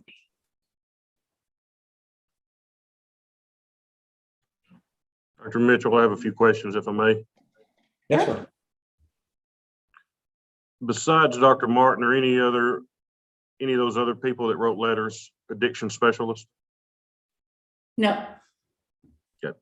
So they're coworkers and just people you know? yes. And you believe that being on a, continuing on your lifetime contract is punishment? I think it's probably served its purpose. There are encumbrances with it. You know, I think that I've shown myself to be able to stay sober, and I think this could be a success story. You know, I want to be a successful story for the support group and also for the board. That, you know, not only can you recover, you can regain what was lost, and, you know, become, it's kind of the last piece in the healing process of recovery. And, you know, I just think that we should be able to regain what was lost and become productive citizens and retain that. So you can't be a productive citizen and also have a support group contract? Yes, absolutely. But it's part of the healing process as far as recovery goes. Okay, and you were on a support group contract back in the 90s and actually completed it 2000, correct? Yes, sir. And then you relapsed, correct? Yes, sir. And so you were placed on a new contract, and at that point, it was you were given a lifetime contract. You were not given it from the start. You were given it after a completion and then a relapse, correct? Right. And then you had some more issues in 2014, and they kept you on that lifetime contract at that time? At that time, yes. So you had the original contract, and then you've had 2 relapses with some other missed tests between now and then? I think it was one relapse there. That was really not necessarily considered a relapse. It was a medication. You had a second positive test and then some missed tests, correct? In 2014? I had a positive test and some missed check-ins, yes. Okay. So you would agree this is not something that originated as a lifetime contract. There were some issues between that original and now, and that's the reason you were given a lifetime contract. You would agree with that? The first contract was 3 years, and then this contract was lifetime from the start. Well, no, from the start, it was 3 years and then you relapsed, correct? Yeah, the initial contract was 3 years. Yes, sir. So you were not given a lifetime contract from the start. You were given it because of other issues that you had. Correct. Okay. Thank you. I have nothing further. Thank you, Dr. Mitchell. Do any of the other board members have questions, either for council or for Dr. Newsom?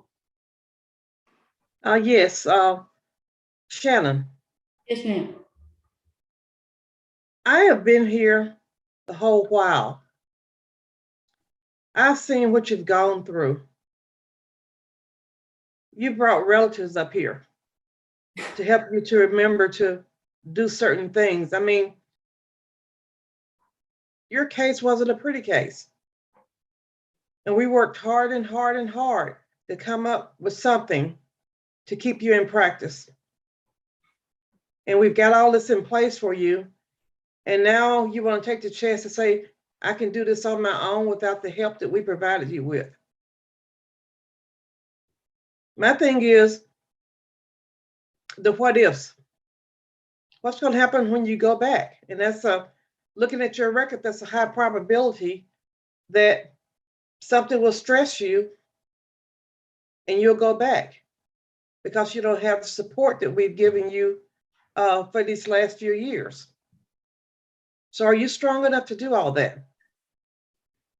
Well, I've got things in place now as far as stress and my life is totally changed now. I don't put myself in situations that I have to meet exuberant quotas or situations where, they have unrealistic expectations. And I'm able to reach out and ask people for help. And I'm able to say no now. And, I don't purposefully ever put myself in those positions. I do have the support of a lot of people. The people who wrote those letters have traveled this path with me, with the exception of two. They've been here with the good, the bad, and the ugly, as you said. And, I have their support and I've had their encouragement. And, I try to surround myself with people that have the qualities that I want, that have what I want. And, as far as honesty and integrity and trust and all of that has been regained. And, it's just a result of a lot of hard work and working this program on a daily basis and working with my sponsor and working the steps and helping others. I've told my story at the college. I've told my story at several treatment centers. Work with Dorcas House, Habitat for Humanity, Food Bank. I've sponsored numerous people. I've had those people stay in my home with me until they kind of got on their feet and got into recovery. It's a lifestyle now. It's not a program that I practice. It's a way of life. And, I have some really, really good friends in the program.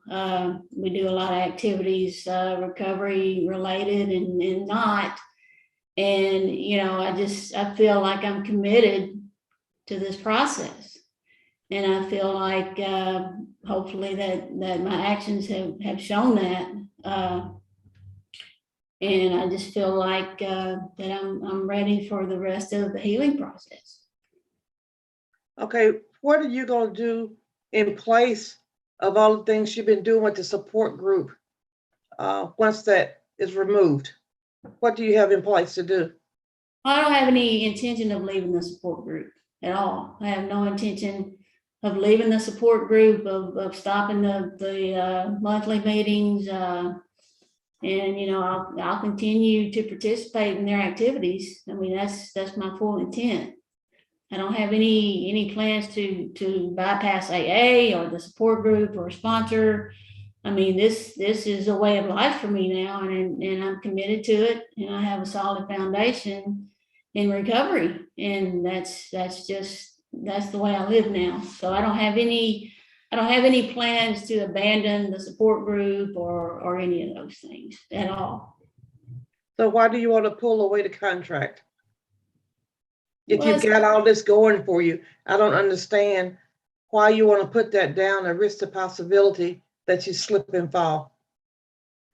Well, there's the financial burden of it. I mean, I've spent over $18,000 on drug tests. I have a stack of them here for the years. And these aren't check-ins, they're actual drug tests. And, with that, plus there are other restrictions. I mean, if we want to have a medical procedure done, we have to come before the committee and ask for their approval. We want to take a vacation, we have to pretty much present an agenda to the committee and they have to approve that. There's a lot of restrictions as far as being under contract goes. Yeah, but that also keeps you at a job too. You can also be a pharmacist by being under your contract. So my fears is what I can't see your future, but I know what I've seen in your past. And I have concerns. And I wish you would reconsider. Thank you.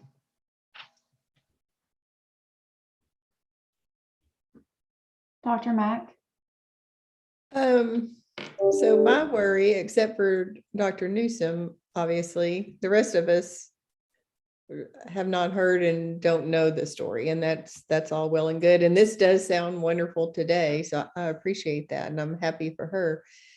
I just don't see how a group of people that know nothing about what has happened could come through and change something that was given to her, and that was agreed upon back then and probably needed, and we don't know those facts, and that's fine. I'm just saying, I don't know how we can come back at the end of the game and say this could be over based on a lot of wonderful people that are pulling for her, and I'm happy they're pulling for her, but you know, we don't enter people into contracts based on what their friends and partners and things feel about them. We just go by what's happening with the individual pharmacist. So to me, I don't see how you can a new set of people can come in and be expected to undo something that was done for the benefit of her. And Dr. Newsom has already described that. I'm not sure how we could rightfully make that kind of decision at this point. And then, you know, every other case probably is going to come before us. I'm not certain that we're equipped to do that. And I've asked, Mr. James is here, so I didn't know if anybody had questions for him. I just asked him to be on in case somebody did. Dr. Kraus? Thank you. It seems to me like you're wanting to go ahead and do everything that you've been doing already. I don't really know why the lifetime contract thing is a problem. It based on what you were just saying a while ago, and maybe I'm wrong in that, but if you could expand on that, I'd appreciate it. Just the encumbrances of the testing. You know, we call in 365 days a year without fail. That includes weekends, holidays, so forth. And there's the financial aspect as well. You know, the travel issues. There's a lot that goes into being under this contract. And, you know, I don't think the day-to-day people realize all the things that it does entail. And it's just that, you know, I've done this for 13 years now, going on 14, and I think I've done well. And, you know, it's just a healing process. I mean, there's a little bit of stigma attached to it, you know, I mean, to remaining under contract. You know, it's just part of the healing process that you can regain what was lost and, you know, become a whole person again. And there's a little bit of stigma attached to it. I have Dr. Martin here. Would she be allowed to speak? Would that be okay with y'all? Yes. Okay. Yeah, if I could, I would ask Dr. Martin to explain why she is, you mentioned she was supported by friends and all. Dr. Martin is not a friend. She is a professional, double boarded, and including addiction medicine, and has stated in her letter of support that it's appropriate for Shannon to be allowed to discontinue monitoring and without supervision or required testing. And I think we would like to see Dr. Martin's confidence and explain to make those conclusions. Sure. Thank you, board, for allowing me to be here and things like that. I am somebody who was asked to independently and objectively evaluate Shannon regarding this matter. And so I've had no prior contact with her before she came into my office for evaluation. I think, as a lot of people do not recognize, and that the recovery process is a process. So many times, some of the best recovery that people will get is through what we call slips or relapses or struggles, because the only way they actually get to the solution that gets them on solid footing and really gets them a true lifetime of recovery is by making some of those mistakes. just like we all did in medical school or pharmacy school or different things like that. We didn't bat 1,000 every single time or tell anybody we were going to be perfect. But sometimes some of the best and most important lessons that we learned were the ones that we learned early on when we made a mistake. We had to get mentorship. We were held accountable. We did what we were supposed to do, and then we grew from it. And it's something that we never forgot.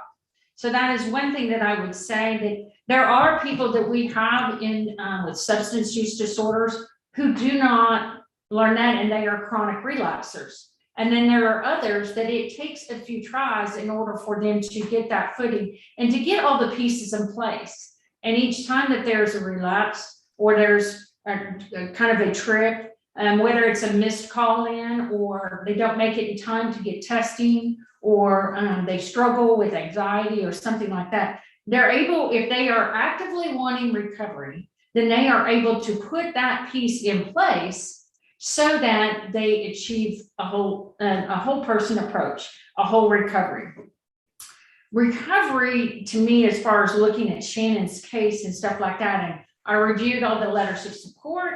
I talked to different individuals. I reviewed all of her past pharmacy board information that she had provided to me and been open with.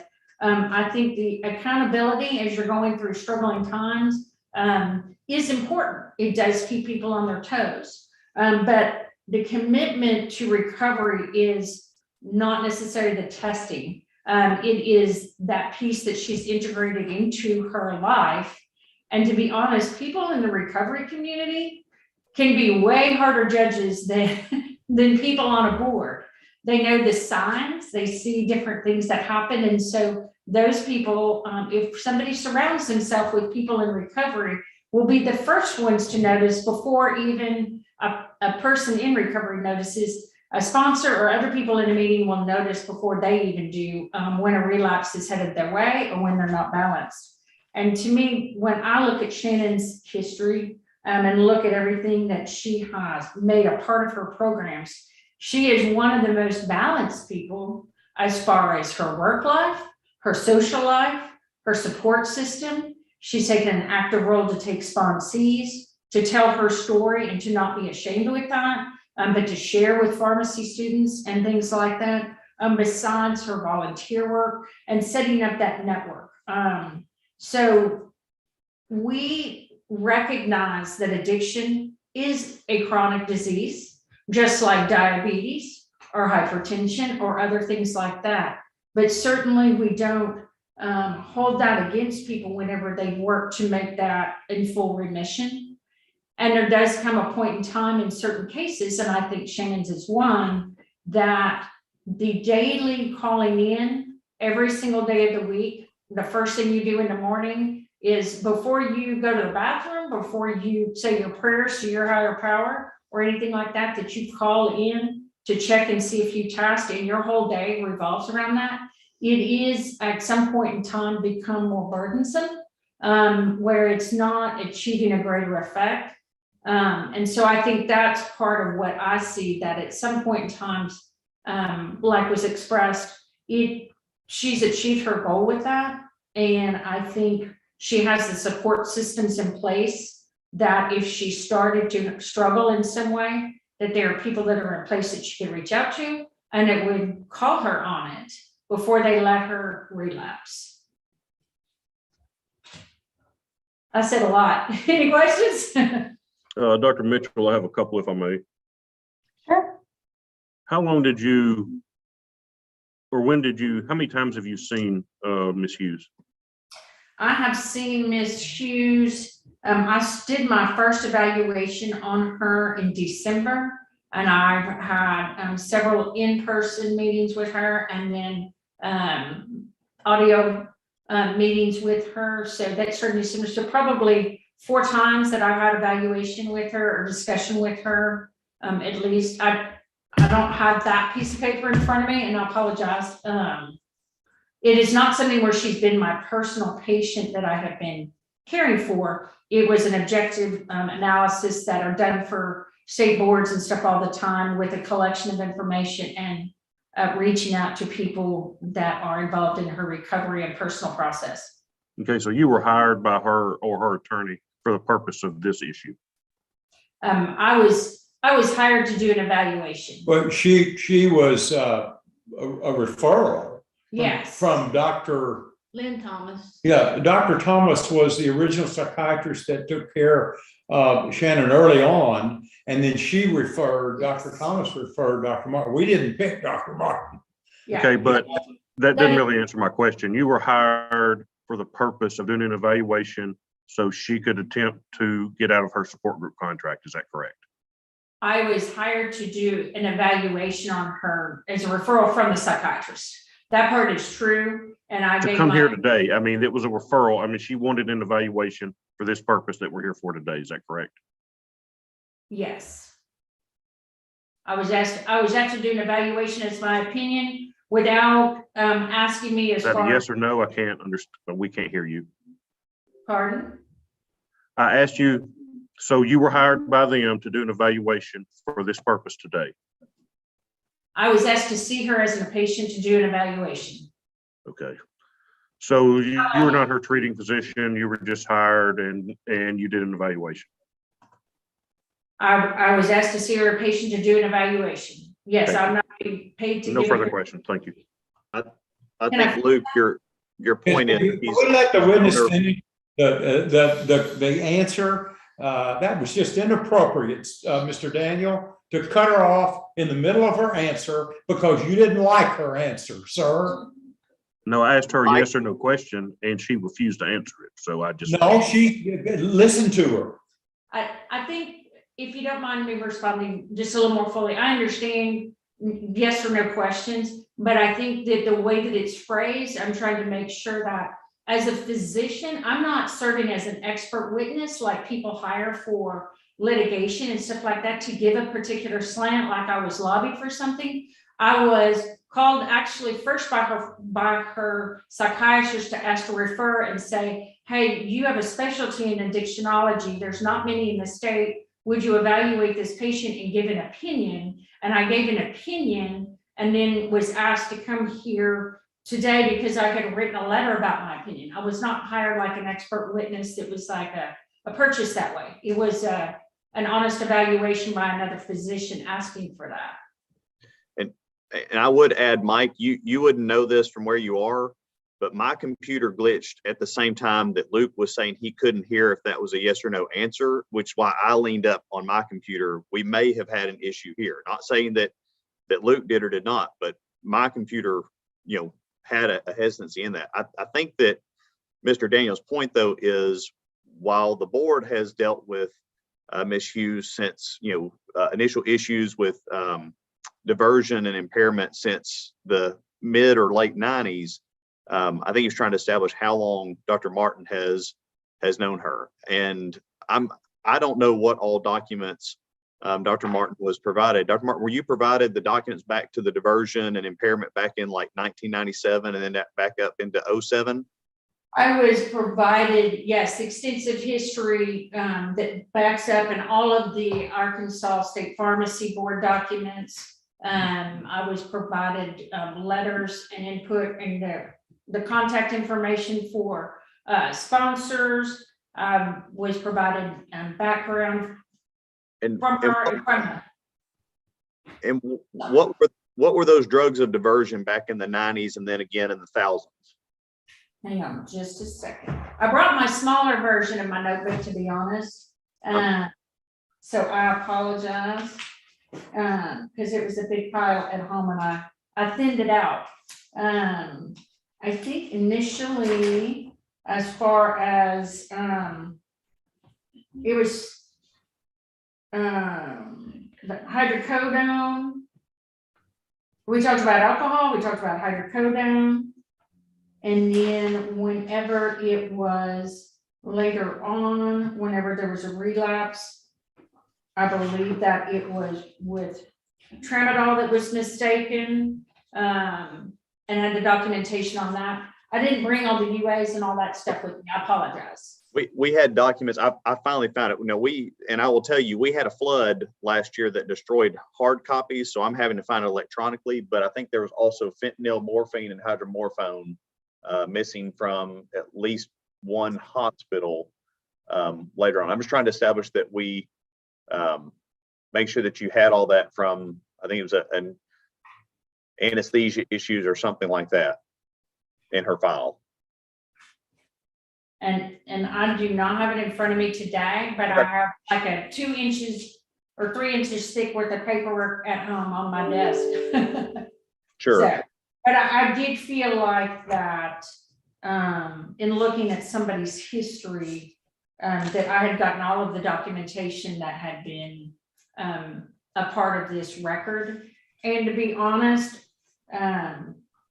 you know, I do these evaluations every day, all day, all over the state for different facilities. So I'm used to people telling me half truths. So I become a very good investigator in talking to people and finding out from sources in the recovery communities or that they provided and stuff like that. I mean, that's part of my task that I take whenever I do something like this before I formulate and opinion on something. And I think, you know, as long as you were able to meander through the DEA 106 forms and everything else, I think that's helpful.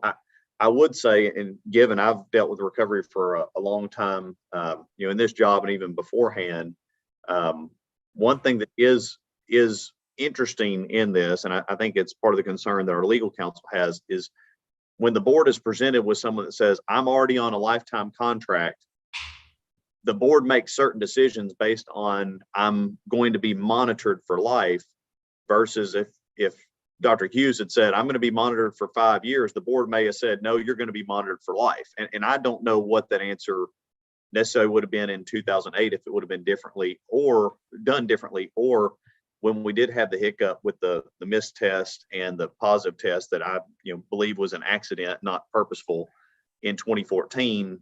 At that point, with Shannon being on a lifetime contract, the board did not vote to take further action on her.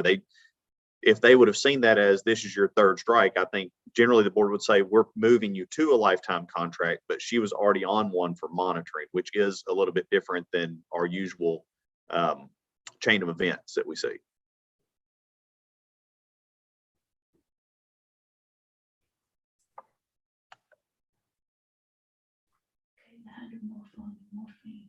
Ms. Rader. I think all of us here are happy and proud of 13 years of sobriety that Ms. Hughes has accomplished. I think the concern that I have is she signed a lifetime commitment. I mean, and it is a commitment. The things that she seems to feel are punishment, I'm looking at those things as far as the inconvenience of having to call in, or the drug testing, or vacation approval, or the stigma that may be attached to it. Maybe these things are the things that have allowed her to maintain the 13-year sobriety. So, that's why I don't think anybody here is trying to look at this as punishment, or that. I just think that when somebody gets to a point that they are given the choice of a lifetime commitment, or you lose your license, period, that I'm making the assumption that she understood that was a lifetime commitment.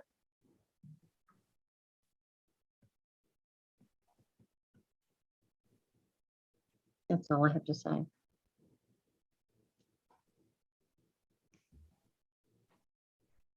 think that was an excellent way to put it.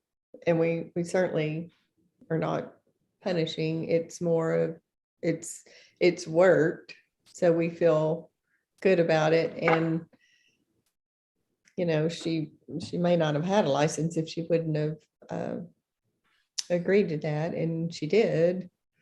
And then we're at the end when things are great. We're only seeing that section. So that's where my problem came in. I guess I may be in the minority, but I'm starting to wonder if we need to think of the lifetime contract as more indefinite until they come back and can make a case that's no longer necessary. And if there needs to be some sort of a compromise, is not the right word, but a middle ground where they're still involved with a support group, but that doesn't require the daily check-ins and getting a committee to approve their vacation itinerary, because I think that's onerous. And I really don't know that I have personally seen a case before where I've questioned that. But if I'm being honest, it also never occurred to me that there is an expense, and it's probably just my ignorance, that there's an expense related to those drug tests. And when she said $18,000, that kind of floored me. So I don't have a vote, but I'm just wondering if I'm the only one that's feeling that way. Well, I think the way that staff would look at that is that's $18,000 of expense for how many years of her having the ability to practice as a pharmacist versus not being able to be a pharmacist. Rehab costs more than $18,000 for a lot of the people in support group. I mean, it is it's expensive. I mean, it's 30 to 45 grand up front and generally missing at least a year worth of work. That's a little bit different argument that we may have heard in the past. And I would say, lifetime is indefinite. It's as long as you want to be able to practice as a pharmacist. So when you want to retire and not be a pharmacist anymore and want to go inactive on your license, you have to have this monitoring in a lifetime contract in order to be able to legally practice pharmacy as a protection for the public. That's the way we've always looked at it since I've been here. Yeah, and I think that $18,000 is over like 20 years. Okay. I mean, a test is like $75, $80 a piece. Yeah. So that's not like she's out 18 grand this year. And I think, Shannon, correct me if I'm wrong, but every time you missed a test, you had to put in for a test or would have to do one after hours, which was a potentially added expense for you. Correct, yes, I did get a test and every missed check-in, and yes, that was an added expense for me. But the 18,000 is over this 13 and a half year period, So it's $1,200, $1,500 a year of drug testing to have a pharmacist license to be able to practice.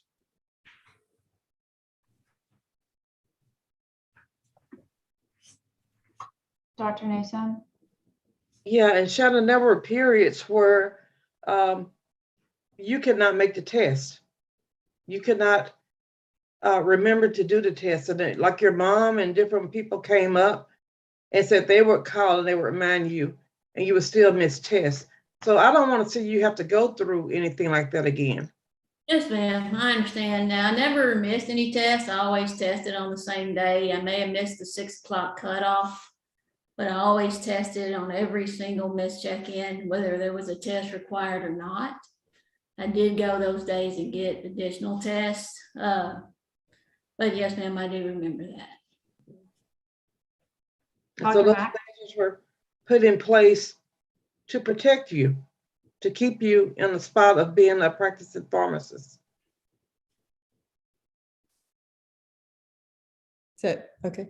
I think something too we have to think about as a group is we are here to protect the public. I do feel compassion for Shannon. And so then it's hard to remember what we're really here for, but we're here for the public.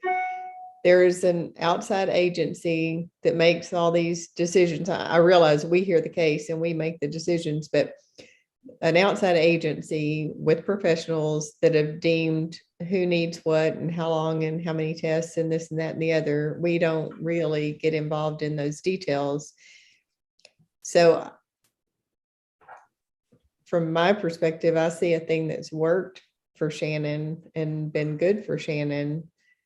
And I don't know that us sitting here and having compassion that we should undo the good that might have happened. I get it, that lifetime's a long time, but I don't know. I'm just feeling like there is an entity that has figured out what works and they're doing it for the people, and we are here to protect the public. So we have to remember that as we're thinking through this. Can I ask a question, please? Yes, ma'am. Kind of back to what Becca was talking about. Do you think there would ever be any room to lessen some of the restrictions, to increase the allowed vacation time or things along that line? Do you think that would ever be something that we could consider as far as the lifetime contracts go? Nothing to change with the testing at all. I mean, continue the testing indefinitely as it's set up to go now. I actually think that's something that we could probably put our heads together with Turner and the support group executive committee, because I don't know that our current board members really have an overview of how that works or anything like that to really give an opinion on it. But I think that I would hear from the board members that they would want that information and want to discuss it. Well, that would be awesome for us that are on the lifetime contracts. It's really those kind of restrictions. It's not the testing. You know, I don't mind the testing. I fully understand the reasons behind the testing. I see the benefit from the testing. But some of the restrictions, when you look at them over a lifetime time span, are a little bit restrictive. I mean, you know, some things that maybe we could look at as a group and maybe adjust. I don't know how Turner feels about that, but maybe that'd be possible. Turner, we could set something like that up for the board members and support group, I would bet. Well, in the medical, you know, if you need a medical procedure, you supposedly need to present it to the committee of the support group, and they need to approve that. And, you know, if it's going to require narcotic prescription medication, and I understand them wanting to know that, and I understand them wanting to be involved in that process. That makes perfect sense to me. And in fact, what I do is I give the medication to someone else. They monitor and dispense it to me. And then once that's over, it goes for destruction. So I understand all these measures that are in place, but some of the things are a little bit restricted.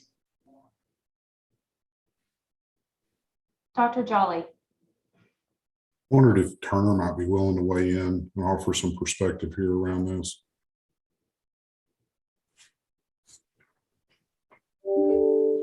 What would you like my perspective on, Dr. Jolly?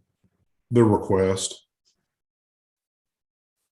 You know, I mean, I have never given my opinion on contracts, and I won't, because I'm the executive secretary of the support group. I'm here for support of these pharmacists in here, okay? And you probably don't want to hear my perspective on the contract, okay? You know, Shannon's done everything she's needed to these past 2 years. I put into my advocacy sheet. You know, the support group is there for a purpose. I love the fact that Debbie, Dr. Mack brought up the fact that, you know, it's about safety for citizens like me going to the pharmacy, you know. You know, $18,000 does sound like a lot of money. It's approximately between $1,200 and $1,500 a year. Okay. And I always like to tell people coming into the program, hey, you get a bunch of speeding tickets, what's going to happen to your car insurance? You know, it's going to go up. And, you know, these UAs are an accountability thing. You know, I know that a lot of these guys hate checking in every morning, you know, but they do practice in a field where it's like a kid in a candy store, you know, if you're an addict or an alcoholic, really. I mean, and I'm not saying Shannon is like that, you know. Shannon is a great recovery story, from where she was at to now. But I just think it's just, the profession is high stress. All of y'all know that. The other day I was going past a Walgreens on the way home out on Highway 10, and the cars were around the building. And I'm like, golly, look at, there's pharmacists in their work and they're underneath. It's a high stress job. And, relapse is there. It's ever present. I've got, y'all know I know Dr. Newsom knows my story. I'm in recovery, been there for a long time. It is a process. I just don't want to get into the business of saying, hey, I think this contract should be suspended, or I think this contract should stay in place. I'm just here to provide the support that's needed to these guys, and give y'all an educated answer to any questions you have about the support group or how they're doing in the support group. I'm sorry I couldn't be, No, I think you provided comments I was looking for. Thank you.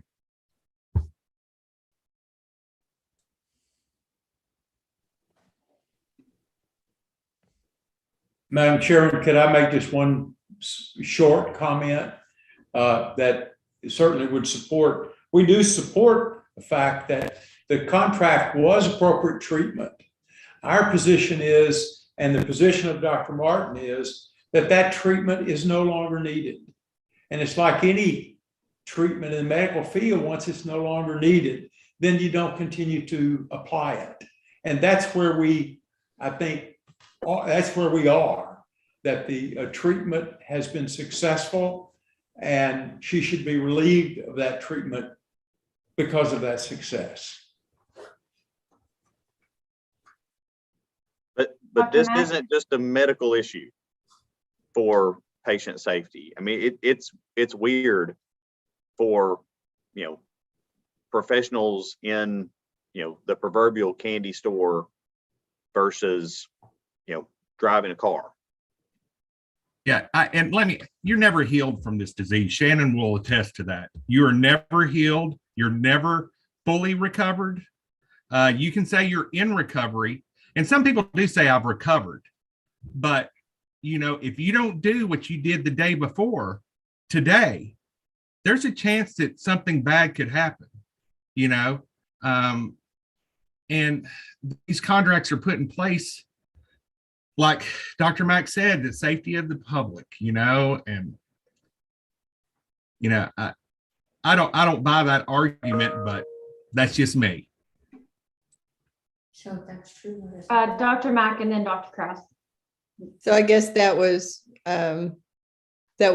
very good to hear right there, because that's what I've heard about this forever, is it is a forever thing. It's not, I don't know how the attorney sitting there can say it's not needed now. How is it not needed if this is a lifelong opportunity, maybe that can be handled? I get that. And she's done a wonderful job handling it, but it's not gone away. And just because we lift the contract, that doesn't mean that medical disease went away. Yes. If I might, I don't disagree with you on this, Dr. Martin.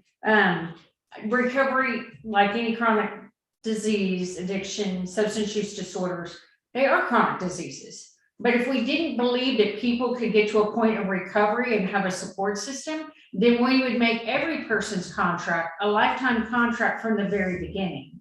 We don't do that because we realize that people can get to a state of established recovery, that we believe that they are low risk, and we give them that opportunity. Obviously, Shannon did have some issues before, and I don't think anybody is negating that. But I think the difference is where she's in her recovery and her support system and things like that. So Shannon has never intimated to me, or in my interviews with people and different things like that, that she wasn't going to continue. I think that she plans on fully continuing these things because they're so integrated in her life. It was simply the monitoring portion with the UAs or some of the restrictions that are required with the monitoring program. But I don't think Shannon, and I certainly would never advocate for somebody to not continue with it.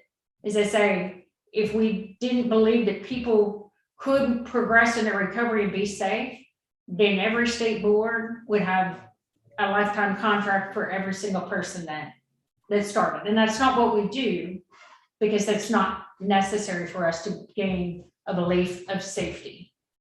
Does that make sense? Yeah, we have people that tell us we should do lifetime on everybody, and our board has not done that. Yeah. Dr. Jolly, did you have your hand up, or was it Dr. Cross? Ms. Hughes, did you say earlier that you've been working full-time? Yes, sir. And for how long? As a pharmacist, or Yes, I've been ma'am. a pharmacist for 29 years, almost 29 years. But you've been working full-time throughout all this process?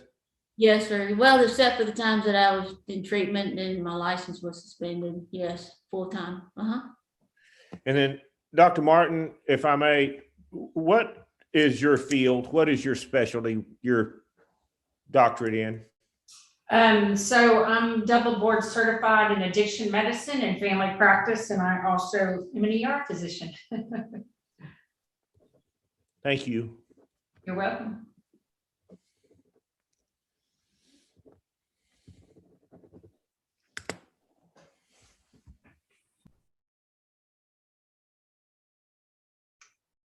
What is the will of the board?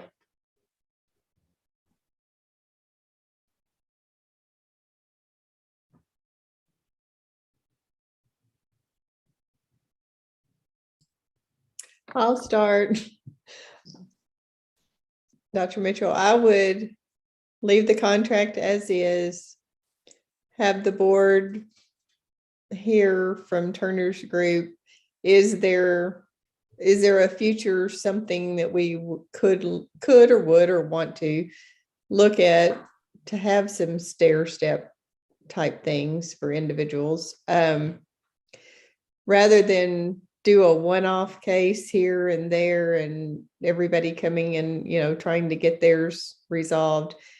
It might be better served to spend the time on the front to see if that's a viable option. It may be or it may not be, to see if there is something we would want to add at X number of years, you do this a little differently, rather than make a decision based on one individual, not knowing, exactly everything about the case and what that might do to the future.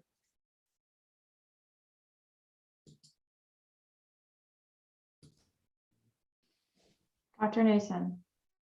I am in agreement with what Dr. Mack just stated. We are where we are right now, and there's a reason why we got to this point. But there's nothing wrong with looking into the future to see if there's different avenues that we could pursue.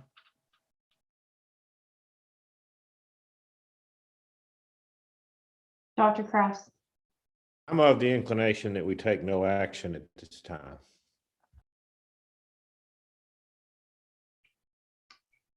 Does anyone want to make a motion?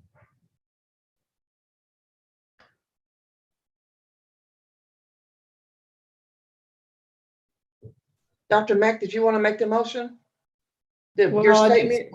I would be happy to, but I just wondered if anyone else wanted to speak up or tell us their opinion, because I definitely gave mine a lot. I just wondered if anyone else had something different.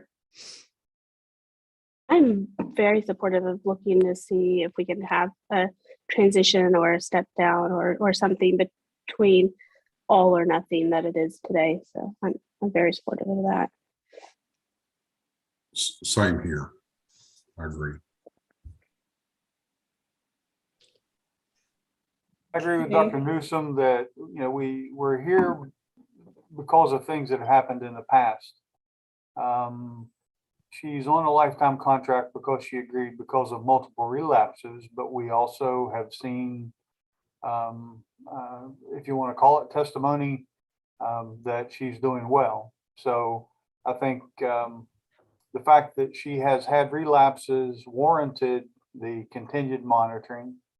But as we have discussed on other cases today and yesterday, that if we have evidence that someone is doing fine, should that be enough, especially from a provider, although this was apparently just a recent 2-month consult, that we give reconsideration to that.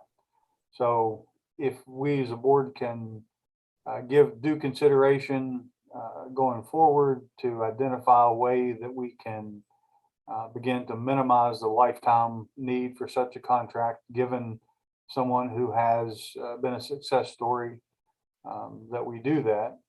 And so in agreement with Dr. Kraus, that I agree that we don't do anything at this time.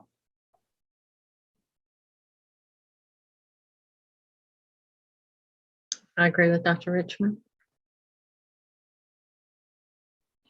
Do we want to or need to? Because we don't need a motion to take no action. We can if council prefers. Do we need a motion to basically authorize staff to get with the support group and maybe come up with some ideas for some sort of an in-between and a step down? We don't need a motion for that. I would ask that y'all make a motion on whether or not to take action on her request or not. But a staff will get with Mr. James and see if we can come up with some possible ideas or some possible scenarios, and then we can present them to the board at the next meeting if that would satisfy the board. But I would like some type of motion on whether or not to take action, so they have a official yes or no. Then I'll make my motion would be that we take no action on this today. And I would second that. Okay, I have a motion from Dr. Mack and a second from Dr. Newsom. Dr. Kraus, did you have a discussion thing to add? No? No, ma'am. Okay, so all in favor of the motion? Any opposed? The motion carries, and let the record show it was unanimous. And I've got a question. Shannon, you kept referring to things that I guess you didn't like about the contract. Can you write those down and get those to the board staff? Yes, ma'am. I really didn't understand the things that you were talking about that were problems like vacations. I don't know what you were referring to. You said vacation. Oh, okay, yeah, it's just restrictions as far as knowing ahead of time and making plans and so forth as far as testing goes. We can have an exemption of testing if we leave the country. And there's a time frame on that. But I'll get with Turner and we'll get you a list of what the restrictions. Yeah, you can just email me. You've got my email address. If you just want to email me, that would be fine, or Mr. Mitchell or whoever, and I'll get you an official letter of just what the board's decision was today. Thank you for asking for that, Dr. Newsom, because I agree that her perspective, having been, under contract for as long as she has, I think her perspective on what she would like to see is valuable.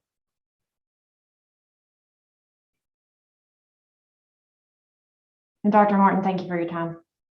Thank Yeah, thank y'all for being here today. Okay. Board members, we have, and Mr. James, thank you again for attending today.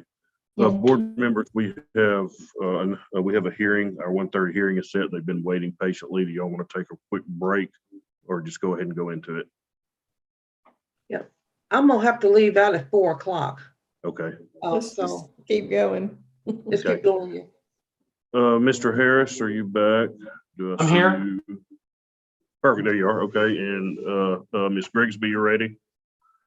Thank you for being patient. Mr. Unser and Dr. Likens, if you'll just thank y'all for being patient. We got a little backed up today. And I will turn it over. We have Mr. Harris from the Attorney General's office. I'm sorry, from the Attorney General's office, is acting as the hearing officer today. So I will turn it over to him, and Mr. Unser, I guess, are y'all ready? You have any questions before we get started or anything? We're ready. Can you see us? I can. Okay, good. All right. I'll turn over to Mr. Harris and we'll get y'all introduced in just a few minutes. All right, very good. Thanks, Mr. Daniel. My name is Christian Harris. I'm an Assistant Attorney General at the AG's office, and I'm the hearing officer today. In this case, which is in the matter of John Likens, Doctor of Pharmacy number 09184, case number 2022-12, before the Arkansas State Board of Pharmacy. Mr. Respondent, Mr. Likens, would you please identify yourself for the record? Raise your hand here so I know which one in the conference room is you. Very good, sir. And would you state your name for the record, please? John Likens. I understand you're represented by counsel. Yes, sir. Counsel, don't know if we've met, but would you identify yourself for the record, please? Kyle Unser. Very good, Mr. Unser. And I'll ask counsel, did your client receive a copy of the order and notice of hearing concerning today's matter? And are you ready to proceed? We did, and we are. Very good. Board counsel, please identify yourself for the record. Luke Daniel, Arkansas State Board of Pharmacy, and I'm ready to proceed. Great. A quick explanation for the benefit of anybody that hasn't gone through one of these board hearings again, and for people that may be watching on the live stream. The board is going to base its decision solely on the evidence that's presented here today. This hearing is held pursuant to the Arkansas Administrative Procedures Act. Practically speaking, the main difference between this and a court proceeding is that it is before the adjudicatory body of the Board of Pharmacy. The strict rules of evidence don't apply. The parties are going to be given pretty wide latitude in introducing evidence in the interest of promoting a fair hearing and providing the board with the adequate information that they need to make the best decision that they can. I will grant objections or caution the parties as necessary to move the proceedings along. If there's anything that you want to have in your possession, Mr. Likens, that you want to have admitted as an exhibit, let's do that at the beginning of the hearing, right after my finish this introductory remarks. All participants in this hearing should be aware that these proceedings are public, subject to the Freedom of Information Act. All parts of the hearing, including the board deliberations, are open to the public. The way that this will proceed is typical court order. The board will do its state case in chief. The defense will do its case in chief. And let's swear the witnesses, and then we'll have preliminary introduction of exhibits and noticing the board's regulations and things like that. If you're going to be a witness in this matter, would you please raise your right hand? Go ahead, Ms. There's very good. Do each of you swear or affirm that the testimony that you're about to give in this proceeding will be the truth, the whole truth, and nothing but the truth, so help you God? I do. Yes. All right. Mr. Daniels, I'm sorry, I've already forgotten your name, Counsel Unser? Unser. Unser. Let's get your exhibits introduced. Go ahead, Mr. Daniel. Oh, don't forget to unmute. There we go. State would ask for you to take judicial notice of Arkansas statutory law and board rules and regulations, and would move to enter exhibits 1 through 6 at this time. So noted and so admitted. Mr. Unser, do you have your exhibits that you'd like to admit? We were furnished a letter to the board along with copies of documents and a non-certified transcript of the video recording, and I'd like to introduce that letter with its attachments. And I have, if you will look, Mr. Harris and Ms. Grigsby, if you will look in the packet, there's one that says 2822 Likens KTU letter to Pharmacy Board. Those are his exhibits. That is that letter, and it is also the transcript. So those are provided. Ms. Grigsby, if you were just show them marked as Respondents Exhibit A. And I have no objection to any of it. Very good. That'll show that admitted then. Either party. Wait, do you mean 7? You have exhibits 1 through 6. I have exhibits 1 through 6. His, let me pull it back up. His is that a letter that is in the packet that is 2822 Likens. Right. I have that. And you want that 7, correct? No, I 8. want that as Respondents Exhibit A. That's their Oh, exhibit. A. I'm sorry. I'm sorry. A. Yes, A is an apple. All right, thank you. Very good. Council, any interest in making an opening statement? I do not. Mr. Richard? All right, thank then. Then let's get started. Mr. Daniel, call your first. Board calls Dr. McCready. Dr. McCready, and I'm looking at Exhibit 1, which is the order notice and hearing. The board received a complaint. I believe it was on January 19th of this year. Is that correct? That's correct. And was it a phone call? How did that complaint come in? Okay. And you spoke to that complainant, and she forwarded She's you a muted. video. Is that correct? I'm sorry, Ms. Grigsby. She's Miss McCready. My apologies. I'm unmuted. Thank you. Sorry about that. I'll start over. We're looking at State's Exhibit 1 at the order notice hearing. This came about as a complaint. Is that correct, on or about January 19th of this year? Yes, it is. And the complainant called and forwarded you a video from interactions with her and Dr. Lotkins at his pharmacy. That's correct. And she provided you with a copy of that video. Is that correct? She did. Okay. I'm going to share my screen. Let me open it up.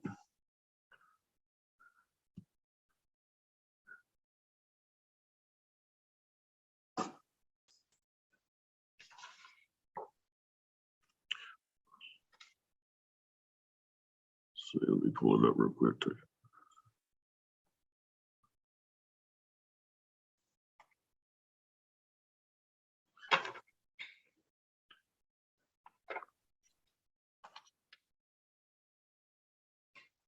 And it was made, while I'm pulling this up, it was made on a phone. So it's more audio than video, but there is a video playing. Is that correct? Yes.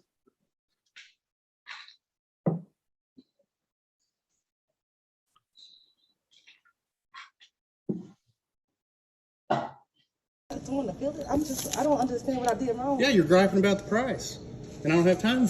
All right, I've paused that. Can everybody hear and see that? Yes. Okay. Then I'm gonna let it play. For it.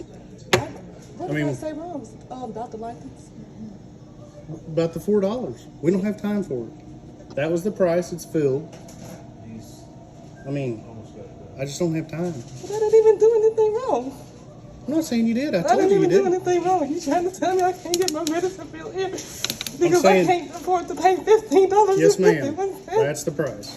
But you didn't even run my insurance. I don't even have it on file. I'm saying that's a whole nother process. I don't know anything about it. But I didn't even do anything wrong. Is it because Nobody said you did. But why would you just hand this back to me for no Because reason? we have the right to refuse to fill the prescription, and I'm not filling it. If you want to get it, it's $15. That's the end of the story. But what did I do wrong to make you not want to fill my insurance? So I don't have it. I don't have time to enter it. I don't have any time for any of these things. We're short-staffed. I got 1 million people in front of you. That's the price. If you want it, fine. If you don't, fine. But I'm not going to get into billing insurance. You've wasted a whole nother 7 minutes of my time now. I'm sorry, but I just wanted my medicine. I didn't mean to hurt you. I didn't mean to make you mad. I'm not mad. These are the facts. $15 if you want it. I'm not running the insurance for it. And I don't have to. I know you don't have to, but what did I do wrong to make you not want to run my insurance? Because they're not going to pay anything for this quantity. And I'm going to be out more time and energy. Because when it comes out $4, they pay us $0. So I got to cover the medicine, the bottle, the time, and everything. But you got no reason to be upset. I mean, I don't want you to be upset about it. It's not you. But it's not, I'm not proceeding down this path. I just don't know. I didn't know if I did something wrong. You didn't do anything wrong. It's just the economics of it. So basically, you can't fill it because you will lose money by filling my prescription. There you go. But we can't say that by law. Yes, sir. I'm sorry. Well, I'm sorry too. I didn't need you to get upset about it. Just I didn't know what I did wrong. You didn't do anything. You didn't do anything wrong. Yes, sir. But we just can't do it. Yes, sir. Okay. Thank I you. hate that you got upset about it. No, I just didn't know that. I thought I did something wrong to make you not want to nothing feel wrong. it. You did nothing wrong. Not at all. Yeah, I never paid that much. When I came here before, it was $4. Well, it's because of the product. It's in short supply. It's higher than it's ever been. It's just everything. Yes, I can't afford it. I didn't bring that much money with me. How much you got? That's all I thought was the $4. You only got $4. Yeah. I mean, it's just such a minuscule amount. They don't pay anything on it. Okay, I don't have it. It's well good I got to get it, because I don't have it.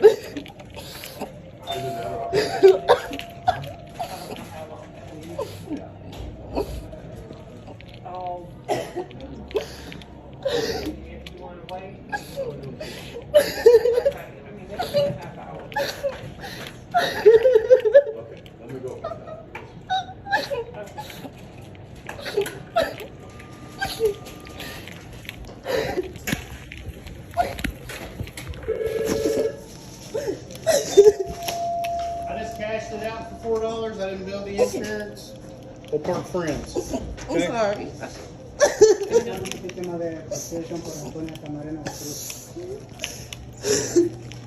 Hold on, let me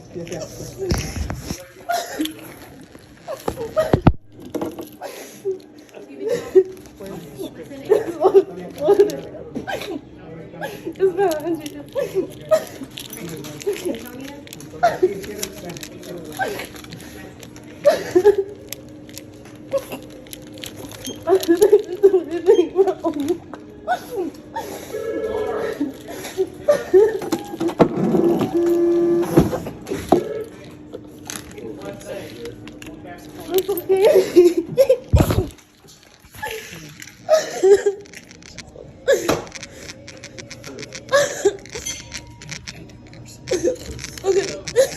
It's normally not like this. We have had a hell of a few weeks. Is it medicine for COVID? Antonia. Yeah. This is the medicine for coffee and something like that. Okay. Because we have a different. Okay, Dr. McCready, that's the end of the video, correct? Or Yes, the, it or the is. end of the video that we received. Yes, it is. And let me turn my volume down a little bit. Okay. And and you can hear, I mean, in the order notes of hearing and allegations, I mean, you can hear pretty much the conversation. You can hear it's not garbled. I mean, you can hear what I'm saying. Yes. But she wanted him to run her insurance for, what was the prescription for? The medication was for a cough medication, and it wasn't for a large amount. I believe it was what, around 25 milliliters or something? 35, I think. 35. Stop So just what- a minute. What, tablespoons, 2 tablespoons? Mr. Daniel, hang on just a minute. Mr. Unser, did you want to, were you interjecting something? I'm not objecting to anything, but I couldn't hear Mr. Daniel's first question. I got you. I didn't mean to interrupt. I couldn't hear the question that was asked. I got you. Let's back up.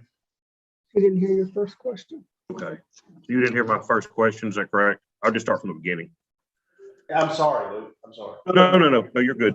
Like I said, if you can't hear me, please stop me. So I was just stating that that was the entire video that the board was provided. And Dr. McCready, and I asked Dr. McCready, I mean, you can hear clearly the back and forth conversation between the complainant and Dr. Unser. I'm sorry, Dr. Likens, is that correct? Yes, it is. And then what was the medication for? Medication was for a cough medication. About 35 milliliters of a controlled cough medication for the patient. And 35 milliliters, what, about 2 tablespoons? Yes. And so she did, during that, she did ask him to run her insurance, is that correct? She did. And she had prescriptions filled at that pharmacy previously, correct? She had. But I think at that time she paid cash for him. I believe so. But this time she did ask him to run her insurance, and he said he didn't have time and wouldn't do it. That is correct. So he told her that he had the right to refuse a prescription, and so she could either fill it for the cash price or leave. He said he would lose money by filling the prescription, but he couldn't say that. He couldn't say that by law. Okay. But he didn't know if he would lose money because he never ran it on her.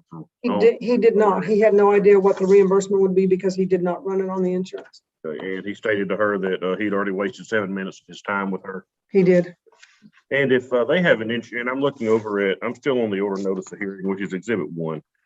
And looking over the charges, if he bills third-party insurance, would there have to be some type of contracting with him or with the network of pharmacy? Based on my experience running pharmacies, yes, there is a third-party contract that is signed between a pharmacy and the pharmacy owner and the third-party insurance company. And are you, when you sign that contract, are you agreeing to run insurance? You agree to their terms, yes. Okay. And so by not running the insurance, not agreeing to that, would he be in violation of those contracts? He would be in violation of those contracts. If he's reimbursed below cost, there is some mechanisms by which the pharmacist can alleviate that even after he's run it through on the insurance. But he never ran this, so there was no notice if he was going to lose money or not. He just assumed he was. He did. He just said he was going to lose money and did not attempt to run it through. Okay. What was when you saw this, what were your thoughts?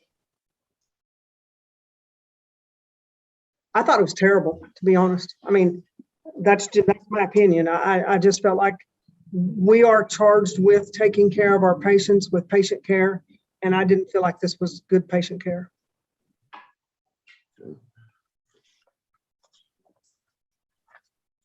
And the board actually sent a subpoena and asked for, and this is Exhibit 5, and asked for and was provided with.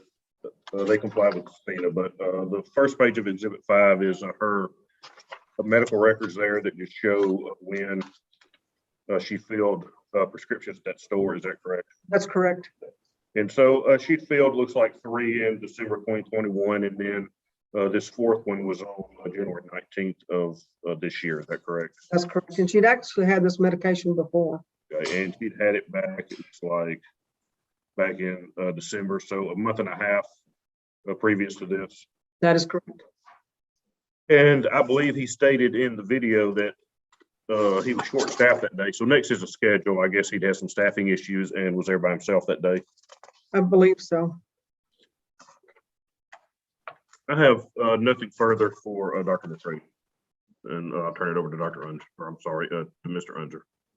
All right, Mr. Unser Cross. Dr. McCready, I have seen a couple of emails from the complainant to the board, maybe to you, whereby she transmitted the video, and I think she was asked what insurance she had, and she said Blue Cross and Blue Shield. Do those sound familiar? Vaguely, yes. Were there any other emails with the complainant? Off the top of my head, I don't remember. I didn't see it. I'm sorry, I didn't mean to cut you off. Go ahead. She called me numerous times, obviously very distraught. I asked her to go ahead and send me a copy of the video. Like I said, off the top of my head, I don't remember, but I know that I do remember the day she called and how distraught she was. Did you speak with her on any days other than the day that she first called in? You know, I don't remember that. And the reason I asked the question is I'm curious to know. I mean, I understand that she was distraught. She was clearly distraught in the video. But what was the communicated reason for her complaint? What was it that she thought had been done wrong? When she called, she was upset that she needed a medication and he refused to run her insurance. That he told her he would not make enough money to fill it when he didn't actually even run the insurance to know that. Did she ever tell you that she actually presented an insurance card? I believe she said she had insurance, and I don't know if she said she presented it. I know that in the audio, he said he wasn't going to run it. He didn't have time to run it. Did she, I know that in an email she indicated that she had insurance through Blue Cross and Blue Shield. Was any effort made to verify whether she actually had insurance through Blue Cross and Blue Shield? I did not contact her insurance company. Did she ever indicate to you that she had made a prior trip to the pharmacy where she had presented multiple insurance cards all of which Mr. Likens ran and none of which worked? She did not, but that does happen on occasion. I've seen that in my own practice. And did she tell you that during that visit, Mr. Likens indicated that if she had insurance, that she could have her carrier call him and he would gladly put her in the system? She didn't tell me that, and I did not hear that in the recorded conversation.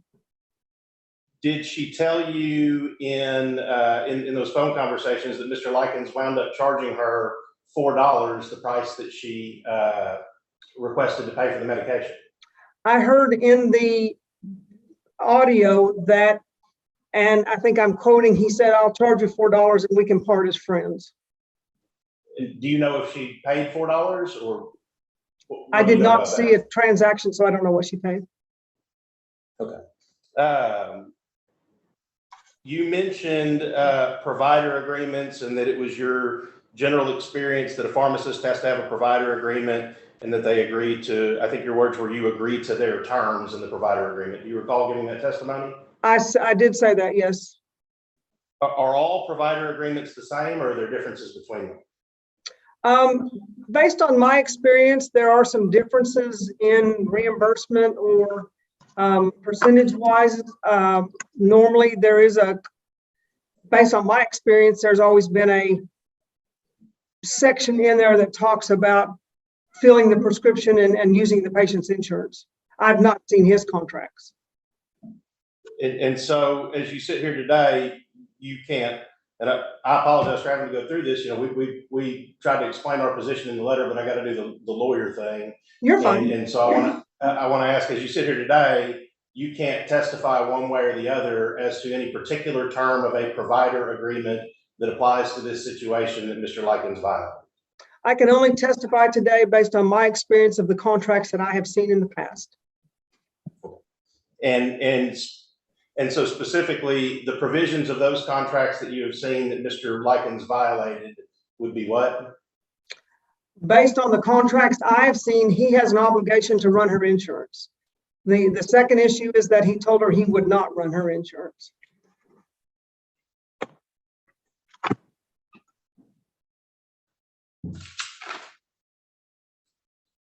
I'm looking, and I apologize, I don't know which exhibit this is, but it's the order and notice of hearing. Okay. Do you happen to have that? Do you have that I do document have. with you, Dr.? Okay.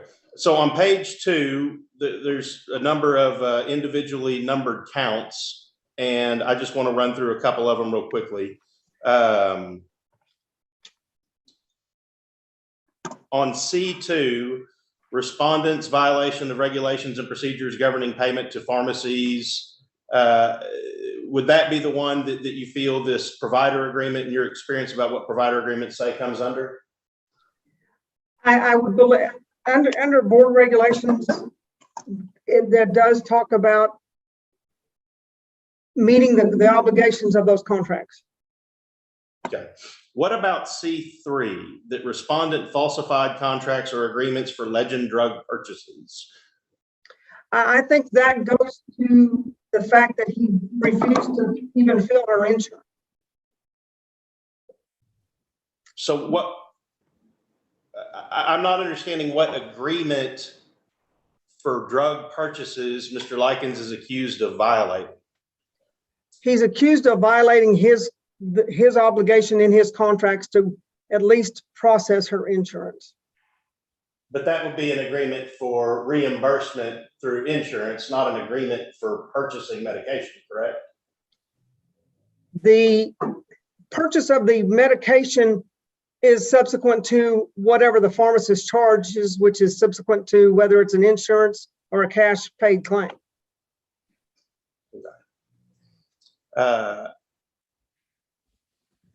C4, fraud, deceit, and misrepresentation.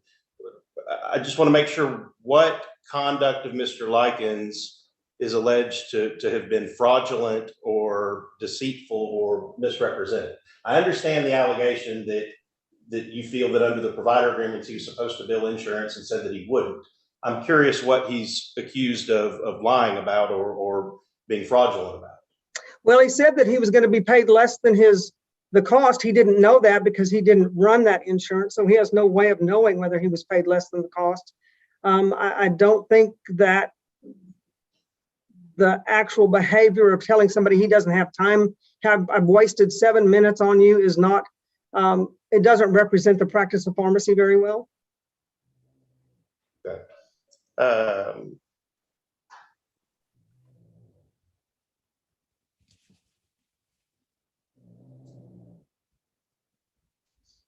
And do you know whether Ms. Boyd's insurance would have provided any coverage for this, the codeine cough syrup medication? No one does because he refused to run it. Does any insurance provide coverage for that? That you know of? I believe so. I've had cough medications filled before and they've been covered. I can't tell you specifically on an NDC or a specific drug, but I've had numerous cough medications billed and paid for. Okay. But you can't testify one way or the other whether this particular medication would have been covered by any policy of insurance, much less Ms. Boyd's, correct?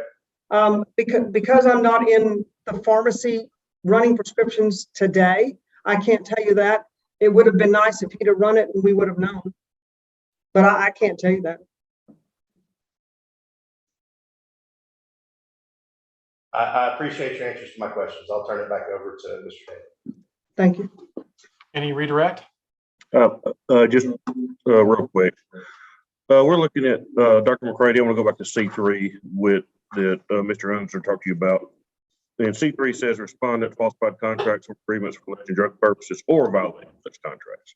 So he didn't have to falsify them, contract agreements. He could have violated them, which shows that he did by the evidence today. So it's or, it's not an and, correct? It does say or, it does not say and. Thank you. And on 2 and 3, have you ever seen one of those contracts that didn't provide for them to have to run insurance? I have not. Okay. And so that's just a common, I mean, it's just known throughout the pharmacy world that those contracts will have that clause in them. It was present when I was doing contracts, yes. I mean, that's actually the purpose of the contract is for those insurance companies to know that their insurance is run, correct? It sets the requirements to participate in that program. Thank you. Mr. Unser, any recross in light of that? Mr. McCready, is there a difference between a contract for purchase and a contract for reimbursement from an insurance carrier in your mind, or are those two things one and the same? I believe they're all included in the same contract. Okay, so if a pharmacist falsifies a contract to purchase drugs from a supplier, that would come within this section. And if a pharmacist breaches its third-party payment contract with an insurance carrier, that comes within this section too? I think breaching a contract doesn't have to be all-inclusive. You can breach a contract in a part or in its entirety, and this does say or, not and. I understand that it says or, but both of them refer to purchasing drugs, and I'm sorry, I'll reserve that for argument when we get finished. All right, thank you. But as we sit here today, the board doesn't have any actual contracts to put into evidence, be it for purchasing of drugs or for reimbursement or even a insurance policy held by Mrs. Boyd. I do not have a copy of his contracts. No, I do not. Okay, thank you. Any questions from the board for this witness? Mr. Krause. Dr. McCready, do you know if Arkansas Medicaid pays for codeine cough syrups? I do not, but I don't know if she had Medicaid insurance. Do you know if the passes do? I do not. I testified to the fact that I have had contracts or insurance paid for cough medications, but I did not give specifics. When was the I've last not had those insurance before. Re-ask your question there, Mr. Krause. I said, when was the last time that you got one or billed one? Got a cough medication? Yes, ma'am. The last cough medication I received was, let me think. in September or October of last year. And when did the patient that wanted the codeine cough medicine last get their cough medicine? She got it in December. I don't think his insurance is going to change much from December to now. It might, but there's a lot of insurances out there. I don't think that, and there's some that do, but when they do, they usually do it under a discount card aspect of their insurance, but very few of them cover cough medicine. I don't know if they cover, but I know that he didn't make the effort to see. No doubt. Any other questions from the board? Mr. Richmond? Yes, I was just wondering on Exhibit 5, I'm just wondering if the photocopy got cut off or if the information wasn't transmitted. But on the right-hand side of Exhibit 5, there appears to be a copay column. And if that information exists, it might be telling for some of the things that have been asked here. But I can't tell whether it was not provided or if it was just not copied onto the exhibit. Dr. Richmond, I can address that. When I was preparing with John for this hearing, I noticed the same thing. I had a native TIFF file that was provided to me by John where it was not cut off. And I emailed that to Mr. Daniel probably like an hour ago, like just before this hearing started. That information is there. It was meant to be provided, and I can recite what those numbers are, or if Mr. Daniel has his email, he can too. Let me pull it up. Yeah, I had already saved that other one before I got this. So let me see here.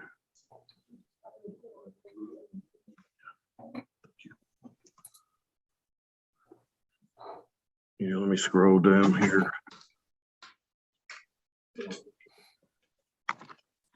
Okay, I'm looking at it now and it shows on the 12/2/21 promethazine with cough syrup, the copay is $10. On 12/16/21, that copay is $5. Let me make it a little bigger here. On 12/16/21, that copay is $5, and then the 119 where she paid $4. So from the top to the bottom, $10, $5, $5, $4. Does that answer your question, Dr. Richmond? Yes, sir. And I apologize. Like I said, I'd already put the original one in the file before I got the other one. So it appears that she got the same cough syrup on 2 different occasions. I don't know if that's a question or just confirmation. Yes, she did. And the difference, there was a difference in quantity of 120 mLs versus 35 mLs. Yes, sir. Okay, thank you. And Luke, did you say the first one for the 120 mLs costs $10? Correct. If you start from And the for top, there's 4 35. prescriptions. If you start from the top, it's 10, 5, 5, 4. That top one is the same drug and 4 ounces was $10 and 35 cc's is going to be 15. Correct. Any other questions from the board for this witness? Council, any additional questions in light of that? I don't have any redirect. Thank you. Mr. Unser? All right, right. well, First, is that where we are? You can go ahead and call it. Well, let me ask this, Mr. Daniel, any more witnesses for you? No, sir. I'll turn it over to Mr. Hunter. Okay, yeah, go ahead, Mr. Unser, call your witness. Chris, I don't know how you'd handle this in an administrative hearing like this. If we were in court, I'd make a directed verdict motion based on the lack of introduction of a contract. I don't know whether that's appropriate or not, or whether the board just wants to hear me call my witness. The procedure here is you're going to call your witness. We don't do directed verdict motions here, but it is, of course, right for argument. And then the board will deliberate publicly and make their decision based on that. Understood. Thank you. Yes. I'll call Rita Looney.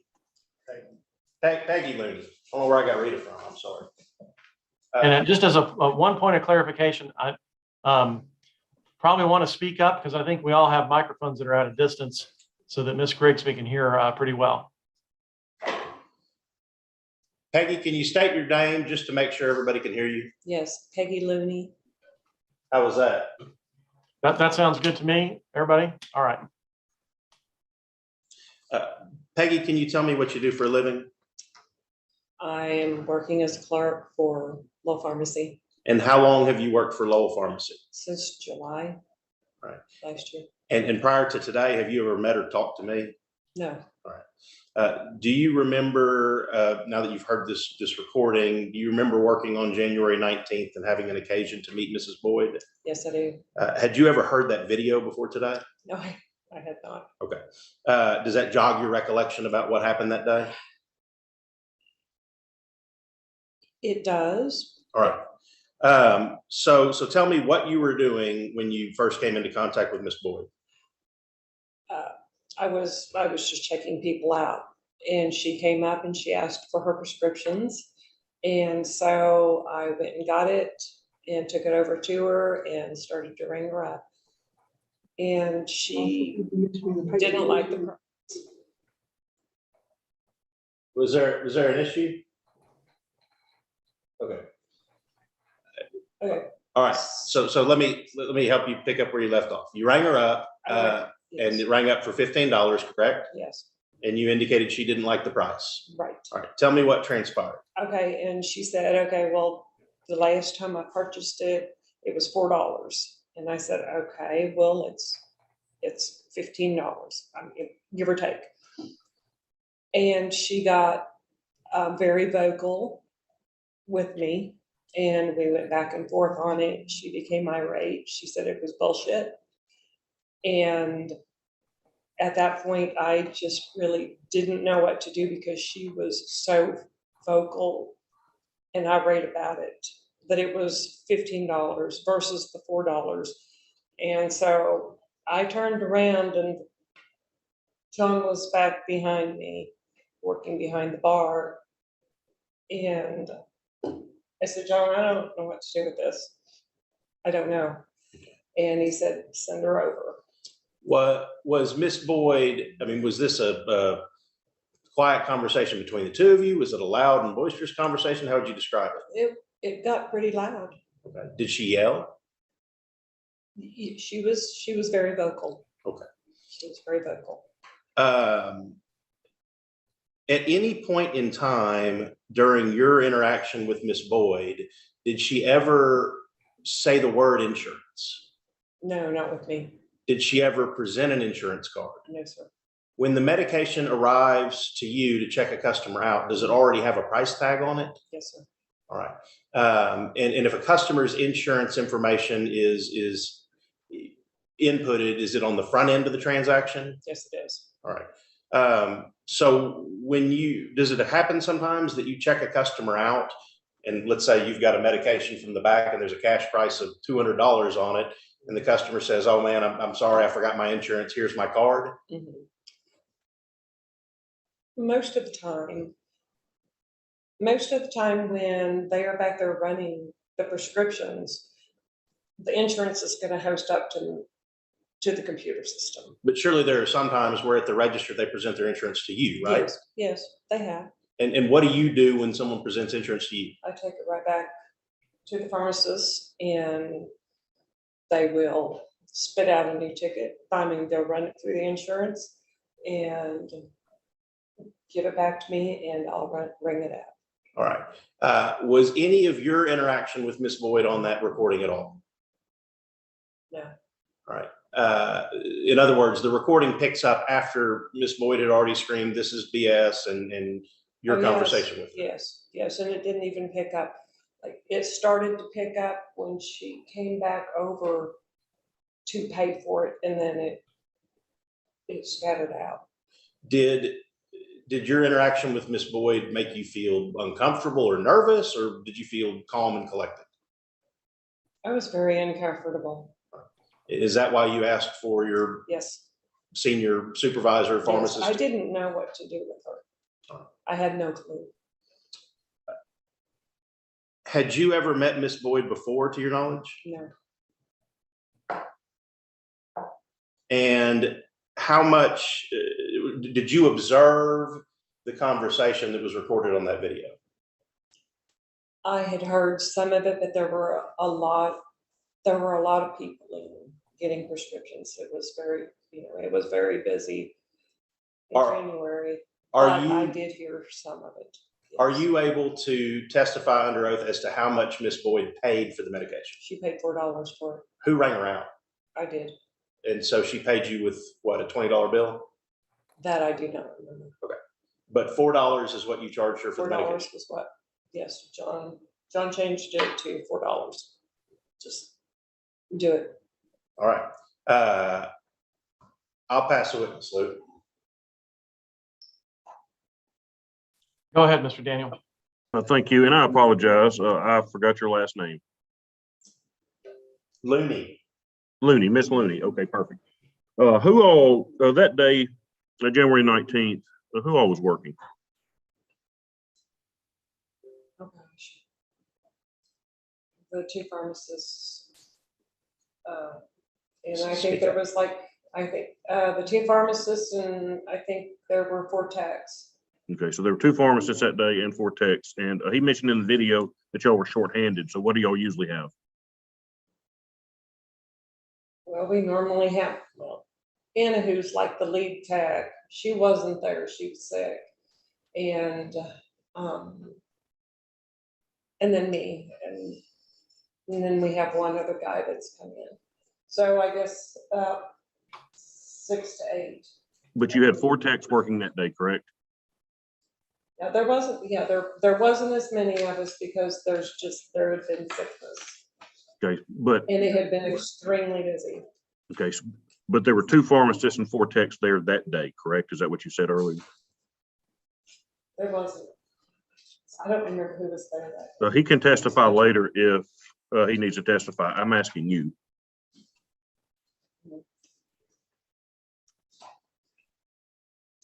Were there 2 pharmacists and 4 technicians there that day? I can't honestly say. I cannot honestly say. There could have just been. Okay, but were you shorthanded that day? Is that shorthanded? Excuse me? He stated in the video Yes, that you were shorthanded. Did you hear that? Oh, yes, we were. Yes, we were. So were you definitely shorthanded that day? Like, I mean, was somebody not there that's usually working? Yes, Anna wasn't there that day. Okay, so And was she's the the- technician not there? How many people weren't there that are usually there? If you don't know, that's fine. I mean. Yeah, I know that there was 2 people there that were not normally there. So there were 2 people there that were not normally there? 2 people that were not there that were normally there, yes. Okay. Those technicians, 2 technicians or another pharmacist? No, 1 technician and then just like a clerk. I got you. Okay. So normal staff is 2 pharmacists. Is that correct? You have mostly 2 pharmacists on the days you work? Yes. Okay. And so you watched that video in its entirety, and you said today's the first time you've seen it? Yes. Did you hear her cursing in that video? I didn't really hear her cursing in the video. She Okay. cursed Did you at hear- me. I'm sorry, I didn't mean to interrupt you. Go ahead. Oh, she had cursed at me not necessarily at me, but she had cursed before that, before Okay, she but- went over to John. Okay, but you didn't hear any cursing in the video, correct? No, I'd like to hear it again. We'll stipulate that she didn't curse in the video. We agree to that. Okay, that's what I'm asking. Okay. Did you hear her screaming in the video? No, I heard her crying in the video. Okay, so she wasn't yelling, she wasn't being offensive, she No, wasn't being irate, any of that? No, but she was prior to that. Okay, but not in the video. So all of this happened Video. prior to, so everything that you're saying where she was cursing, yelling, screaming, all of that was prior to the video. Yes, it was. Okay. And in the video, she's crying, trying to get her prescription. Is that correct? Mhm. Okay. And in the video, did you hear her ask Dr. Likens to run her insurance?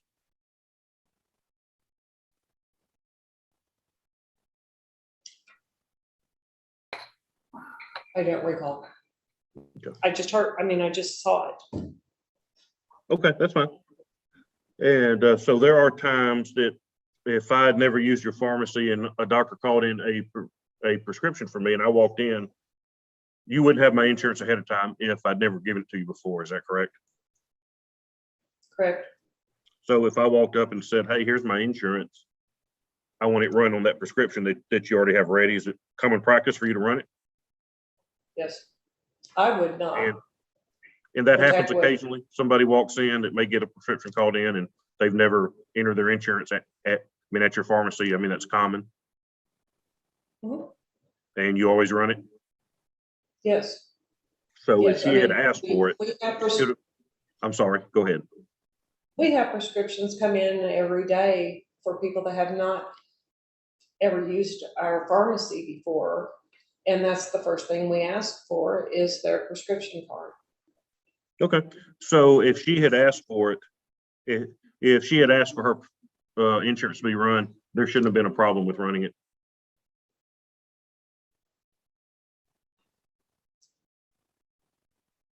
As I said, we were shorthanded.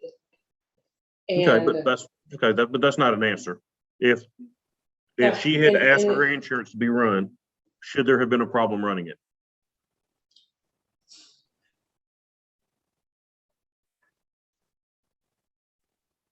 I suppose not, Okay. but he had already been with her 2 weeks prior to that. And tried. He had already running been with their who? insurance.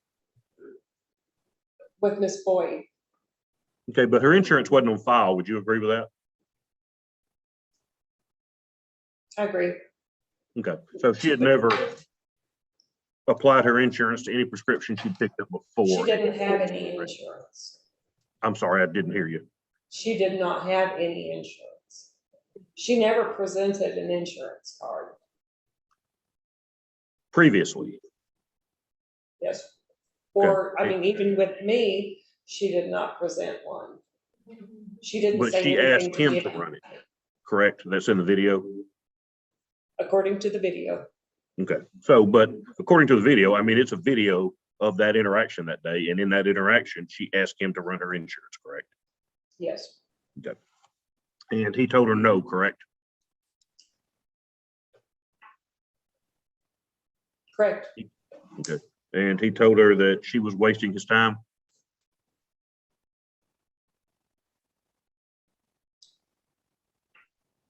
Correct. He told her in the video that she was wasting his time? Correct. She answered the question. I didn't hear her, I'm sorry. Yes, correct. Okay, thank you.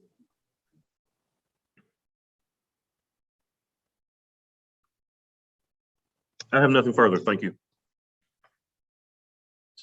I'll Mr. call Unser, John any Lyson. redirect? No. Questions from the board? Mr. Kraus? Oh, be sure to unmute. I went backwards. Miss Looney, Yes. did you say that the patient didn't have insurance? In December, she did not have any insurance. And I mean, like that day that this recording took place, she That did or day- did not have insurance? Okay, I do not know. She never told me when we were talking because I talked to her for quite a while before I passed her off to John. She just kept complaining that it was $15 instead of $4. She kept complaining about it, and that's when she said that it was bullshit. And then she was very, very irate. But did she present an insurance card? No, she did not. Hang on, let him finish. Okay. Unmute Lynn. Unmute yourself there, Mr. Kraus. Dollars. I'm sorry, fingers are crazy. Did she present an insurance card when she was trying to get this 35 mils of cough medicine? Not to me, she did not. No, So she didn't have insurance in the back and she didn't present insurance now? or at the last, what the reason we're here at this recording? If you, go ahead, answer. I don't believe she had any insurance. She never presented any card whatsoever. Thank you. Any other questions from the board for this witness? Go ahead, Mr. Kraus. The patient did get the medicine though. Yes. For $4. Council, any additional questions in light of that? No, thank you though. Yes, sir. All right, none from Mr. Daniel. All right, then. Having done that, Mr. Unser, do you want to call your second witness, please? I'll call John Likens. Very good. You may inquire. John, I'll skip through a lot of the formalities and kind of cut to the meat of what I think the board wants to hear. Tell me what you recall about your interactions with Ms. Boyd prior to the 19th. Mrs. Boyd's been in a couple of times. The last time she was there, she came next door from the doctor's office. I was at the front register. I took her prescription. She gave me an insurance card. I processed it. I couldn't get a paid claim. It said the person invalid, coverage terminated. I go back and I talk to her. She gives me another one. Similar rejection, don't remember exactly what it was, but similar rejection. And I said, look, it's not going through. These are both cheap. I'll give you the cash price if that's what you want to do. But you need to call your insurance company and have them get with me so we can work this out and get it on file correctly. I never heard another word from it and didn't know we had any issues. And so on that previous occasion when her insurance cards wouldn't work, did she walk in the door with the prescription and hand you her insurance card, or did you ask her if she had insurance? I asked her for her insurance. Is it common for you to ask new patients if they have insurance? It is, because I would rather do it up front, because then, it's not, it's just a way to do it. And that particular day when she came in, you said you were working the front, so you were the first person she saw? Yes. On the 19th, were you the first person she saw? No, and I didn't even come in contact with her till the end. Okay. Had either of her insurance cards that she presented you been valid, would you have stored them in your system? They would have been in the file. There's nothing in her file. Those are all blank. If I can't get it to go through, I delete it so it doesn't always try to hit it. Okay.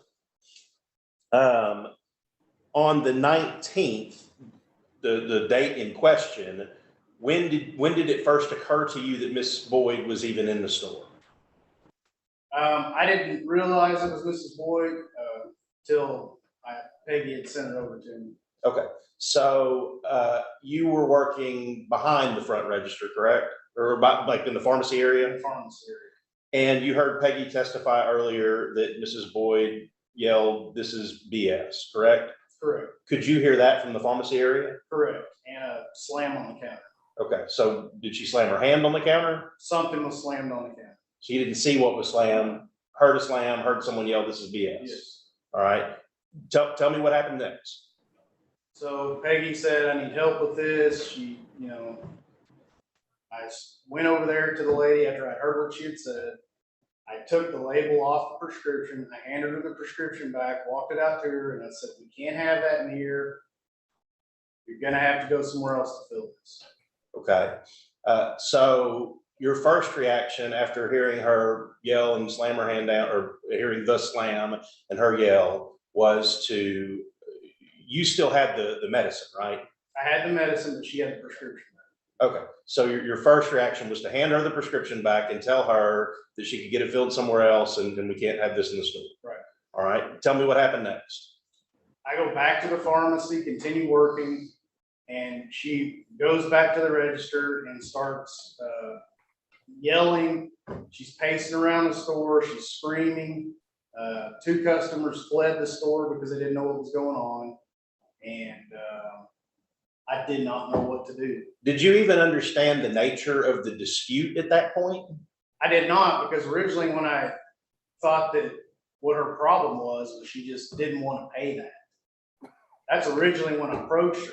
And then when I realized what she had said, that's when I was caught off guard and said, we can't have that. Okay. At any point in time prior to you walking back to the pharmacy area after you'd asked her to leave, did she mention the word insurance? No.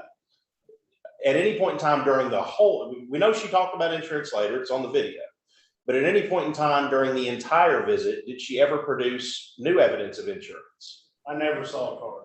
Okay. And your Peggy testified one wasn't presented to her, correct? Correct. And no card was presented to you, correct? Correct. Was there any other staff member at your pharmacy after the prescription was, I guess, filled in the back that had any dealings with her? It would have been in the bag if she had presented a card. Okay.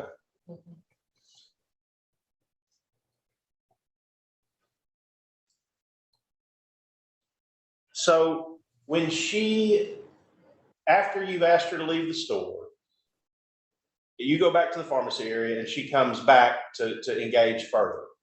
Why is that when the video turns on? She says a few more things and then the video comes on. Okay. Why even continue having that discussion if you've already asked her to leave the store? Because I had no idea what to do. I was beyond flustered. It was a horrible day. The computers have been down that morning. Short lead tech that inputted the prescriptions anyway.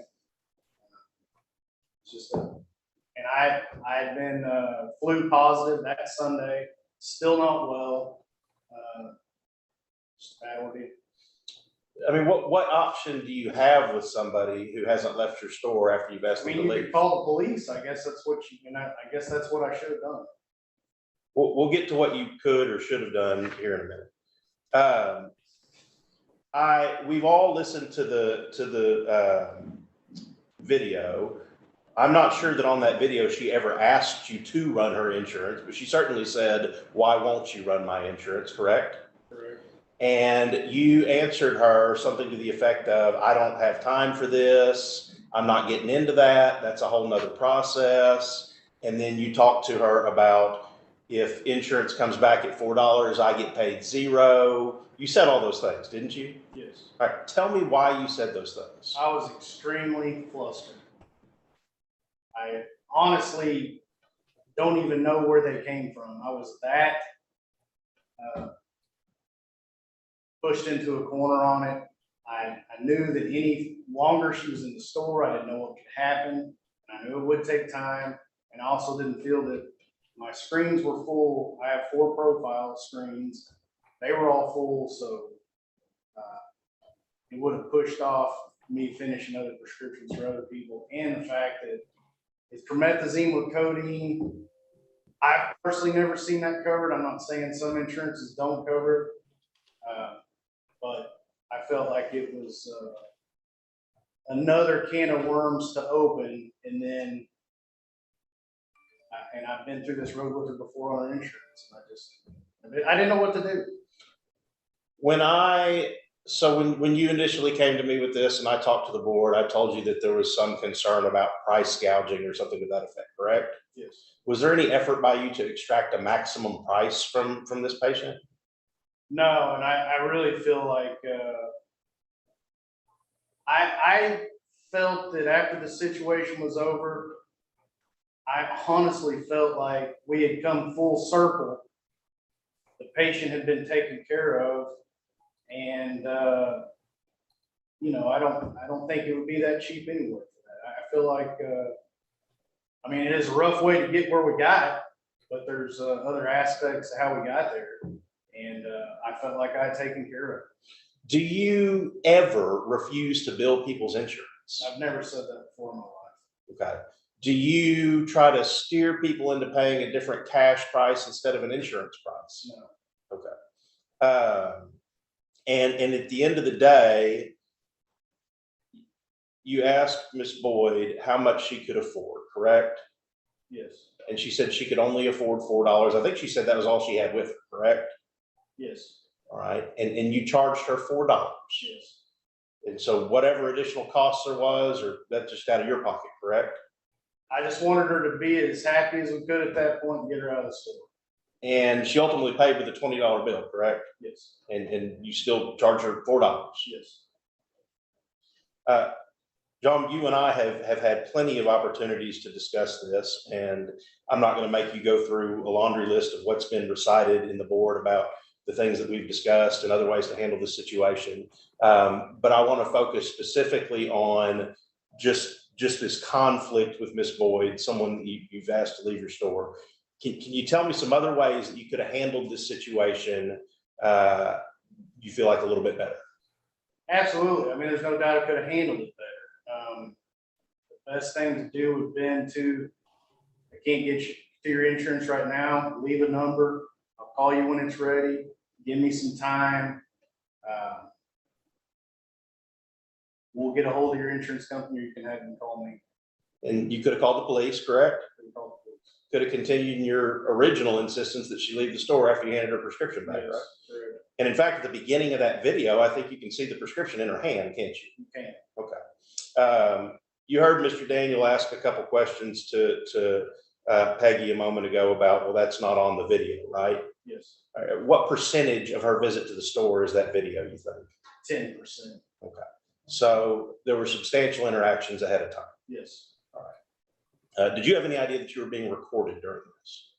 No, if I would have known I was recorded, I would have been more assertive in what the problem was. I just did not want things to escalate. I'll pass the witness. Very good. Go ahead, Mr. Daniel. Thank you.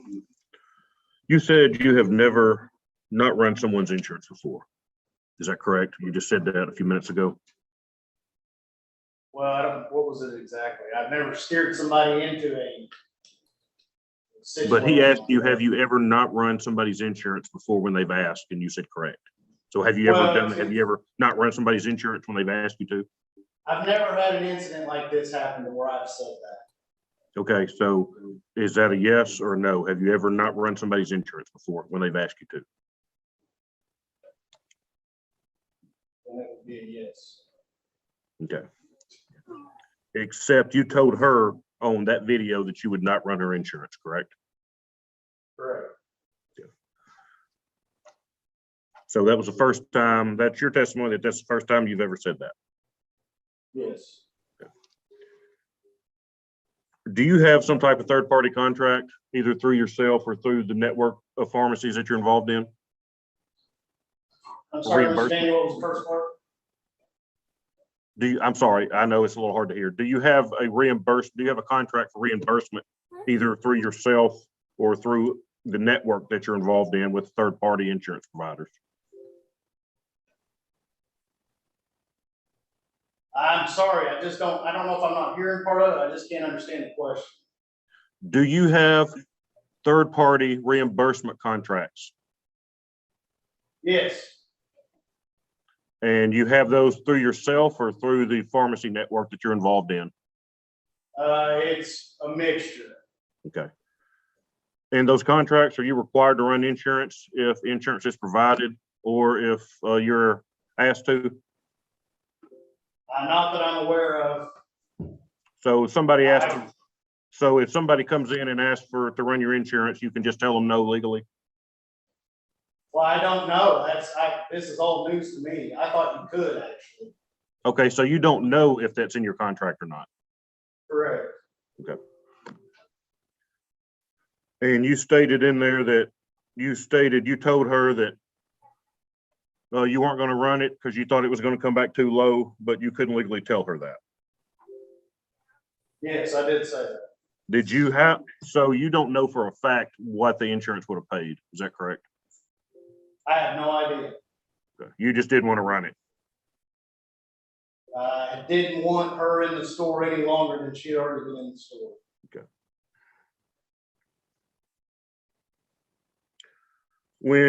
After this, when you received this order notice of hearing before you hired Mr. Unser, did you call the board, talk to board staff?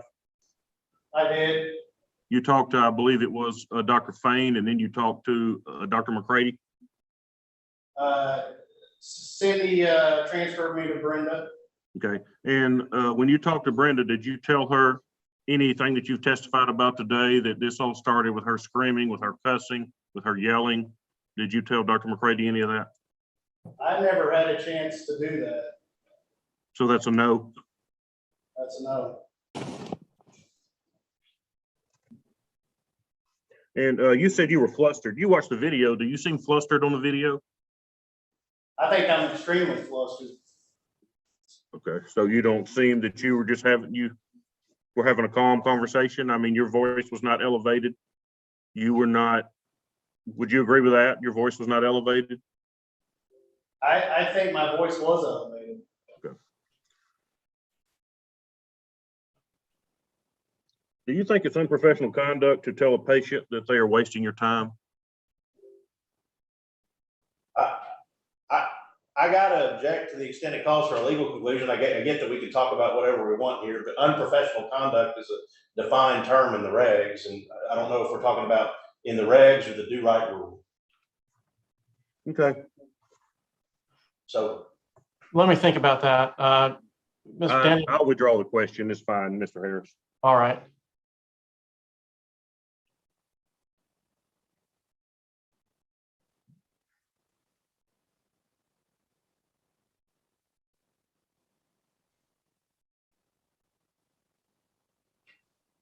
I would actually like to see that definition, if you can I'm put sorry? me to where it is. I would actually like to see where that is defined.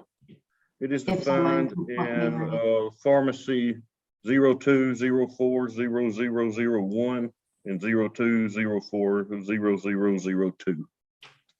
And there are numerous in 02, there's anywhere from A to S, so there's a lot of areas there. Let me see if I have any more questions, and then I'll pass the witness.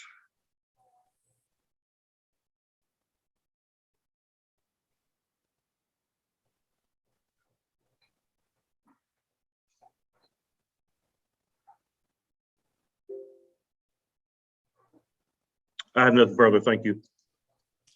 Mr. Unser, any redirect?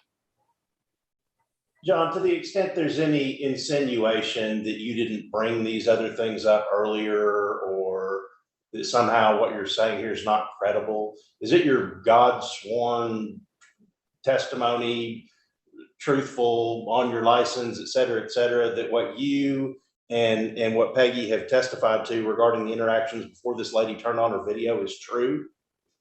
Yes. Okay. Do you acknowledge that from a customer service perspective, you absolutely could have handled this situation better? Absolutely. Okay. I mean, And have you and I spent hours talking about ways that you could have handled this better, things you should and should not do? yes. All right. Did you feel like you ultimately did the right thing in selling this medicine to Miss Boyd for $4? Yes, I felt like, you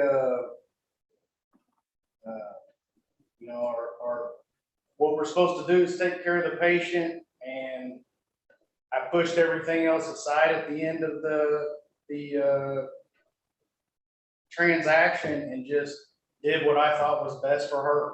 And I think the last thing you said to her is, "Let's part friends," correct? That's what I said. All right. Thank you. Any questions from, Mr. Daniel Recross? Just real quick, you just told her that to get her out of your store, though. You had really no interest in being her friend, I would assume. I guess I'm going to object to the relevance of whether or not we want to be friends. Well, I mean, you asked the question. You can go ahead and answer. Can you ask again? I'm sorry. I just said you told her that to get her out of your store. You had no interest in actually being her friend. It was Just a wanted her to leave. two-part deal. It was a two-part deal. For one, I did want to take care of her, and two, I did not want the situation to go back to the earlier nonsense in the store, and it was scary. I'll say that. Fair enough. Thank you. Any questions from the board for this witness? Ms. Mack, be sure to unmute. I have a couple. So this exhibit 5 that we couldn't see very good, were those prices under copay, or is there something farther out to the right that we aren't seeing? The Prometh with codeine for 4 ounces showed $10. Was that a copay or just cash? That was a cash price. Okay, so then 1 month later, something that's 1 ounce versus 4 ounces is now 15. So it went up that much in a month? It did not, and I'll explain how that happened. The computer automatically assigns a price when it comes down to that. The technician that does the inputting was not there that day. That's Anna Hively. She would have caught that. She would have seen what she had paid before. And I honestly don't know if a discussion came up before about the Prometh with codeine. The only other transactions I remember with Miss Ford are the diclofenac and cyclobenzaprine because I didn't wait on her. So that computer sucked in that price. And honestly, I didn't know it was for that quantity until, later on, after she left. Okay, and then the other thing, because I mean, if you get 4 times as much for $10, you don't expect to pay Sure. more for 1 ounce. Based on everything you said, I can't understand. You never ever once said, I don't want to run it because I don't think it's going to be covered. You didn't say Finnegan with codeine is not covered by insurance. All you said is, I won't run it. I'm not going to run your insurance. I really find that hard to believe, any pharmacist saying that. And so I get it. That's customer service. And we've already made the point that you didn't give good customer service. But I mean, wouldn't that de-escalate something just to say, I know for sure this drug never is covered on insurance? That would have been a real easy way to say it. It would have, and in normal situation, I think that's what I would have said. I mean, that's why it had gotten that hot in the store that I could not think straight. And then my last thing, today, I think each of you are saying we might have run her cards before and they're not in the system. But on January 19th, when you walked out there and this war was going on, did you remember at that time, a month ago, that could you actually say a month ago earlier that you knew you'd run 2 insurance cards on her? Yes, I knew that for a fact. That very day in the heated conversation, you knew, like you have so many patients, you're so busy, but you knew that lady, you'd run her insurance twice. I knew because of the way that one had turned out. I absolutely recognized it. Okay. So knowing that, you could have used that in the de-escalation. It's just. And I think this is another one of those deals to where the volume and my sickness that weekend greatly interfered with any of my decision making. I've never felt like that before, and that led to a lot of this. Have you ever had to ask patients, I should say, not come to your pharmacy before? Is that a common practice? No, it's not. I mean, I get it. She shouldn't say BS. I get that. But to that quickly, she did say one bad word that we know, and she wasn't being nice to your clerk. But then to want to just kick her out of the store, that's a little far. It does get to that point some days. I understand that. But so anyway, that was it. Thank you. All right, Mr. Kraus, don't forget to unmute. Thank you. I'm sorry if I'm kicking a dead horse, but I'm confused. Did the patient have insurance or not? I don't know if she does or not. But so no card, at this point, nobody knows if insurance is a viable option other than she's saying she has insurance. Yes, sir. And has she come in the past saying she's got insurance and y'all didn't have insurance then either, or what happened then? When she had come in the past, she had presented 2 cards in the past, and I couldn't get either one of them to work.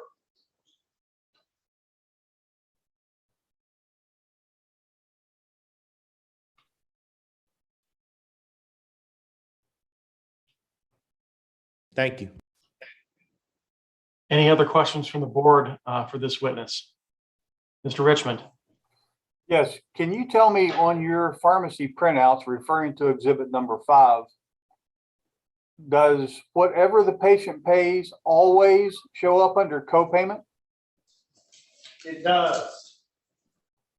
Can we agree that copayment is meant to be a payment by beneficiary, such as for a pharmacy service that's in addition to an amount that's paid by the insurer?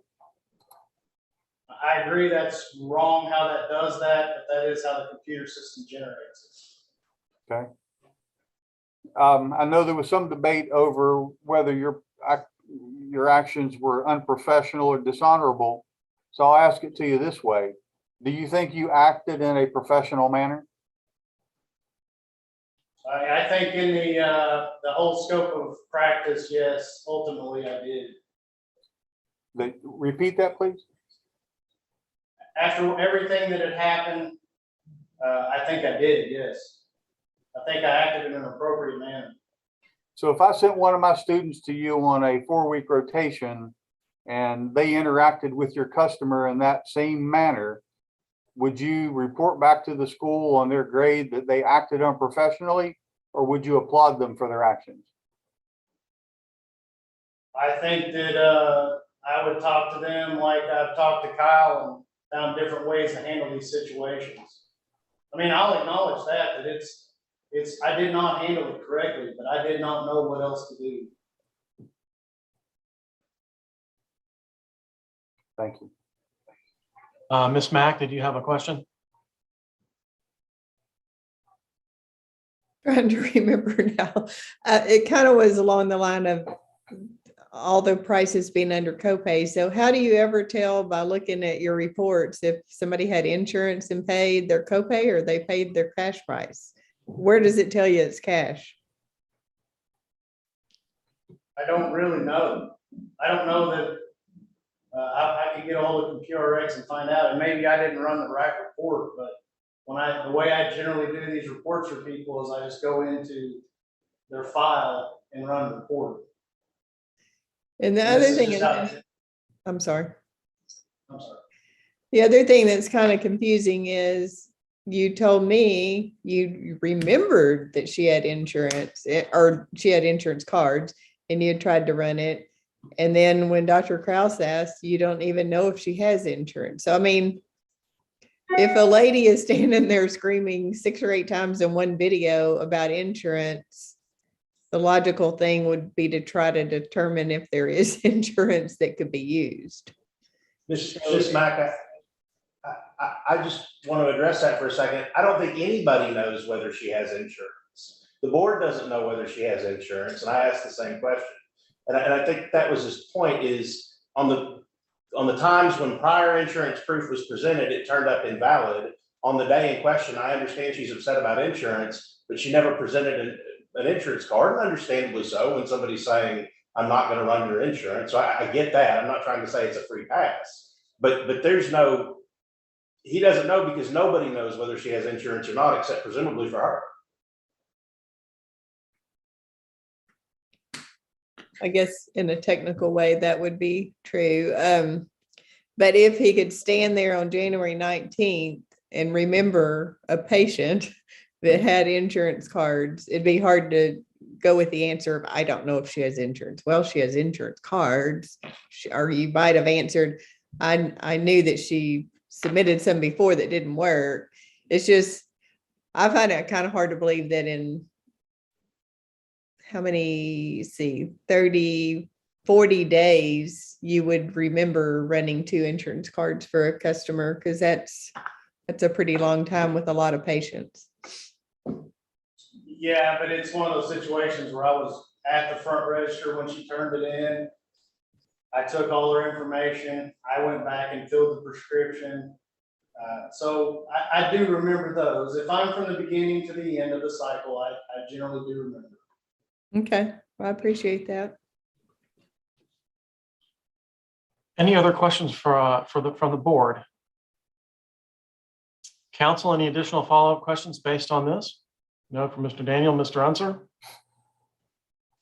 No, thank you. All right, very well. Mr. Unser, call your next. That's all I have. Thank you. All right. Any witnesses in rebuttal, Mr. Daniel? All right. Let me just take note for the record. I'm sorry. I know Ms. Grigsby can't report me waving my hand. No, no further witnesses. Very good. Closing arguments, I assume, for both sides? Yes, please. Okay, go right ahead, Mr. Daniel. Thank you. Let me turn my mic down so it's not echoing. This is like, the video is self-explanatory. Looking at the order notice of hearing, all of the allegations 1 through 6 are all factual. I mean, I don't think there's any dispute that, you know, anything in the allegations didn't happen. She refused to fill the prescription. Respondent stated that he did not they didn't have time to listen to her gripe about the price, and she'd already wasted 7 minutes of his time. Patient responded to run her insurance, and he refused, stating that he will be out more time and energy. Agreed that he will not run her insurance because he will lose money by filling the prescription. There's been a lot of questions and a lot of time today about whether or not she had insurance. That's not the issue. Whether or not she had insurance, she told him she did. She told the board she did in some emails that Mr. Unser brought up. It's not whether or not there's proof she had insurance or not. We don't know that because he refused to run it. She asked him to run her insurance, and he said no. For whatever reason, they were stressed out. They were behind. It sounds like they had 6 people working in that store today. I mean, that day. Now, I know I don't know how many prescriptions they fill in today, but 2 pharmacists and 4 techs is about twice as much as a lot of pharmacies have. So I get it. They might have been short-staffed. He might have been stressed out. We can agree to disagree on how he sounded on that video. I didn't think to me, he didn't sound frustrated. He was factual with her. His voice didn't seem to be raised. He just simply told her what he told her. And looking at the charges on the order notice of hearing, charge 1, respondent's failure of a pharmacist to conduct himself professionally in conformity with all applicable federal, state, and municipal laws and regulations in his relationship with the public, other healthcare professionals, etc., in violation of board regulation 0204-001, 0204-002. I don't know that anybody can say, except for maybe him, that this conduct was professional. I mean, he literally just stated that what he told her and how he told her that he acted in a professional manner. That's not professional. I mean, she came in that store regardless of her being upset, even regardless of if what they say happened before the video happened. It still does not give him the right to tell her that she's wasting his time, and she can either pay the cash price or leave. That's a patient safety issue. The board's sole #1 mission is patient safety. And telling a patient that you won't fill their prescription unless you pay the full cash price, she could have walked out of that store. If she did not agree to pay, she could have walked out of that store and not had her prescriptions. Regardless, if she'd have turned around, regardless of whether or not it was filled later for $4, when he said you can pay $15 or leave, if she'd have turned around and walked out right then, she would have left without her prescription. And that's a patient safety issue. This was a controlled substance that apparently a prescriber had stated that she needed for whatever it was a cough syrup. So for whatever that reason, but she could have walked out right after that and would not have had her prescription because he violated the law. It's a huge patient safety issue. Telling somebody that you pay the cash price or leave telling him that, like I said she told him, I want you to run my insurance. And he just said no. So that goes to charge 1. It also goes to C4, to charge 4 about fraud or deceit or misrepresentation. Patients have, when a patient goes to a pharmacy, they can just assume that if they have insurance, everything's going to run. They're going to walk out with their prescription, and stating and having those where you run insurance and then you have a patient come in and you refuse to run it, you're misrepresenting yourself to the public. That's misrepresentation. Respondent is guilty of professional or dishonorable conduct. I don't know how this is not unprofessional. He said he acted in a professional manner. I would completely disagree with that. We can, harp on the video and harp on what he said, over and over. Y'all all saw the video. There's no way that this was professional. As to C2 and 3 with the contracts, Dr. McCready stated that she has never seen a contract that didn't have that in it. He has no idea. He said he has no idea what his contracts say. There is that those contracts are there for a reason. They're there to state reimbursement prices on insurance. So even if you take out C2 and 3, if you don't believe just because the contracts weren't entered, or if you don't believe that that's in there, you still have charges 1, 4, 5, and 6. And they're all about his actions. So even if you just don't even pay attention to any conversation or any testimony we've had about contracts, based on C 1, 4, 5, and 6, I am asking you to find at a minimum charges 1, 4, 5, and 6 proven. All the allegations are true. They're all factual. I don't honestly, they may dispute some of the allegations, but they're all factual based off that video. As for if you find the charges proven, as for any type of action, I honestly don't know what to recommend. I don't know that I've ever seen a patient treated by a medical professional like this ever.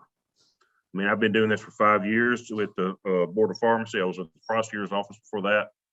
It's the first time I saw this video. I don't know Mr. Likens. I think I've spoken to him on the phone before on some non-disciplinary matters, but never met him, don't know anything about him. Was floored at watching this video. And granted, I can understand that stuff can get heated, and there might have been a lot of conversation. There might have been other stuff that happened before this video. But the way he treated her in that video is nothing less of unprofessional. Thank you.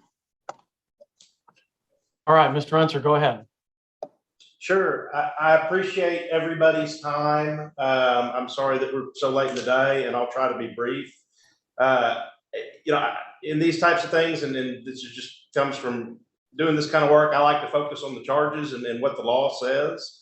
As to C1, the charge is not just failure to conduct yourself professionally. It's not just being a bad guy or being mad or being of the wrong temperament. It's respondents, the failure of a pharmacist to conduct himself professionally in conformity with all applicable state, federal, municipal laws and regulations, the board's regulations. All of this stuff tracks back to other laws and other regulations. And I keep waiting to hear what law or regulation Mr. Likens has broken. If the charge is he could have handled himself better, that he needs to do better with de-escalating a situation or be more firm and assertive in a decision to ask a customer to leave the store, then guilty. But that's not what we're charged with. We're charged with failing to conduct ourselves professionally in conformity with applicable law. And I keep waiting to hear what applicable law was broken. C2, respondent's violation of regulations and procedures. This one is the one that's the most important to me because it's the only thing that's not a catch-all. And Mr. Daniel just stated that the testimony earlier was that the witness had never seen a contract that didn't have this language in it. Number one, I don't think she said that. I think she said in her experience, back when she was doing it, that most contracts seem to have language that said blank, blank, blank. You can't charge somebody with breaching a third-party agreement for payment of services without putting the agreement into evidence and telling us what the agreement says, not what we think an agreement might say. We don't even know what agreement's applicable. Maybe it's with Blue Cross, maybe it's with Health Advantage, maybe there's not an agreement. We don't even know. So there at least has to be some evidence that this lady had insurance, what that insurance was, and what that agreement says. You can't prosecute somebody for violating what we think an agreement might say. So I think that the proof falls woefully short of anything under C2. C3, we went around about this for a while, falsified contracts or agreement for legend drug purchases or violated those contracts. There is no agreement for a legend drug purchase that is at issue that Mr. Likens is contended to have violated. This deals with pharmacists buying legend drugs from suppliers. It deals with those types of contracts and agreements. Contracts with third-party payors is what's covered by C2. So I think, and again, or C3, I'm sorry. And again, same issue. If there is a contract or agreement for legend drug purchases, I'd like to see what that contract or agreement says. I have no way of knowing whether his words in a video when he was upset violated that or not. Fraud, deceit, misrepresentation, those terms may have special meaning to me. To me, fraud, deceit, and misrepresentation all deal with the bad guy trying to get someone to do something. If I lie to you about how many miles are on my car in an effort to get you to purchase it, that's fraud, deceit, and misrepresentation. Number one, I don't think Mr. Likens lied about anything. And number two, in the end, he sold this lady the medication for $4, the request that she was asking to pay. He wasn't trying to extract more money out of her. He wasn't trying to dupe her into anything. The only thing he wanted from her was to get out of the store, to be perfectly honest. Unprofessional or dishonorable conduct, all of those terms are defined.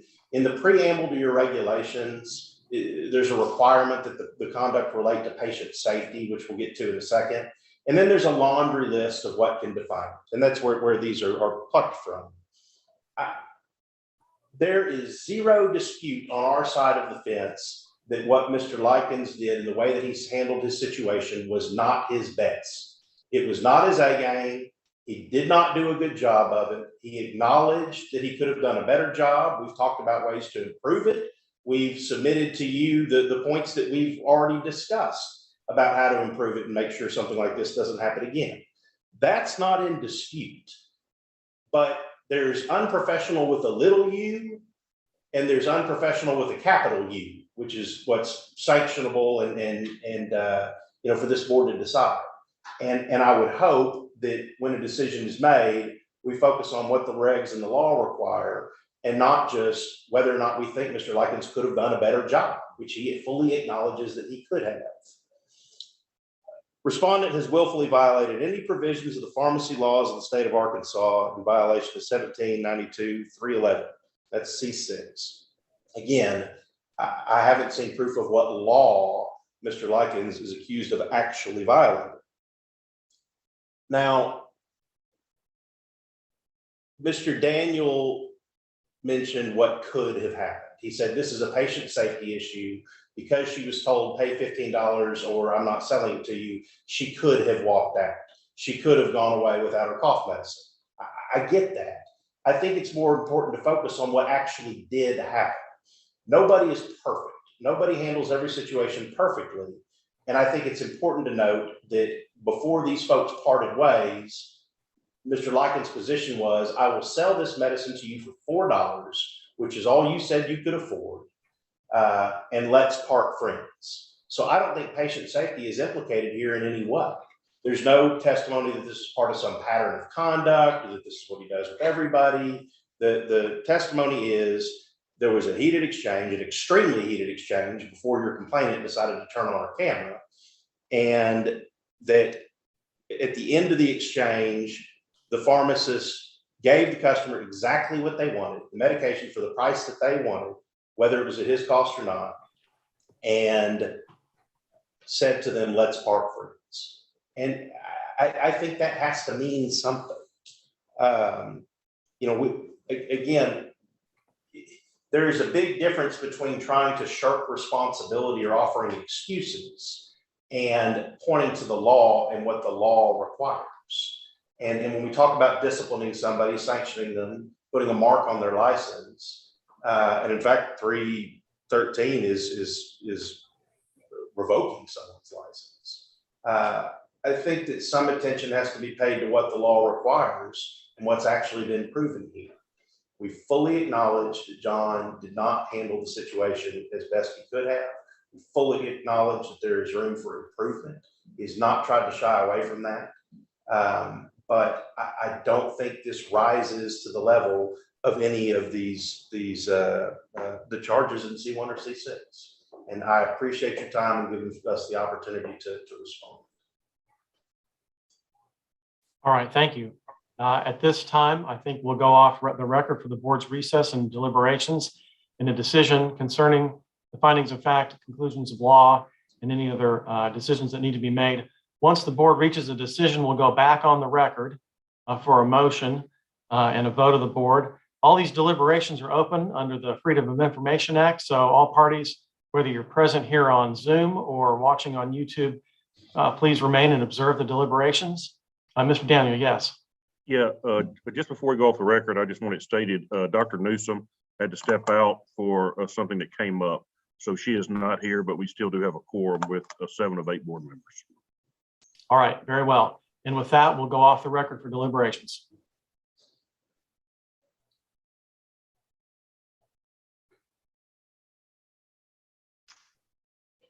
Okay. What says the board?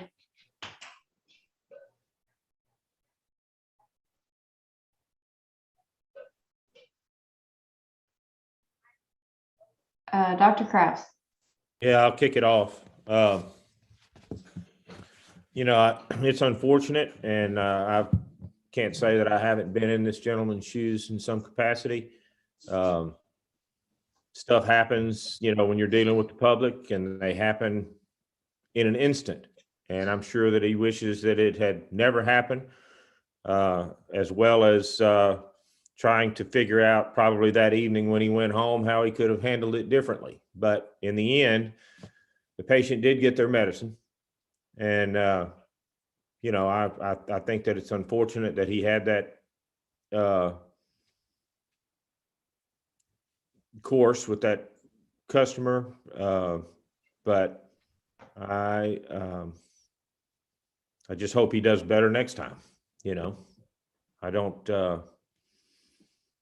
see where I would take no action personally, but I'm interested to hear what others have to say.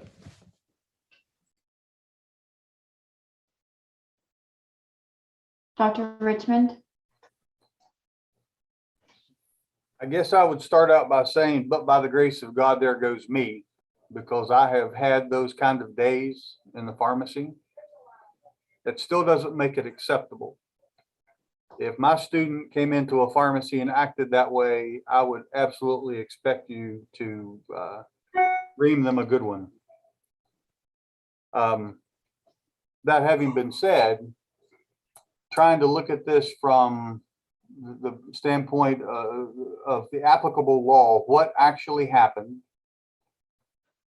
as it relates to charges 2, 3, and 4, it would seem that while there's some discrepancy about what the price was, you know, why was she being charged $15 for an ounce when she got 4 ounces for a third of that just a month before? I can't tell whether we have actual evidence on which to base the charges of fraud or deceit. As I understand what was trying to be conveyed, but I'm not sure there's evidence of it. And the fact that she walked out of the pharmacy at the $4 price that she was in agreement to pay, I'm just not sure about that. It leaves the unprofessional issue. I've already said that this looked unprofessional to me.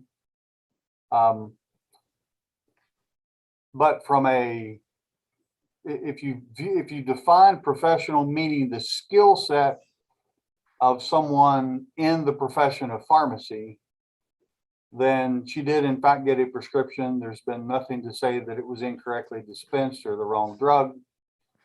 So the skill required to be a professional, in that sense, it would not be unprofessional, although I would read Rule 02-04-0002 that starts out by saying, unprofessional or dishonorable conduct by a pharmacist shall mean, and I draw attention to, among other things, but not limited to. Mm-hmm. So I don't know that as the attorney for the defendant has defined unprofessional with a big U. I don't know that the rules and regulations of the board do not allow for that.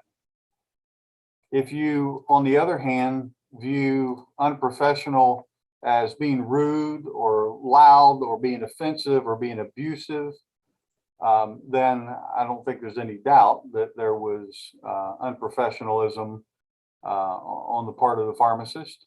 It doesn't excuse the fact that the patient was perhaps belligerent as well, as we've heard by the technician. But the patient's not on being heard here. So I guess in sum, I would ask that we determine whether or not there's actual evidence for fraud and deceit, and that two, that we seek a legal definition of unprofessional as it would apply to these charges. Thank you.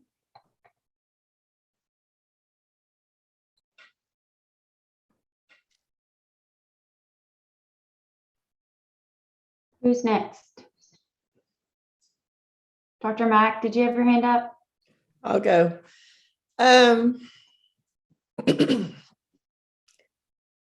I would agree that I don't think he was trying to do it to deceit. So I'm not too worried about the 2, 3, and 4 of whether we really proved that. But I mean, there's no doubt it was unprofessional in any way, shape, or form as a pharmacist to act.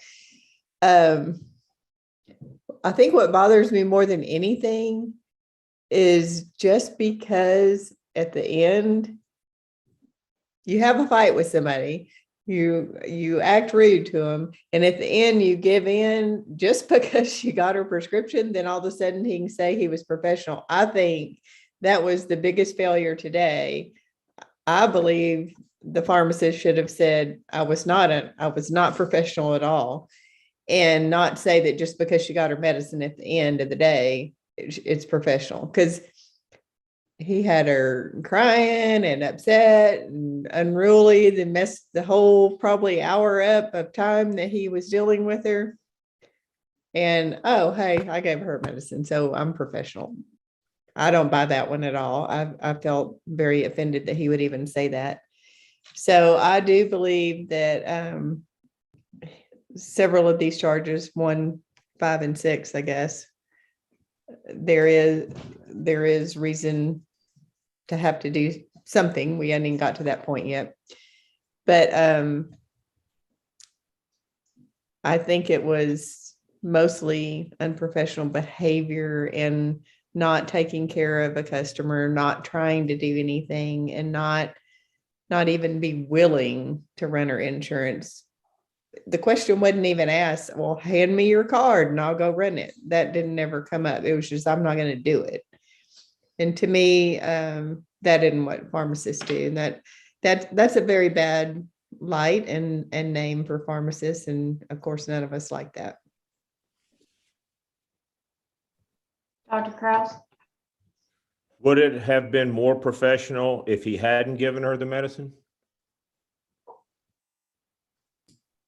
No, I'm happy he gave her the medicine, but today, watching the video and listening to what everybody's asking, his answer was, I was professional. I gave it to her at the end. That didn't make it okay.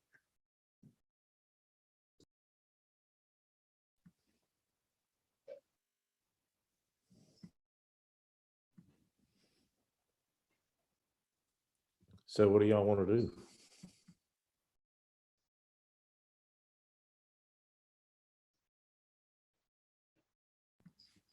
Do we have others on here, Becca, that can speak I additional? can't, I can't. Hello, y'all, I'm on here. Hang on just a second. I think Dr. Jolly had his hand up. He's ready to speak. Okay. And then we'll get to you, Dr. Newsom. I would ask, Dr. Newsom stepped out and missed part of this. I would ask that she not be involved. Yes. I would ask for her to recuse, not be involved in any discussion or any vote, since she was not here to see the entire. I just don't think that would be fair to the respondent. Right, that's what I was the statement I was gonna make was that I had to step out for 30 minutes. I'm back on, but I'm just here. I can't make any decision.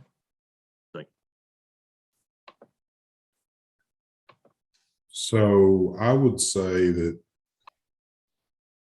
I have no reason to not believe that there was a lot more that happened than just the snippet of the video that we said. And that his thoughts around the insurance weren't formed based on past experiences. I do think maybe they were short-staffed and stressed and you know, COVID-related stress. And, you know, I think going back to what Rodney said, the thing that I'm trying to determine or run through my mind is and I agree he acted unprofessionally, agree with what Debbie said and a lot of the points that she made. The question for me is, does it rise to the level where we need to encumber his license with disciplinary action based on the entire scenario? So I have some of the same questions that Rodney said, in that as we define unprofessional conduct, does this rise to the level where we need to put disciplinary action on his license? So I do agree that some of the questions around the contracting, I don't think we can say, you know, and I think, you know, charges 2, 3, especially, don't know that I can necessarily say that those were proven. My questions are more around, he acted unprofessionally. Does it rise to the level where, you know, we need to proceed with disciplinary action? So.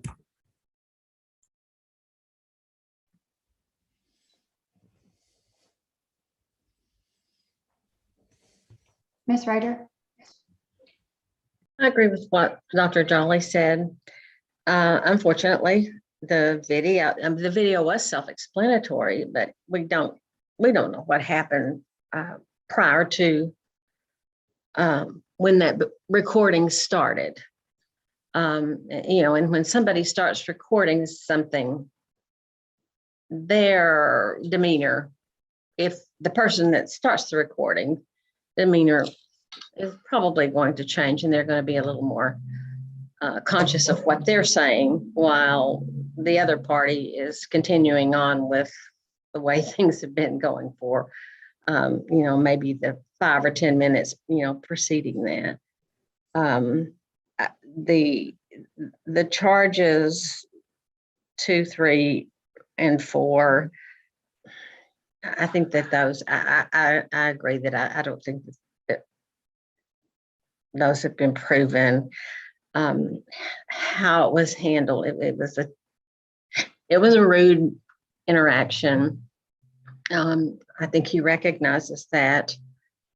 I'm looking at it from the standpoint, was anyone injured or hurt? She was angry. She got her medication. No one was really hurt. Maybe other than his reputation when she left the store. But, you know, I think a lot of these charges, I would not feel right acting on these.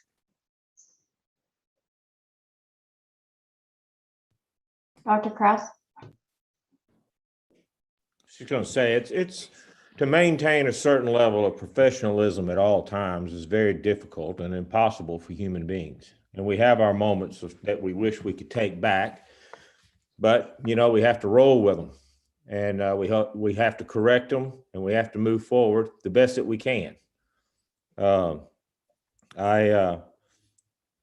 don't think that this gentleman has, or at least no evidence has been shown that this is a pattern. That this gentleman has this interaction daily or weekly or anything like that. I'm not prepared based on the evidence that is presented of part of the interaction, which obviously favors the customer in this situation, because they started recording. I mean, if there's any deceit there, she started recording and then played up to that recording afterwards. I mean, he had no idea that was going on. He didn't give her the medicine because she was recording it. He was trying to crawfish and get back to where things were stable and move on. And I think that it's good that we have high ideals of professionalism. I don't think that that's wrong, but I think that we have to know that we're human and we make mistakes. And I think that he tried to correct that the best that he could. And, given the situation that evening, he probably looked back on it and thought about things that he could do differently. But I challenge each and every one of you to put yourself in his shoes and ask yourself, what would I do differently? And basically form your opinion around that.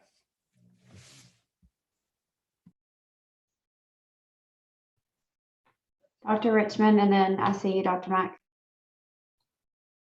At some point, I would just ask that maybe we go back on the record, and I don't know if this is a question for Mr. Daniel or if it's a question for the hearing officer, but to give us a definition of unprofessional or dishonorable conduct. Dr. Mack? I guess that definition would have to be from our board rules, but we can ask that question. My thought is, if we go down this path of 1, 5, and 6 being proven, the others were probably not. I don't know that we have to turn that into just.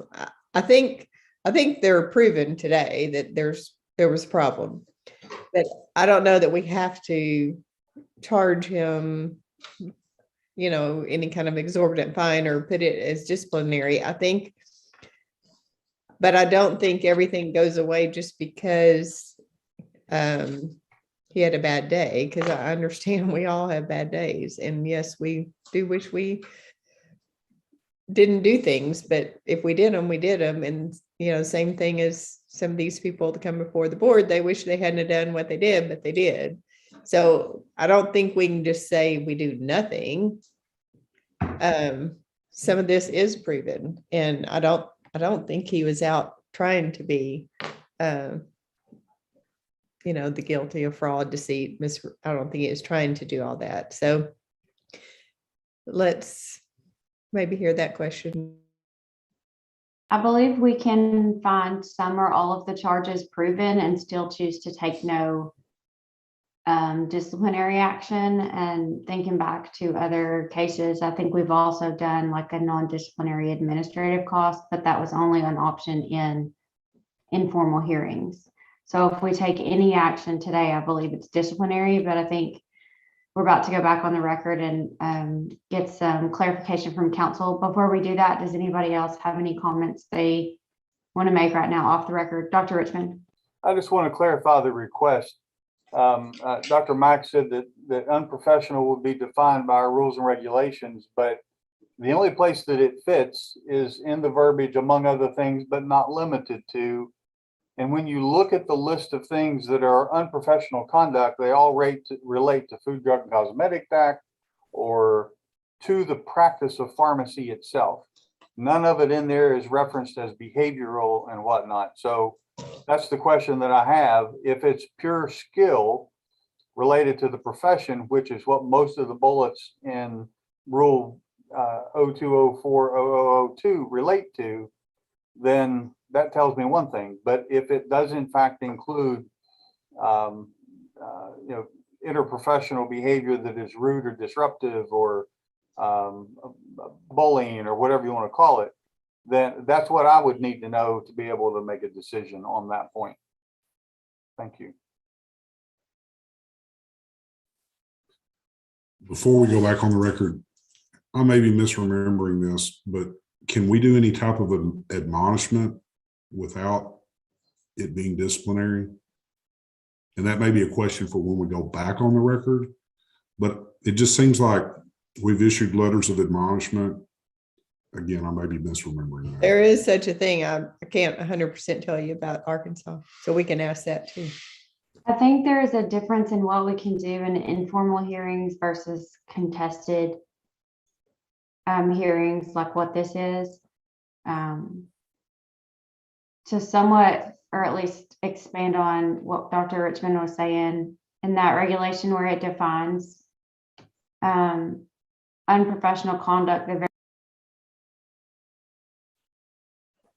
Becky, you went back on mute. You just muted yourself. Apparently there's a limit to how long you can hold down the space bar. In that definition of unprofessional conduct, item S is in Sam, is probably the only one I see that, it could fit under in terms of what our rules say. And I'm having to sort of separate in my head, like what I would do if I was this pharmacist supervisor at a place of employment, if I was his employer, and then what I think is appropriate as a board, because those are going to be, two distinctly different things in this case, in my opinion. So, okay, I guess we can go back on the record and get some clarification from council on kind of what we can use to consider that among other things, but not limited to aspect. And then also what potential outcomes are, since this is a formal hearing. All right, we're back on the record then. As to the regulation, among other things, but not limited to, I can't tell you how to interpret that during this proceeding. That is up to you. If whatever you want, if you want to say this is among other things or but not limited to, whatever it is you want to come up. I can't tell you how to interpret that in this proceeding. I mean, there's other counsel. It would be fair to the respondent if I told you this is what that means.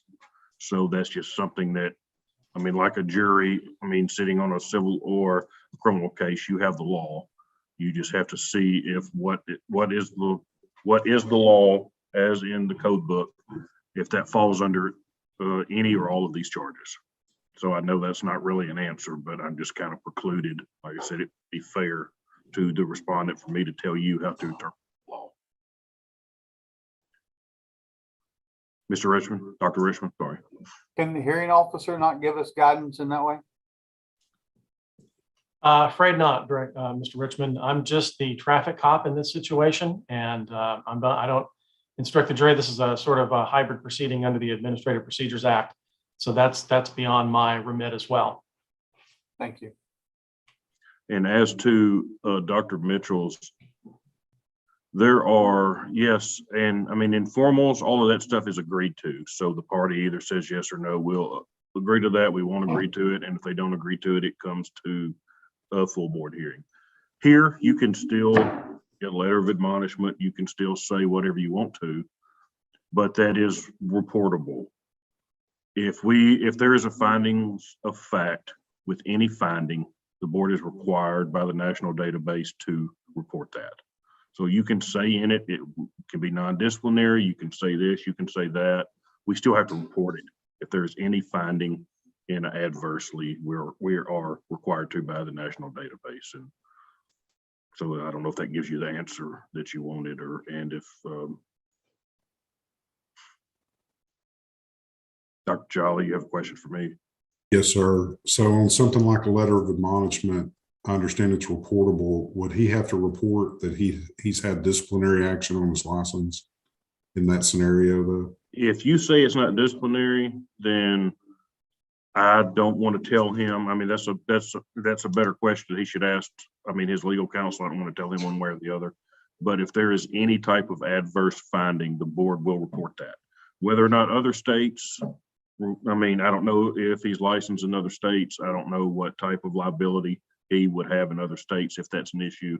But if there is a finding, an adverse finding against him in a facts conclusions of law and order, the board is required by the national database to report that by NABP. So like I said, it's just, every state has, like I said, I don't know what his liability is in other states, but some states just look at that and they'll say, okay, doesn't bother us, doesn't concern us. Some states say, well, you owe me $5,000 because of something that happened in another state. So that all being said, I mean, the only way that it would be not reportable is if you make no finding, or if the case is dismissed and then you could order, or, you have it proven not proven, and then, issue a letter of warning or admonishment that it shouldn't happen again or something like that. If there is a finding, adverse finding, it will have to be reported. Thank you. And Mr. Unser, I don't know if you need to add anything or if I said anything that you would disagree with, but that's just want to give you that option. I think you've covered it accurately.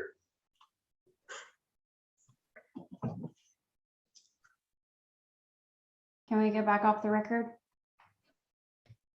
All right, let's go back off the record for further deliberation. Dr. Mack?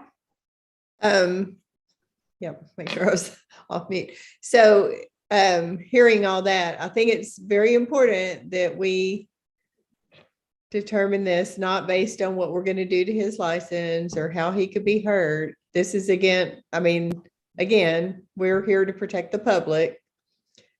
That wasn't, I'm not saying he has to pay money. I'm just saying that we need to think of that first, not worry so much about what will happen to his license. What we're here for is protect the public.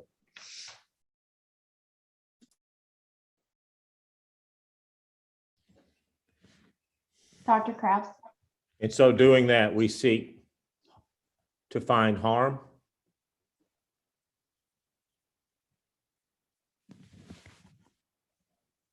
What is that? In protecting the public and seeking in this instance, in seeking to protect the public, what we're trying to do is to find the harm that was done.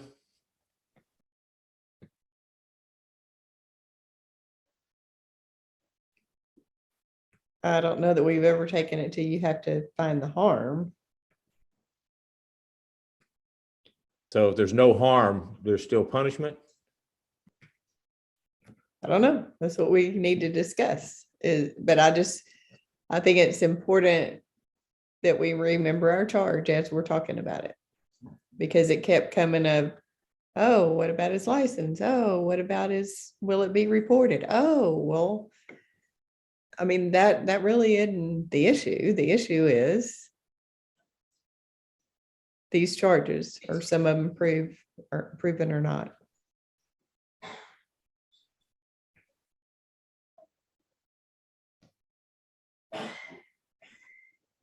Well, I've stated my position on it. I wish the other y'all would say the same, and so we can move on. Dr. Richmond? I'll take the next step and stick my neck out and say that while I think the pharmacist needed to do better, that I don't see any evidence of fraud and deceit, and so therefore charges 2, 3, and 4 really haven't been proven. And in the absence of a legal definition of unprofessional, then the pharmacist was no more unprofessional than the patient was. And that in being rude to one another, he was not acting in his role as a pharmacist, but in his role as a human being. And so I'm going to, in my mind, restrict the definition of unprofessional to that related to the skill. She got the drug. She paid less of a price. There was no error that we know of. So I'm going to say that we just let it go. We dismiss the charge.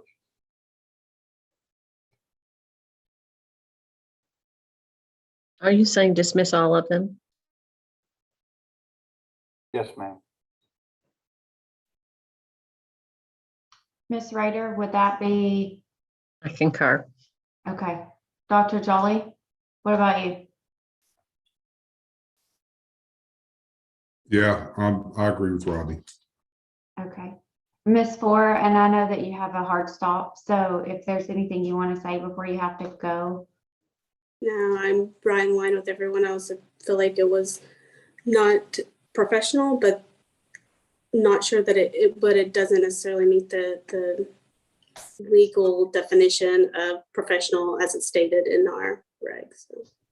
Yeah, and I just want to say I was trying to find a way where we could still say that he should not have acted in this manner, but not trying to take us to a point where I'm concerned about his license.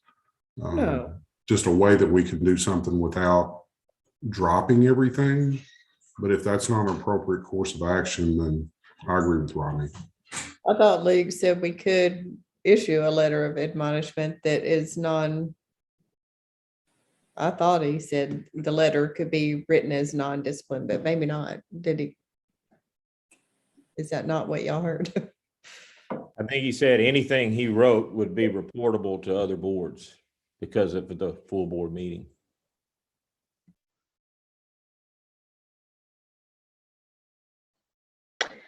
This may be a stretch on what I'm getting ready to say. I believe he feels the admonishment by sitting here and going through this. I think he has probably learned a lesson, and in my mind, I'm certainly hoping that he will think before he speaks to a patient in that tone in the future. We ready to go back on the record for a motion? I believe we are. All right, let's go back on the record then.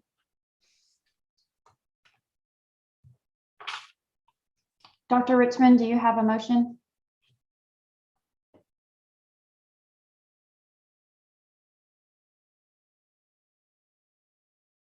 Sorry. Yes, I can make a motion. In the matter of John Earl Likens, case number 2022-012, the allegations being true and the charges having not been proven, I make the recommendation we dismiss this case. Second. I have a motion from Dr. Richmond and a second from Dr. Jolly. All in favor, say aye. Aye. Aye. Any opposed? Opposed. Can the ayes raise their hand again so we can count? I see 1, 2, 3, 4, 5 ayes and 1 opposed. The motion carries. Just for the record, we'll show that was a 5-1 vote with Dr. Newsom recusing since she missed part of the hearing. Very good. Well, let's please reduce this board decision to writing and make or attempt to make service on all parties. And normally I would advise you as to the right of appeal found at ACA 2515-201 and further sections. But in this case, if there are no other questions or comments, this hearing is concluded and the record is closed. Mr. Hunter, I'll get you an official order. That will show that, but I'll get it to you back via email. Yeah, you can say thank you. Is that all I can say? I would just leave it at that. Thank you, guys. I just wanted to say, the only person I played the tape for was my mother, and she really was disappointed in me, and I took that to heart, and I'll never hear about it again. Mr. Harris and Ms. Grigsby, thank y'all for being here today. I know it was a long day, but thank you for being with us. Always do great work as always, and we'll send you new dates if y'all are available the next time. But I thank both of you for being here today, and that's all we have hearing wise. I know the board has a few more matters, but do not need either one of you for those. Ms. Grigsby, if you would just get us a copy of the motions and also a transcript of those two emergency hearings, please. Okay, thank you. Thank you, Mr. Harris. Good to see you as always. Nice job, Mr. Unser. Thank you. Thank you very much, everyone. Luke, if you need anything, let me know. Will do. Thank you, Mr. Unser. I know we have just a couple of really quick things to talk about. Dr. McCready we have a few consent agreements and consent orders that need approval. There's not many of them. If she can go through those quickly, and then we have one more discussion topic that should only take a few minutes. And I believe a student that needs to meet that should only take a few minutes also. So We had 3 voluntary surrenders. Melissa Faye Hubbard, PT 10663, Desiree Kyle, PT 87982, and Sarah Pauline Newland, PT 97122. We had 1 probation consent order, Lauren Gaston Willis, PD 11959 for controlled substance violations. We had 3 consent agreements, Spencer Douglas Johnson, PD 12664, Jennifer Settlemeyer, PD 12876. Those were both CE violations. Then we had a consent agreement for Darling Medisave Pharmacy and the pharmacist James Nelson Darling. That's AR 16431 and PD 05380. That was an inspection issues. I did leave out that on Spencer Douglas Johnson, there was a fine of $500. Jennifer Settlemeyer had a fine of $775, and Darling Medisave and James Nelson Darling had a combined fine of $13,500. We had investigative costs on 4 issues. 1 inspection issue, which had 3 parties involved in it for $2,500. We had an out-of-state pharmacy that was shipping without a license, which was a $5,000 non-disciplinary penalty. And then we had a pharmacist that had a non-disciplinary consent agreement for $250 for a total of $22,275. we would just ask that what we take into all of those consent agreements and orders and surrenders be approved as of today. And Dr. Mitchell will get them in the mail so you can sign them. Board members, do I have a motion? Motion to approve. Second. Great. I have a motion from Dr. Jolly and a second from Dr. Richmond. All in favor of the motion, say aye. Aye. Any opposed? The motion carries. Let the record show it was unanimous. Thank you. John, do you want to talk about the request for the ambulatory care to count towards CE real quick? Real quick, one other thing. My screen froze for a second. I did also have non-substantive changes in the public hearing earlier, that anytime we're going back through a regulation, you guys have instructed me previously to change the term regulation to rule, according to some of the state issues where necessary. So I will go back and make all those changes for that final filing for legislative, but it's completely non-substantive. Sometimes you have to add rule because it means federal or state. So I have to say rule or regulation.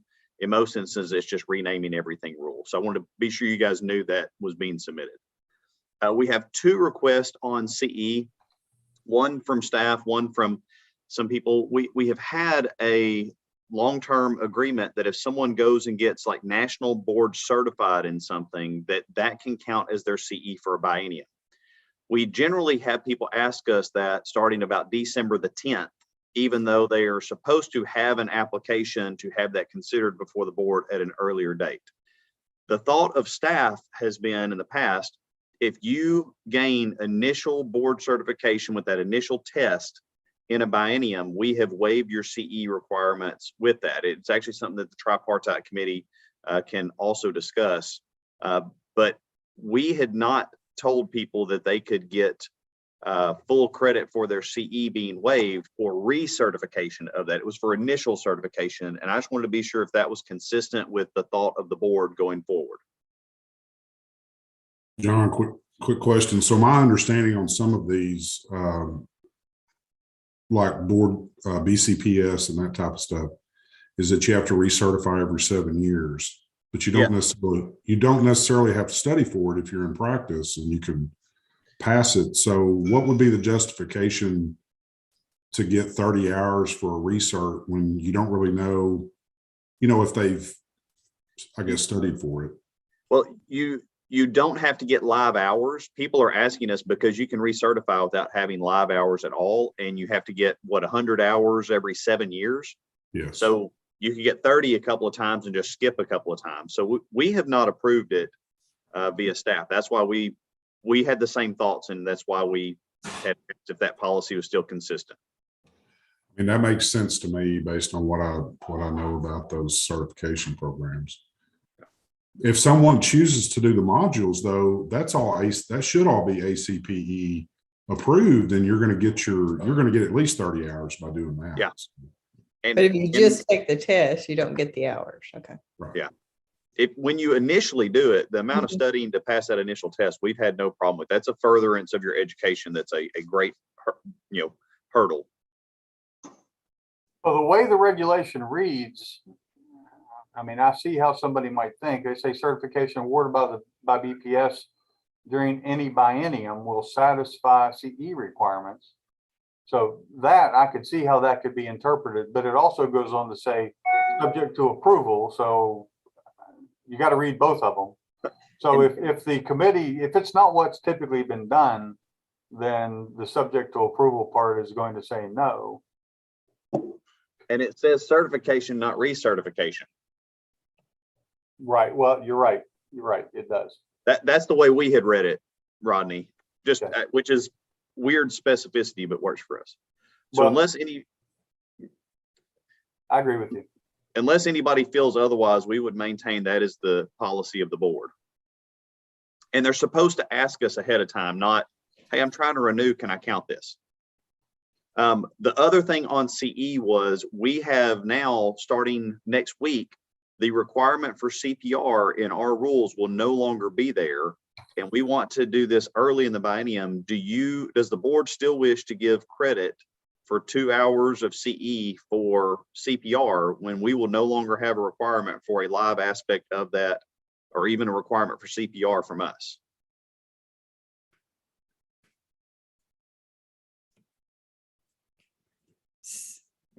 So can you refresh our memory? We took it out because we deleted the endorsement process in order to administer medications or immunizations.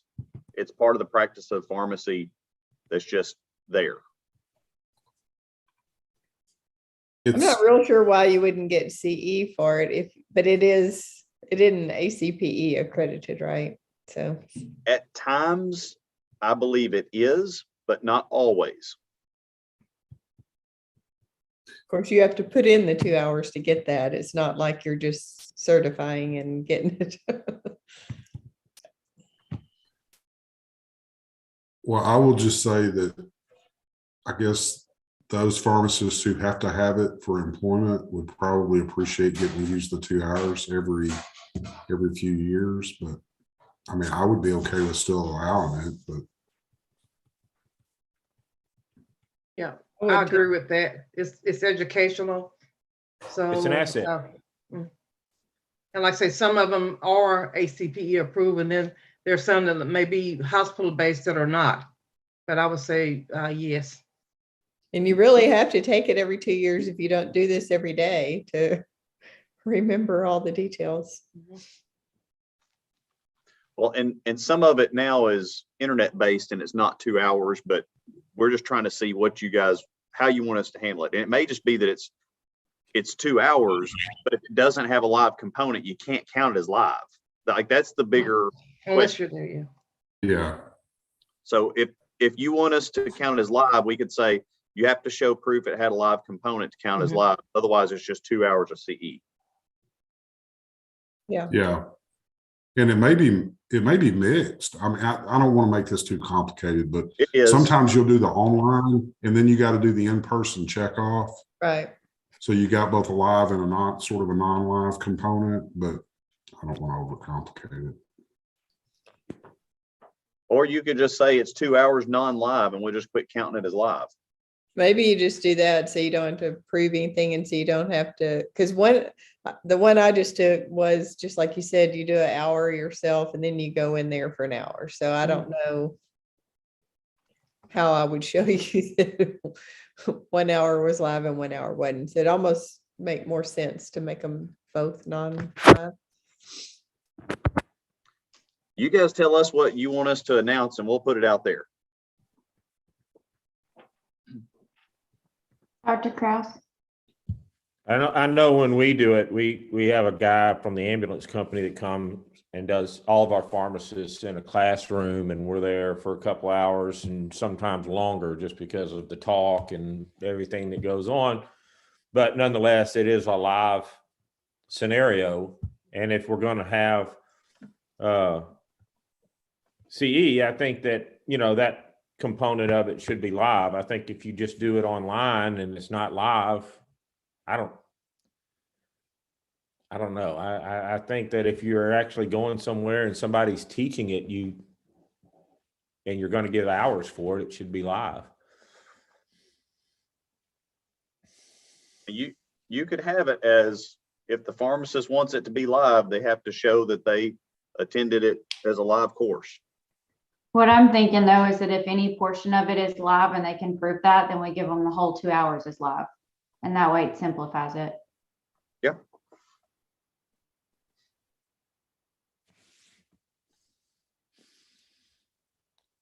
I think CPR is a nice feather in the cap of a pharmacist. I'm not saying that, it's required on all levels, and I'm not wanting to get into the debate over how effective it is, but I think that, you don't want to dissuade them from getting CPR, I don't think. Correct. I don't think you do.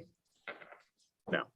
So as far part of the proof, John, I guess I would just put in my folder where I'm keeping all my CE, like some proof that I had a live check off. When you say proof, yeah, it's going to be sort of based on the honor system as far as what you enter on the online database for the board, right? Yeah. Okay. I see Lynn.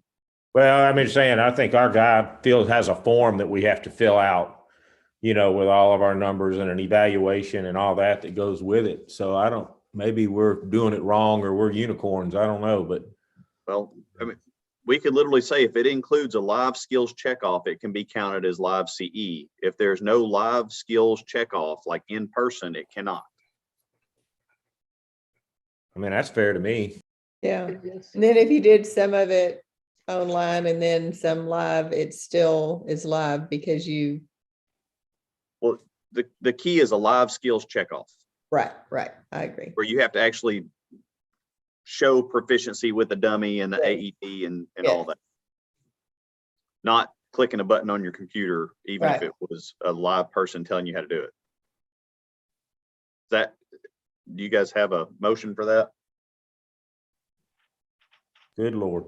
I make a motion that we approve CE for CE hours. I mean, CPR for CE hours. I'm getting too many letters in a row. Can I ask one question real quick, John? Since y'all are checking everyone CE through the CPE monitor, does this make it harder or difficult for y'all, or how are you going to do that? They have to enter this separately. It won't be in CPE monitor. And then if they enter it as live, you'll just take it as live, or? Well, if we audit them, they'll have to show us it had a live skills checkoff. Yeah, okay. I just want to make it more cumbersome. All right, I have a motion from Dr. Newsom. Do I have a second? Second. I have a second from Dr. Kraus. All in favor of the motion, say aye. Aye. Any opposed? The motion carries. Let the record show it was unanimous. We have had Miss Clark waiting half the day now.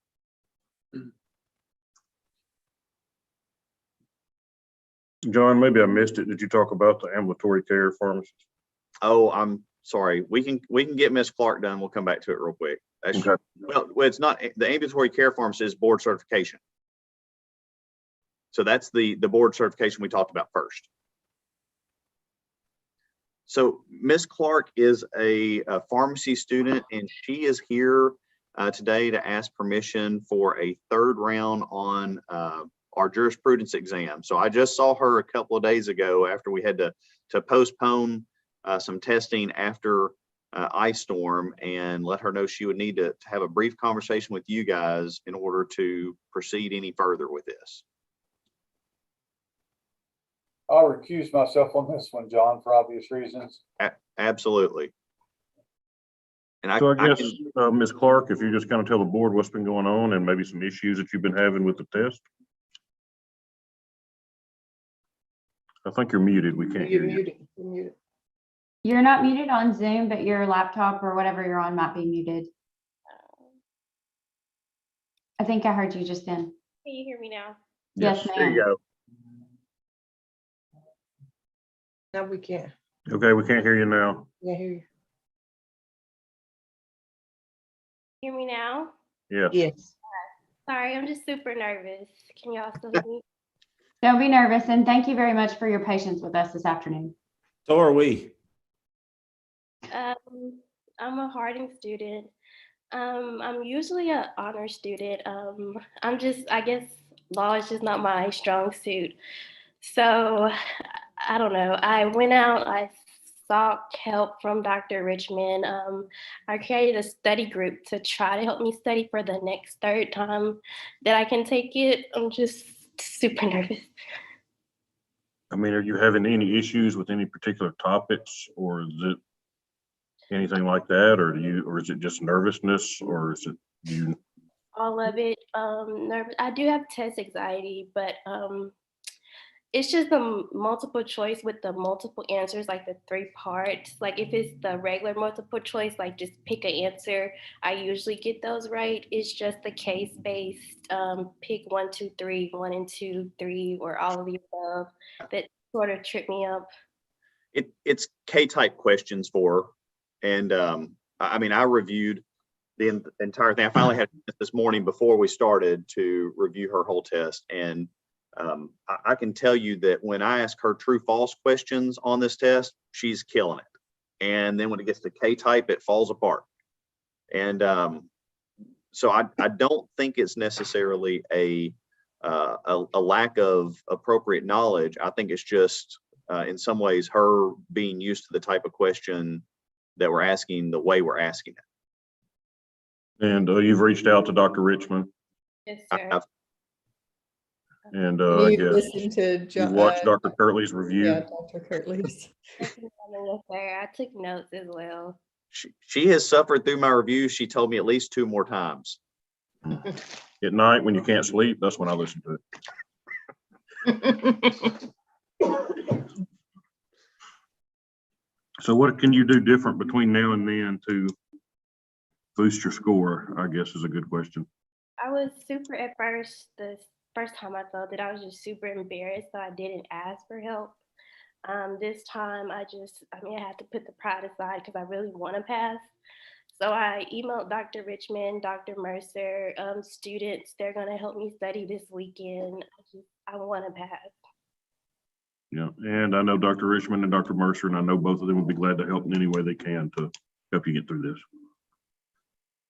But your other test grades are fine. It's just this particular kind so far. Yes, ma'am. I'm an honor student. I don't necessarily struggle like that. So this is kind of the first time this is happening to me. So it's just very nerve-wracking. Because there may be other tests like this later down the road. So yeah, anything you can learn to help you. It sounds like your approach to, or mechanics to answer, or your approach to answering these K-type questions needs practice. It sounds like you've studied the material It's just that when you get to these types of questions, you get confused on what you already know.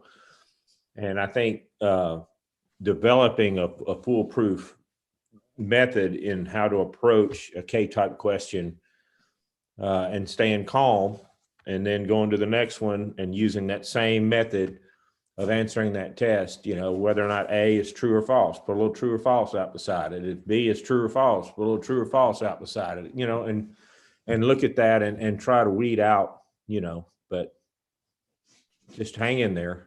Thank you. Do you have study buddies? Yes, ma'am, I do. Okay. And several, not the same one? It's just about 2, but Okay. for this upcoming one, I reached out to more students that I don't normally study with. Just I need options. Okay. So I was going to recommend that some of your buddies make up some K-type questions for non-law related product or content. Things that you just know, like factual, you know, where is Burger King?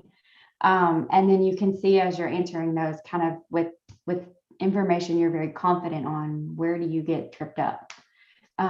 Get some practice answering those types of questions where the stakes aren't so high. And then the other thing is, if I could just give you a bit of encouragement, I was pretty sure I did not pass the Arkansas law test the first time I took it. I did, but I left the test totally convinced I didn't. And law is something I'm pretty good at. I've taken 17 pharmacist law exams because I have 17 state licenses, and I did not pass all of those on the first try. And that is my aptitude. So I wouldn't just tell yourself that it can't be done, or that maybe that's not your strength. You just maybe haven't come all the way into it yet. So don't talk yourself down. And don't make it too confusing for yourself. I think it's just practice on those kind of questions, like they said, but really know your law. I mean, certainly restudy the law too, to make sure you understand, you know, the right answer. But I mean, the test could be hard, there's no doubt, but I think it's real important not to, I think it's good to have some buddies, but you don't get so many people involved that you're just, you know, somebody says do this, somebody says do this, somebody says do this. You can't do all those things. So I know how all that kind of stuff can trip you up too. I guess somebody just want to make a motion to allow her to take it a third time, and she can just get in contact with the office. I'll make that motion. I'll second. All right, I've got a motion from Dr. Jolly and a second from Dr. Mack. All in favor, say aye. Aye. Aye. Any opposed? All together, say good luck. Good luck. You'll get this. Third Motion time's a carries. charm. And Taylor, just get in contact with the office, and they'll give it. I know Nancy gives it every Monday and Wednesday. So if you just want to get in contact, just at your convenience, and we'll get you scheduled. Okay. Thank you, guys. Thank you. Thanks, Taylor. Thank you. John, I don't have anything else. Do you? I'm I've got sure the only thing coming up. We've got an informal March 1st and 2nd. If I can just get anywhere from 3 to 5, if y'all just look at your schedules and shoot me an email if you're available. Well, actually, just March the 2nd, one day. So don't have anything scheduled on 1st. So we've got 1 day of some pharmacy technician applicants and maybe a couple of prescription areas in the afternoon. I'll have to look at the schedule. So 1 day, March 2nd, and I believe we talked about yesterday about doing it virtually. So if about, like I said, if 3 to 5 of you are available for that day, just let me know in an email, and I'll get you down. And then the next, let's see, show anything else until, you know, NABP is in May 19th, it looks like. And then the next board meeting is June 7th, 8th, and 9th.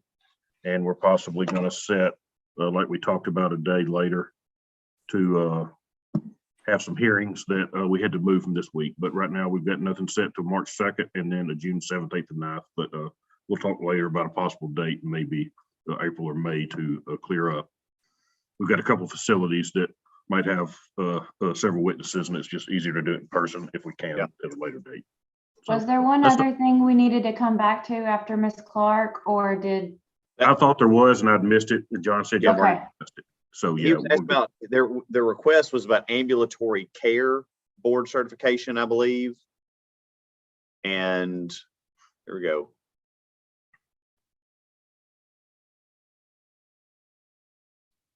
Is Was- that certification, recertification, 30 hours, all that? Yeah, it was board certification, board certified ambulatory care pharmacist certification. And what the board has told us is you could use it when you get initial certification during that biennium. So if you do it, finish it in June, you can use it for whatever 2-year period that is. But recertification is not going to count. You're going to have to get CE for that anyway. got it? All right. That's all I have, unless board members have anything, or Dr. McCready or Dr. Kirtley. If not, I know it's been a long 2 days, but thank y'all for hanging in. Yeah, I got all my 2 rules with all the regulation change to rule other than where it has to say rule or regulation, and the other changes for today, and we'll get that filed in the next couple of days. Motion to adjourn? Motion. Move. Got Okay. 7 motions to adjourn. Thank you, One of guys. They those already is a turned the lights second. out here, so. We'll count that as a vote. Thank you, guys. Thank y'all. you. Bye-bye.